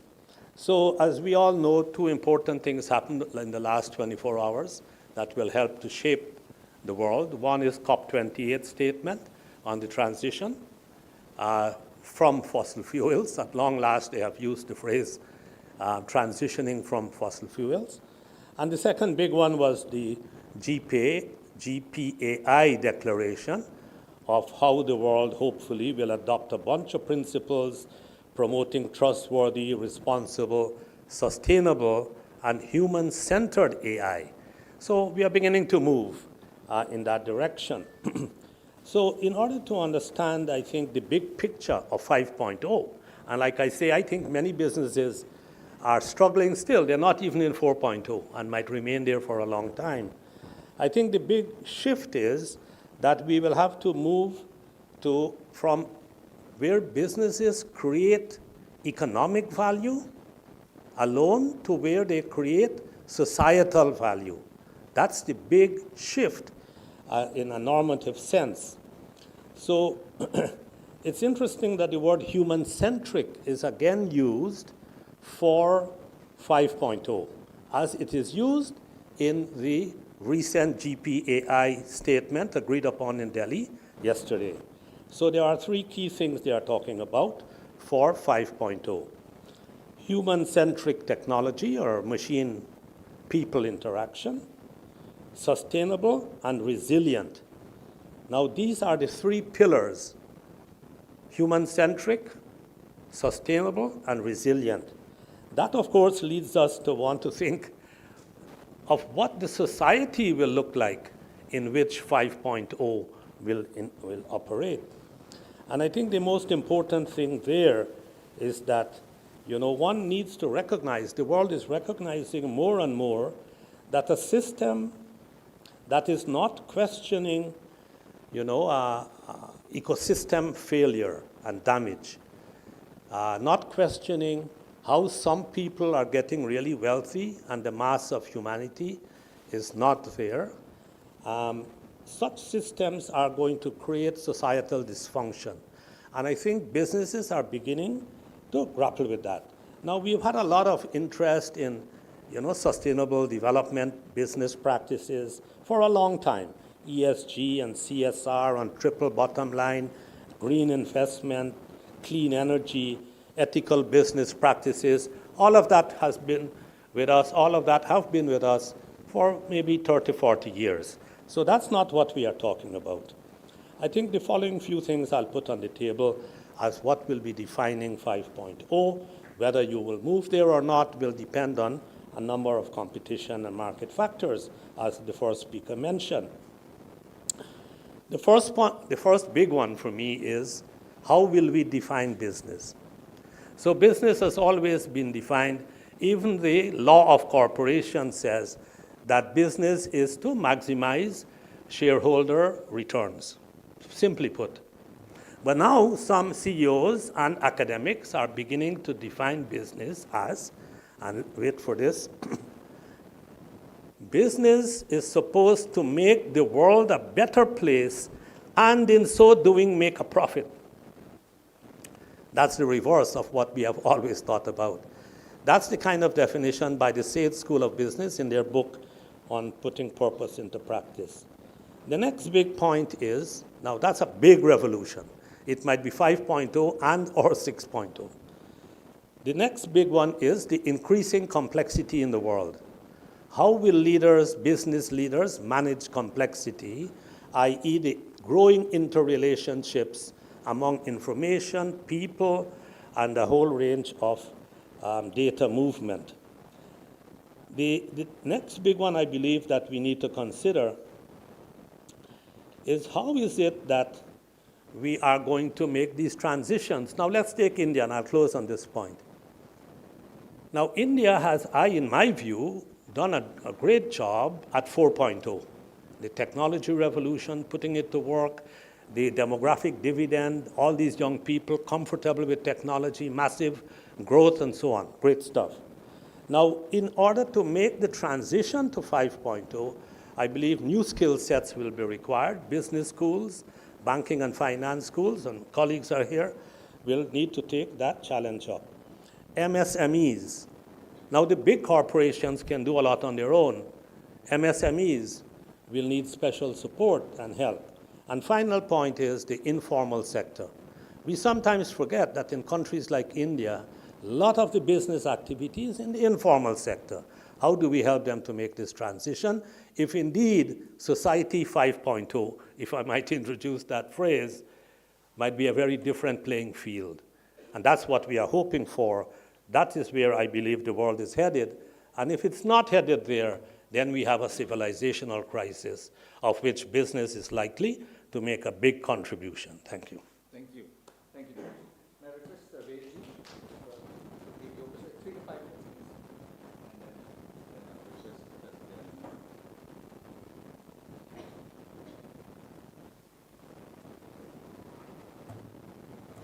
सबको नमस्कार।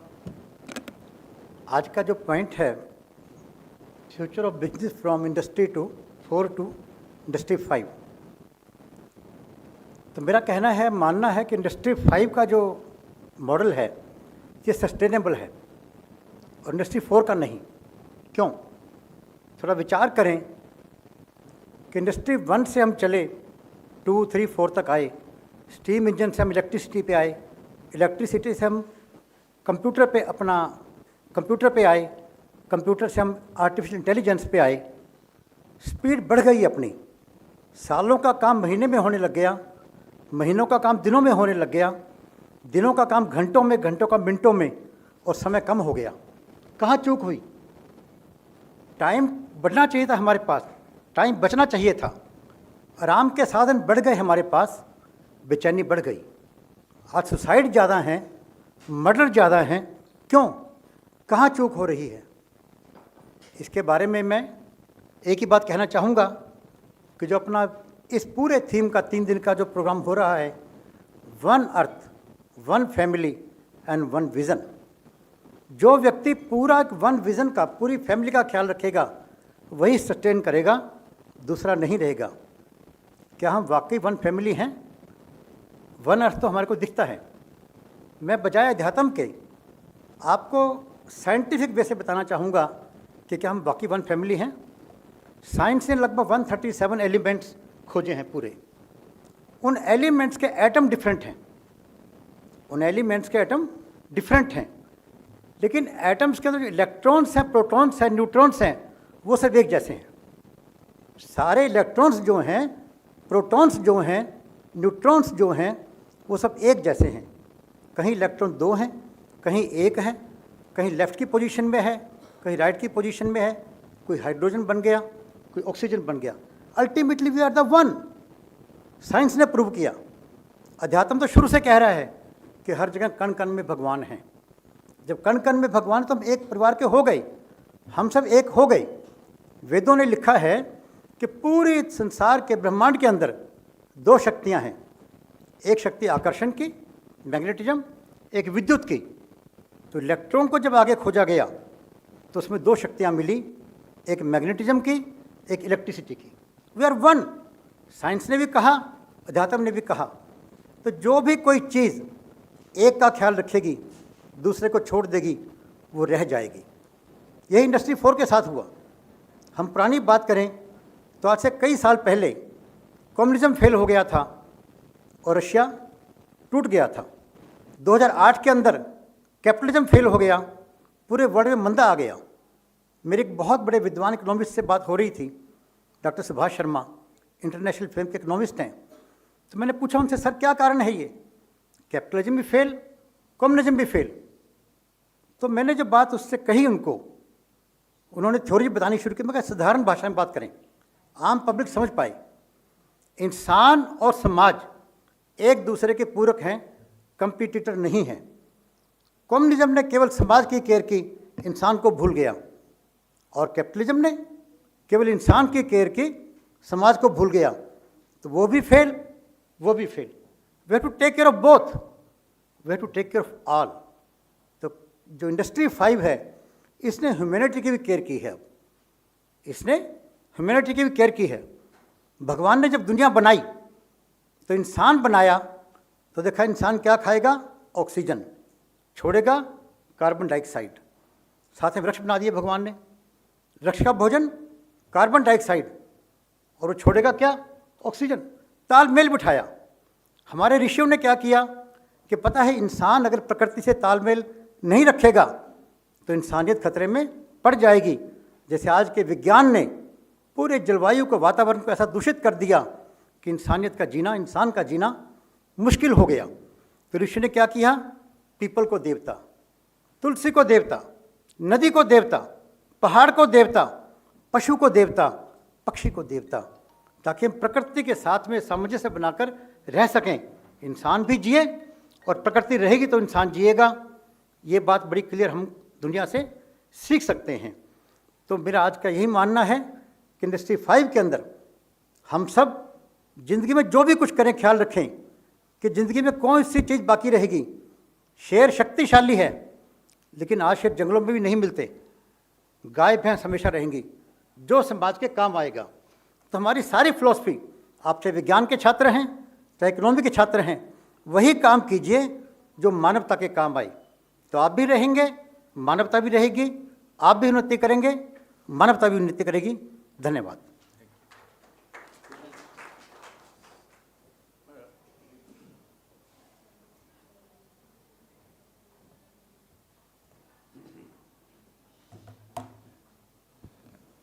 I think, thank you very much.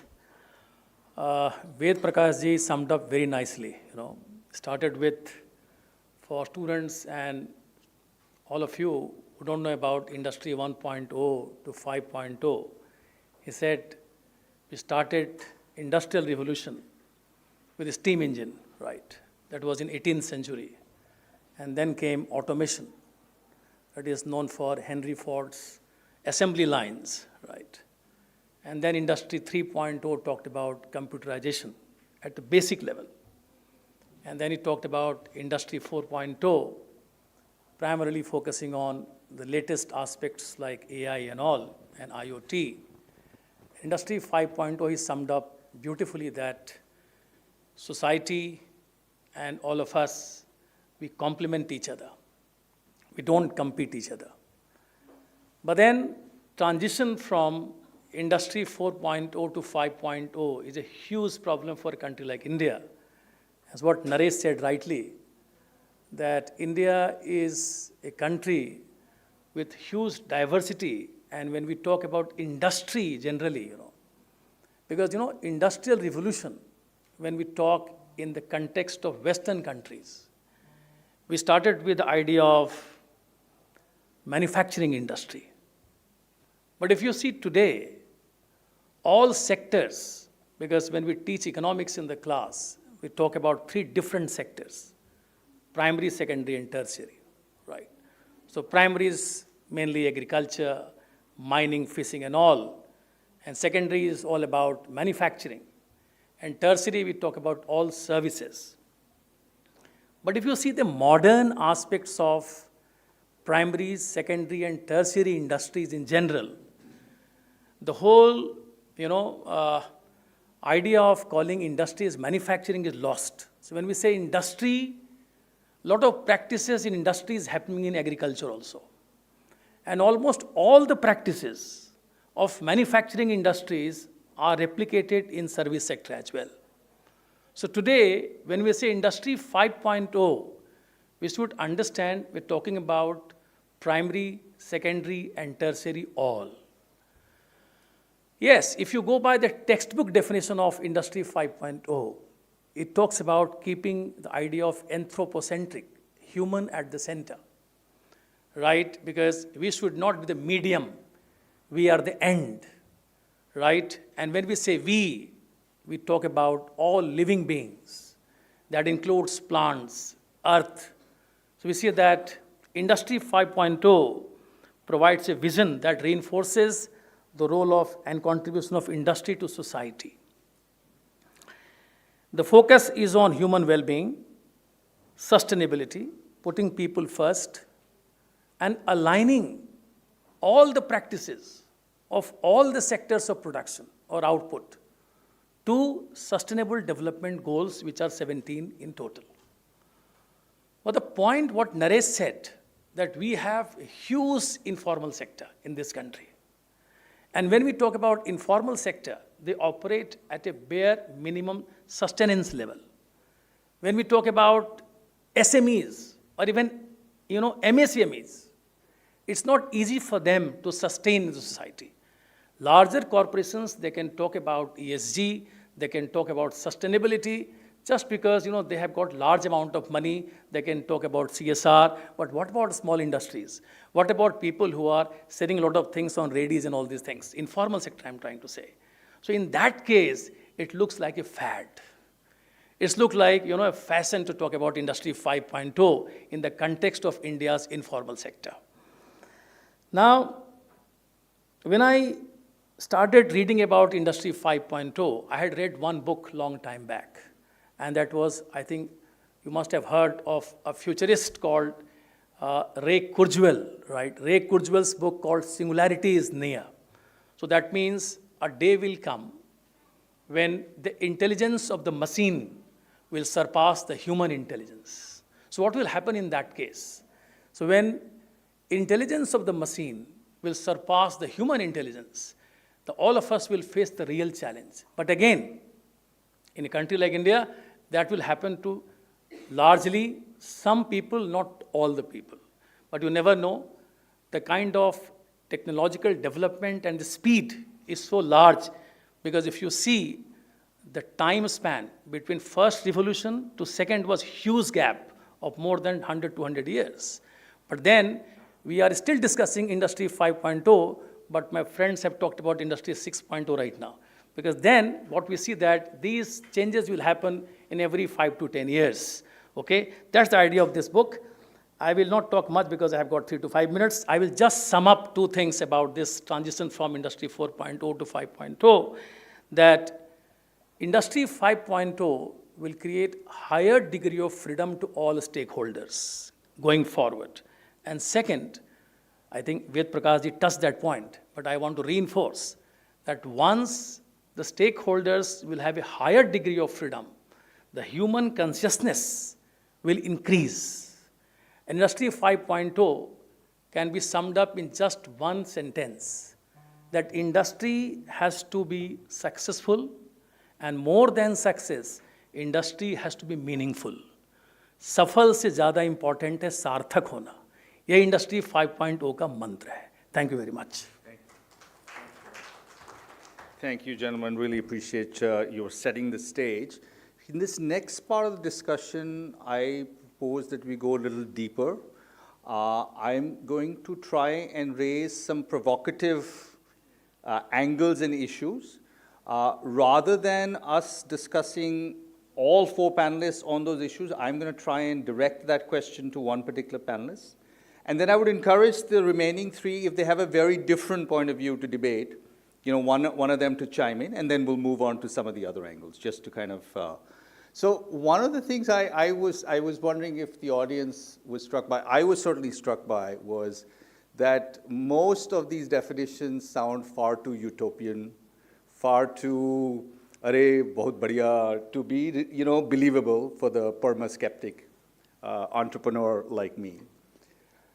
And I was wondering if whether in our hopes and aspirations, we are putting a lot of carriages onto the one horse of Industry 5.0 in terms of sustainability and circular economy and, green transitions and whatever have you, onto perhaps, is there a tighter, narrower definition of Industry 5.0 which is more to do with greater human-machine interaction as opposed to Industry 4.0, which was a lot more about machine automation and robots and replacement of human tasks? So is there a narrower potential definition for Industry 5.0 specifically?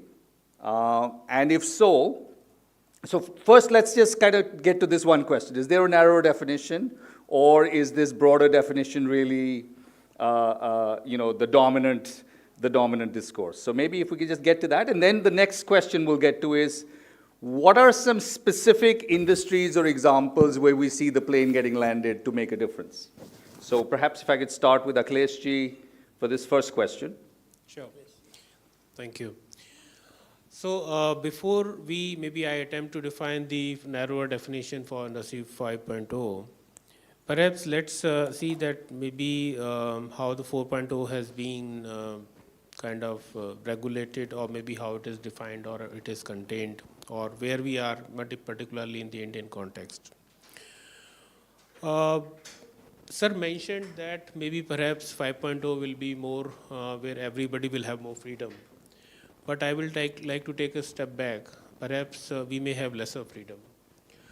Why? Because, say for example, all the websites that we interact with, or AI or any other thing, there are some prerequisites or maybe pre-filled kind of things. There are some default settings which which are not allowed in some of the developed countries, but in India everything is allowed kind of thing. The point that I'm trying to drive is that maybe perhaps 4.0 also, manufacturing and services included, the policy making has not been able to keep pace with it, with the change that is happening, the disruption that perhaps 5.0 will bring about.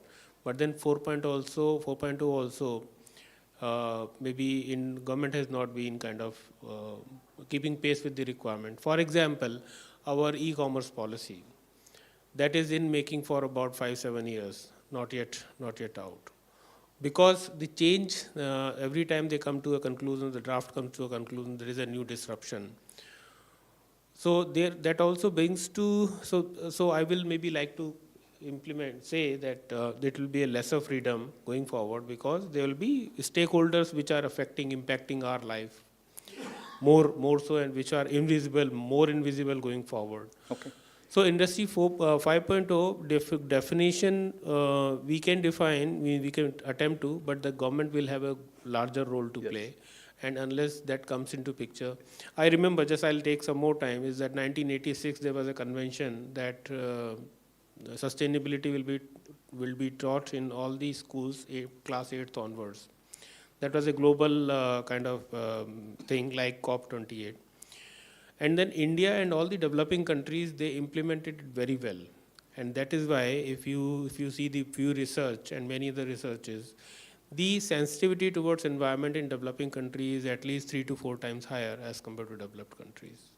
Yeah, but I think let's keep the topic as focused to Industry 5.0. So I'm saying, the 5.0, maybe means all the industries will get impacted. Okay. For example, power, if we take power and mobility. So power, whatever the composition it is, say for example, hydel, coal and many others, EV or maybe renewable power or hydrogen, that will come into picture.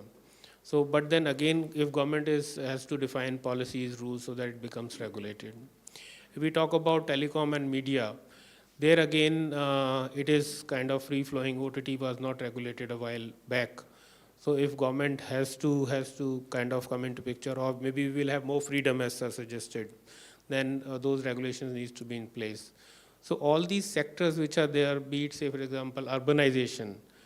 For example, now while coming to this place, I saw that the AI-driven homes are also now into picture.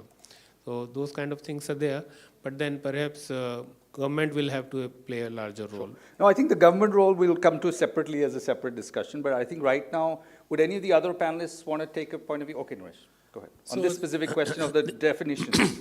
The quick point is that what is the value of a concept like 5.0? And the value, I think, is that it articulates a paradigm of where business and society must co-evolve to get. It's a vision that it is, an aspirational vision that it is articulating. I don't think it can be regulated by anybody, but it articulates a series of issues that if we seek to narrow it, we lose it. This is not an issue, it's a vision, an aspirational vision, which I think is key to societal evolution. Interesting point of view. So let's move a little bit now, a little deeper into the related second question. And I think Dr. Akhilesh already started talking about some industry sectors. Although I sense the industry sectors when you talked about power, it sounded more like a green transition interpretation of Industry 5.0 than the human-machine interaction version, but nonetheless. But let's get a little deeper into, if any of the other panelists, maybe Professor Dayanand, if you could sort of talk a little bit about which sectors do you really see the rubber hitting the road in the near term, given it's aspirational, but aspirational stuff, particularly in the Indian context, as you can imagine, charcha bahut ho sakti hai, lekin, I think where we would the will plane talk land? about the sector, wherein we can see a transition from 4.2 to 5.2 easier, I always see that in a context of India, regulatory bodies have a role to play. Remember one thing. Right. Second, because we are a country wherein regulations have actually turned around things for the betterment of the society. If you leave it to the society, leave it to the corporate, it may happen very slowly. Regulations make it very fast. Like, see the idea of CSR. Once you commit a fund for the corporate for CSR, it happens. So, there is one sector which I can see wherein sustainability is aggressively moving on, and that is energy sector. I mean, there is a huge impetus from the government, and even in COP recent meetings and all, I can see that the government regulations, the government emphasis and use of renewable power, right, that is taking place in a big way. So that is one area where the SDG goals or sustainability from 4.2 to 5.0 will move faster. There is another industry wherein I can see this transition will be very quicker, and that is not because of sustainability part, but also because of the machine-man interaction intensely, and that is the sector finance and banking, wherein I find that the machine and human interaction will become very beautiful and adding tremendous value to people. It is happening. I mean, see the case of UPI, right? UPI is a very small innovation today, if you look at in terms of machine-man interactions and all the businesses. But a lot of things are coming up in fintech, and this might revolutionize or transform the society on the first part of transition from 4.2 to 5.2. Thank you, Dhananjay. So that sets us up very well for the next part of the discussion. Just to keep the audience interaction and anticipation for that planning, because we only have about 15, 20 minutes left, what I'd request is if you have some very interesting questions, you could just pop them down on a piece of paper, and I'll just ask a couple of the organizers to stand on either aisle so I can at least get a sense of the popular themes that you want to cover, and then we'll come to that in about 5 minutes' time. In the next 5-6 minutes, what I'd like to cover is 2 or 3 themes and unpack them further. One is about the risks, downsides. We've so far been just spelling out a fairly utopian vision. What are some of the key risks and downsides, and what are some of the ethical issues? That's one question. And perhaps I'd request Dayanandji to take the, Vedji to take the lead on the, इसके downside risks क्या हैं, इसकी ethical implications कुछ हैं आपके perspective? देखिए कि industry 5 में जाने के डाउनसाइड कोई दिखाई नहीं देते हैं. आप बात करेंगे कि मशीन और इंसान की बात करें तो मशीन जानी जाती है अपनी आउटकम से और इंसान जाना जाता है भावनाओं से. कोई काम क्या मर्डर कर दिया, एक मर्डर पे फांसी हो सकती है और 100 मर्डर पे आदमी को वीर चक्र मिल सकता है. डिपेंड करता है कि किस भावना से काम किया गया. मशीन को भावना से कोई मतलब नहीं है। मशीन की एक्यूरेसी, मशीन की स्पीड और इंसान की भावनाएं दोनों मिल जाएं। मेरा ये कहना है कि industry 4 to industry 5 it's a journey आराम से कल्याण की ओर। इंडस्ट्री 4 तक हमें आराम दिया, स्पीड दी हमारे को, वॉल्यूम दिए हमारे को, मानवता कल्याण की बात भूल गए। और कहें तो इसको कि इंडस्ट्री 4 और 5 की बात करेंगे हम लोग कि आराम और कल्याण की बात करने के अलावा कि इन आपस में सामंजस्य नहीं बिठाया। तो आपस में सामंजस्य हो तो वंडर हो सकते हैं। वेद जी के हिसाब से चलें तो दूध पी के सो जाओ, चिंता करने की कोई ज़रूरत नहीं है। Anybody else have a different point of view, a more sanguine point of view about some of the risks? Yeah, I think I would like to mention, say for example, COVID was also the downside of it maybe.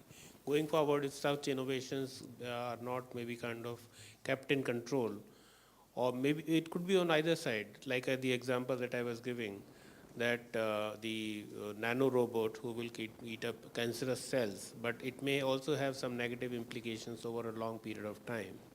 That is why I brought forward the point of regulation. So these are maybe few examples, and many other have happened in between where it may go out of control. So regulation is something that I would strongly profess.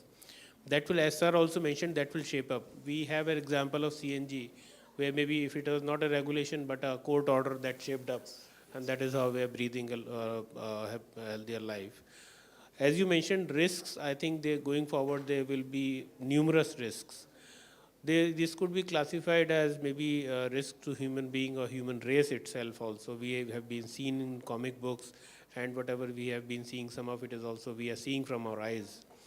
So there are numerous risks, and there should be a regulatory, like we have suppose COP. Then maybe globally we have a body which controls, we kind of guides, if not controls. The guidelines are there that what should be allowed, what should not be. Thank you for that. Add one thing here. Yes, sir. You know that if you, what you said, downside risk. You know, there is one big downside risk in this. If the focus is too much on sustainability, and if you ignore the profitability or going concern of a business, right? You are putting the cart before the horse. Don't do that, because a business is first about shareholder, then about other stakeholders, right? And if you just don't understand it, then you are putting a misplaced representation of the whole thing. So in the idea of regulations or expectations, first we should understand that businesses are there to make money, and then a part of the money must go for the welfare and benefit of the society. If you just don't understand it, you will do the mess out of it. This is the downside risk of the whole thing. Great. So मैं एक बार कहना चाहूँगा जी sir, कि जो risk है ना इंसान की भावनाओं के कारण है।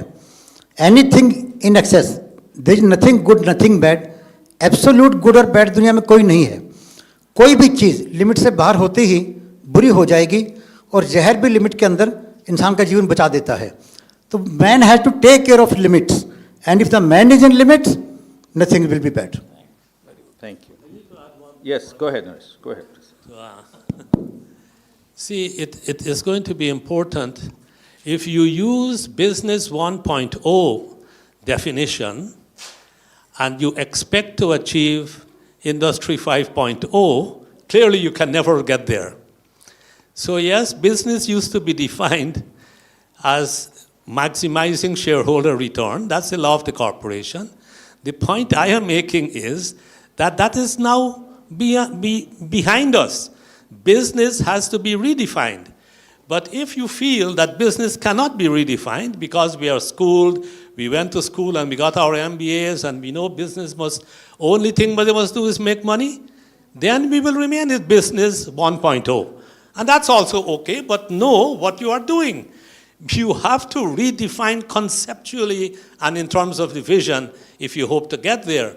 But I will talk about public policy shifts in a minute when we come to that. I'll leave it there. Sure. Yeah, I think in the interest of, so why don't we start to incorporate some of the very interesting audience questions.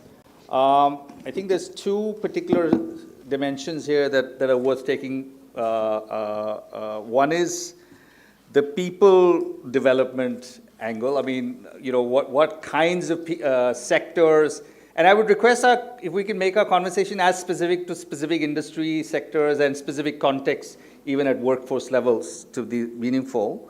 What are some of the angles as far as the development of particular people to be ready for these superior human-machine interaction outcomes? And so there's Professor K.K. Das, Ravenshaw University, Cuttack's question about, in the transitions of Industry 4.0 to 5.0, what will be the future of academics and the academic sector? Is the current academic sector ready to address the finer points of such human-machine interaction? So perhaps if we could take that people development and this question, would any of the panelists care to take the lead? Yeah, I'll start. So I think the first thing is, when the world was dominated by a thing called GDP per capita as a measure of societal progress for a very long time. And then in the early 90s, the world introduced a new paradigm called human development. There was a big difference, and the difference in the vision is that it's not people who are an input into economic growth. Economic growth must be serving as a means for human well-being. That fundamental revision then changed what indicators we use to measure progress, what kinds of health policy, education policy, poverty reduction policies, a whole range of them shifted with it. The point I'm making is that once we understand and articulate the vision of 5.0 clearly, then the business sectors and business education must shift. We'll have a big problem there because most of our professors of business, and I dare say, present company excluded, of course, from the business school and from the banking and finance school, they will be able to make the transition. But if you were educated in the old paradigm, it will be time to reverse this a bit. And it will be difficult to do. But I think if government, I wanted to just clarify a point I made. I said you could not regulate the vision or the paradigm of 5.0. But once you have that paradigm, you then translate into action. Public policy, programmatic action has to be regulated. Otherwise, you wouldn't shift. The incentives have to change. But for education and so on, I believe we will have to identify a range of new skill sets, which I've started to articulate. We will have to identify a deeper understanding of what needs to be done, and we will have to work with standards and guidelines of public policy that government will have to put in order to make the transition happen. But we can't regulate the vision. Okay. I think the question about education sector, that new education policy 2020 outlines this part very beautifully. If you see, I was talking about freedom. Here lies the importance of this. The student is free to transfer the credit, right, from one institution to another institutions, right? And then there is called academic bank of credit. And the second point about use of technology in education. 40% of the credits earned at the undergraduate level can be done through program courses student can do through online mode. So these are the changes happening, and these changes will enhance the freedom and flexibility of the student community, and it will also add a lot of benefit to the education providers like universities and colleges. That's my take. Thank you. Great. So I have two remaining questions. I'd like to get both of them, so I request one panelist comment on each, because इसके बाद आपको पुरस्कार देने हैं, उसके लिए भी time चाहिए. So one very interesting question is, how does Industry 5.0 contribute or curb cognitively underdeveloped or impaired human beings? What are both the opportunities and challenges in Industry 5.0 for people with cognitive? And the second question, so yeah, go ahead. Do you want to take this one? It depends on how we interpret cognitively impaired. Humans are cognitive misers, as we all know, because it takes a lot of energy to think. So we don't like to think. We prefer to act by emotion and instinct, and lots of our behavior is driven not by rationality, as we all know, but by emotional and other instinctual behavior. But if we are talking of people of, if you like, lower IQ, if that's what we were talking about, IQ, we have now EQ, which is extremely important, and I think will become even more important in 5.0 than it was in 4.0. Most importantly, we have now to move to SQ. And I want to echo what Mr. Gupta was talking about. That is spiritual intelligence. I think moving to the level of spiritual intelligence and spiritual capital, and we have now at least 5 books, in fact 7, with our book just out, on this sector, and I think that will become even more relevant in 5.0. So that's how I think the cognitive shift will take place. We have also just put out another book on using quantum-like frameworks to understand human cognition. So a lot of evolution is taking place in understanding human decision-making, human cognition, and even financial decision-making, which is an area in which we are actively researching.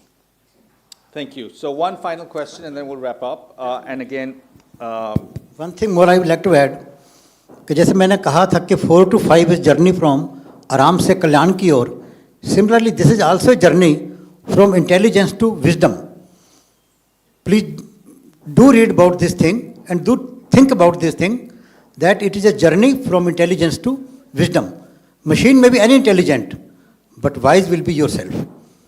Intelligent can do things more accurately, more swiftly, but करना है कि नहीं करना, ये wise आदमी बताएगा. So we have to be wise also, and I hope Industry 5 will make us wise also. well, whether Industry 5.0 makes us wiser or whether the wiser make Industry 5.0 happen, that we will wait and see. But this is probably a good time to wrap up because we're out of time. Please join me in thanking our panelists and for a fabulous discussion. We have some tokens of our appreciation. Professor, oh, you're going to do this? Okay, great. Thank you so much, sir. This was indeed a very insightful discussion.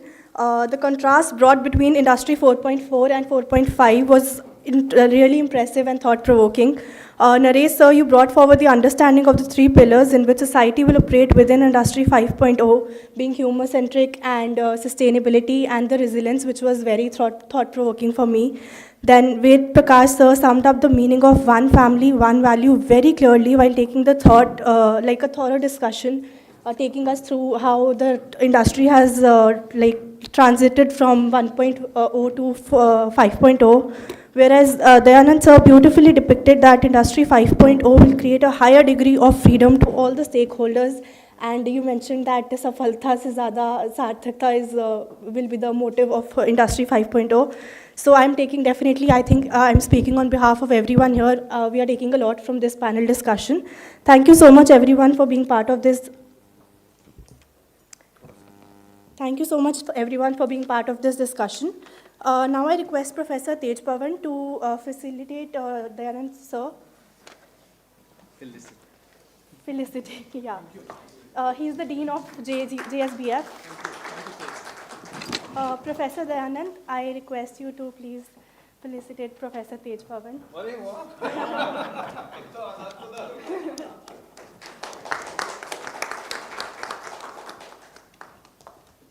Dayanand sir, can I please have you here?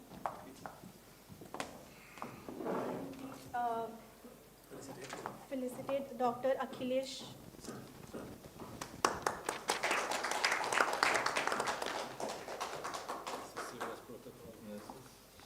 A huge round of applause for Shri Ved Prakash sir.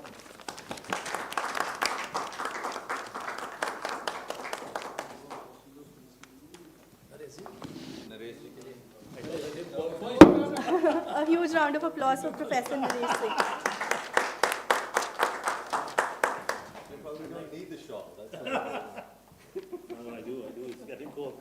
Thank you so much, sir. Thank you. Thank you. Done? All right. Shelley, thank you. Thank you.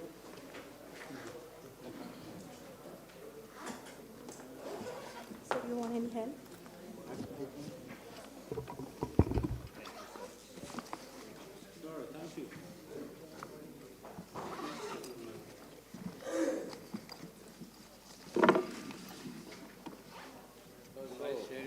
Thank you. Thank you. Nice meeting you as well. Sir, your S, prompted me, the S you added last time, last point, that it has to be the spiritual part. Under our NEP, under choice biscuit system, is LTP. Now they have added S. But that S is not spiritual, that's societal. Your most stress was on societal. Yeah, earlier. Yeah, earlier, you were societal. I made the additional point. Yeah, just made addition, but it has to be more societal. Just one second. Oh, group photo. I thought you were Quickly near. do a photo and then come. Why don't we just sit back where we were and then. Standing Continue mode? standing. Standing? They want stand. Oh, posing for so many cameras. Which one would show less of my double chin? Thank you. So that only hides the baldness.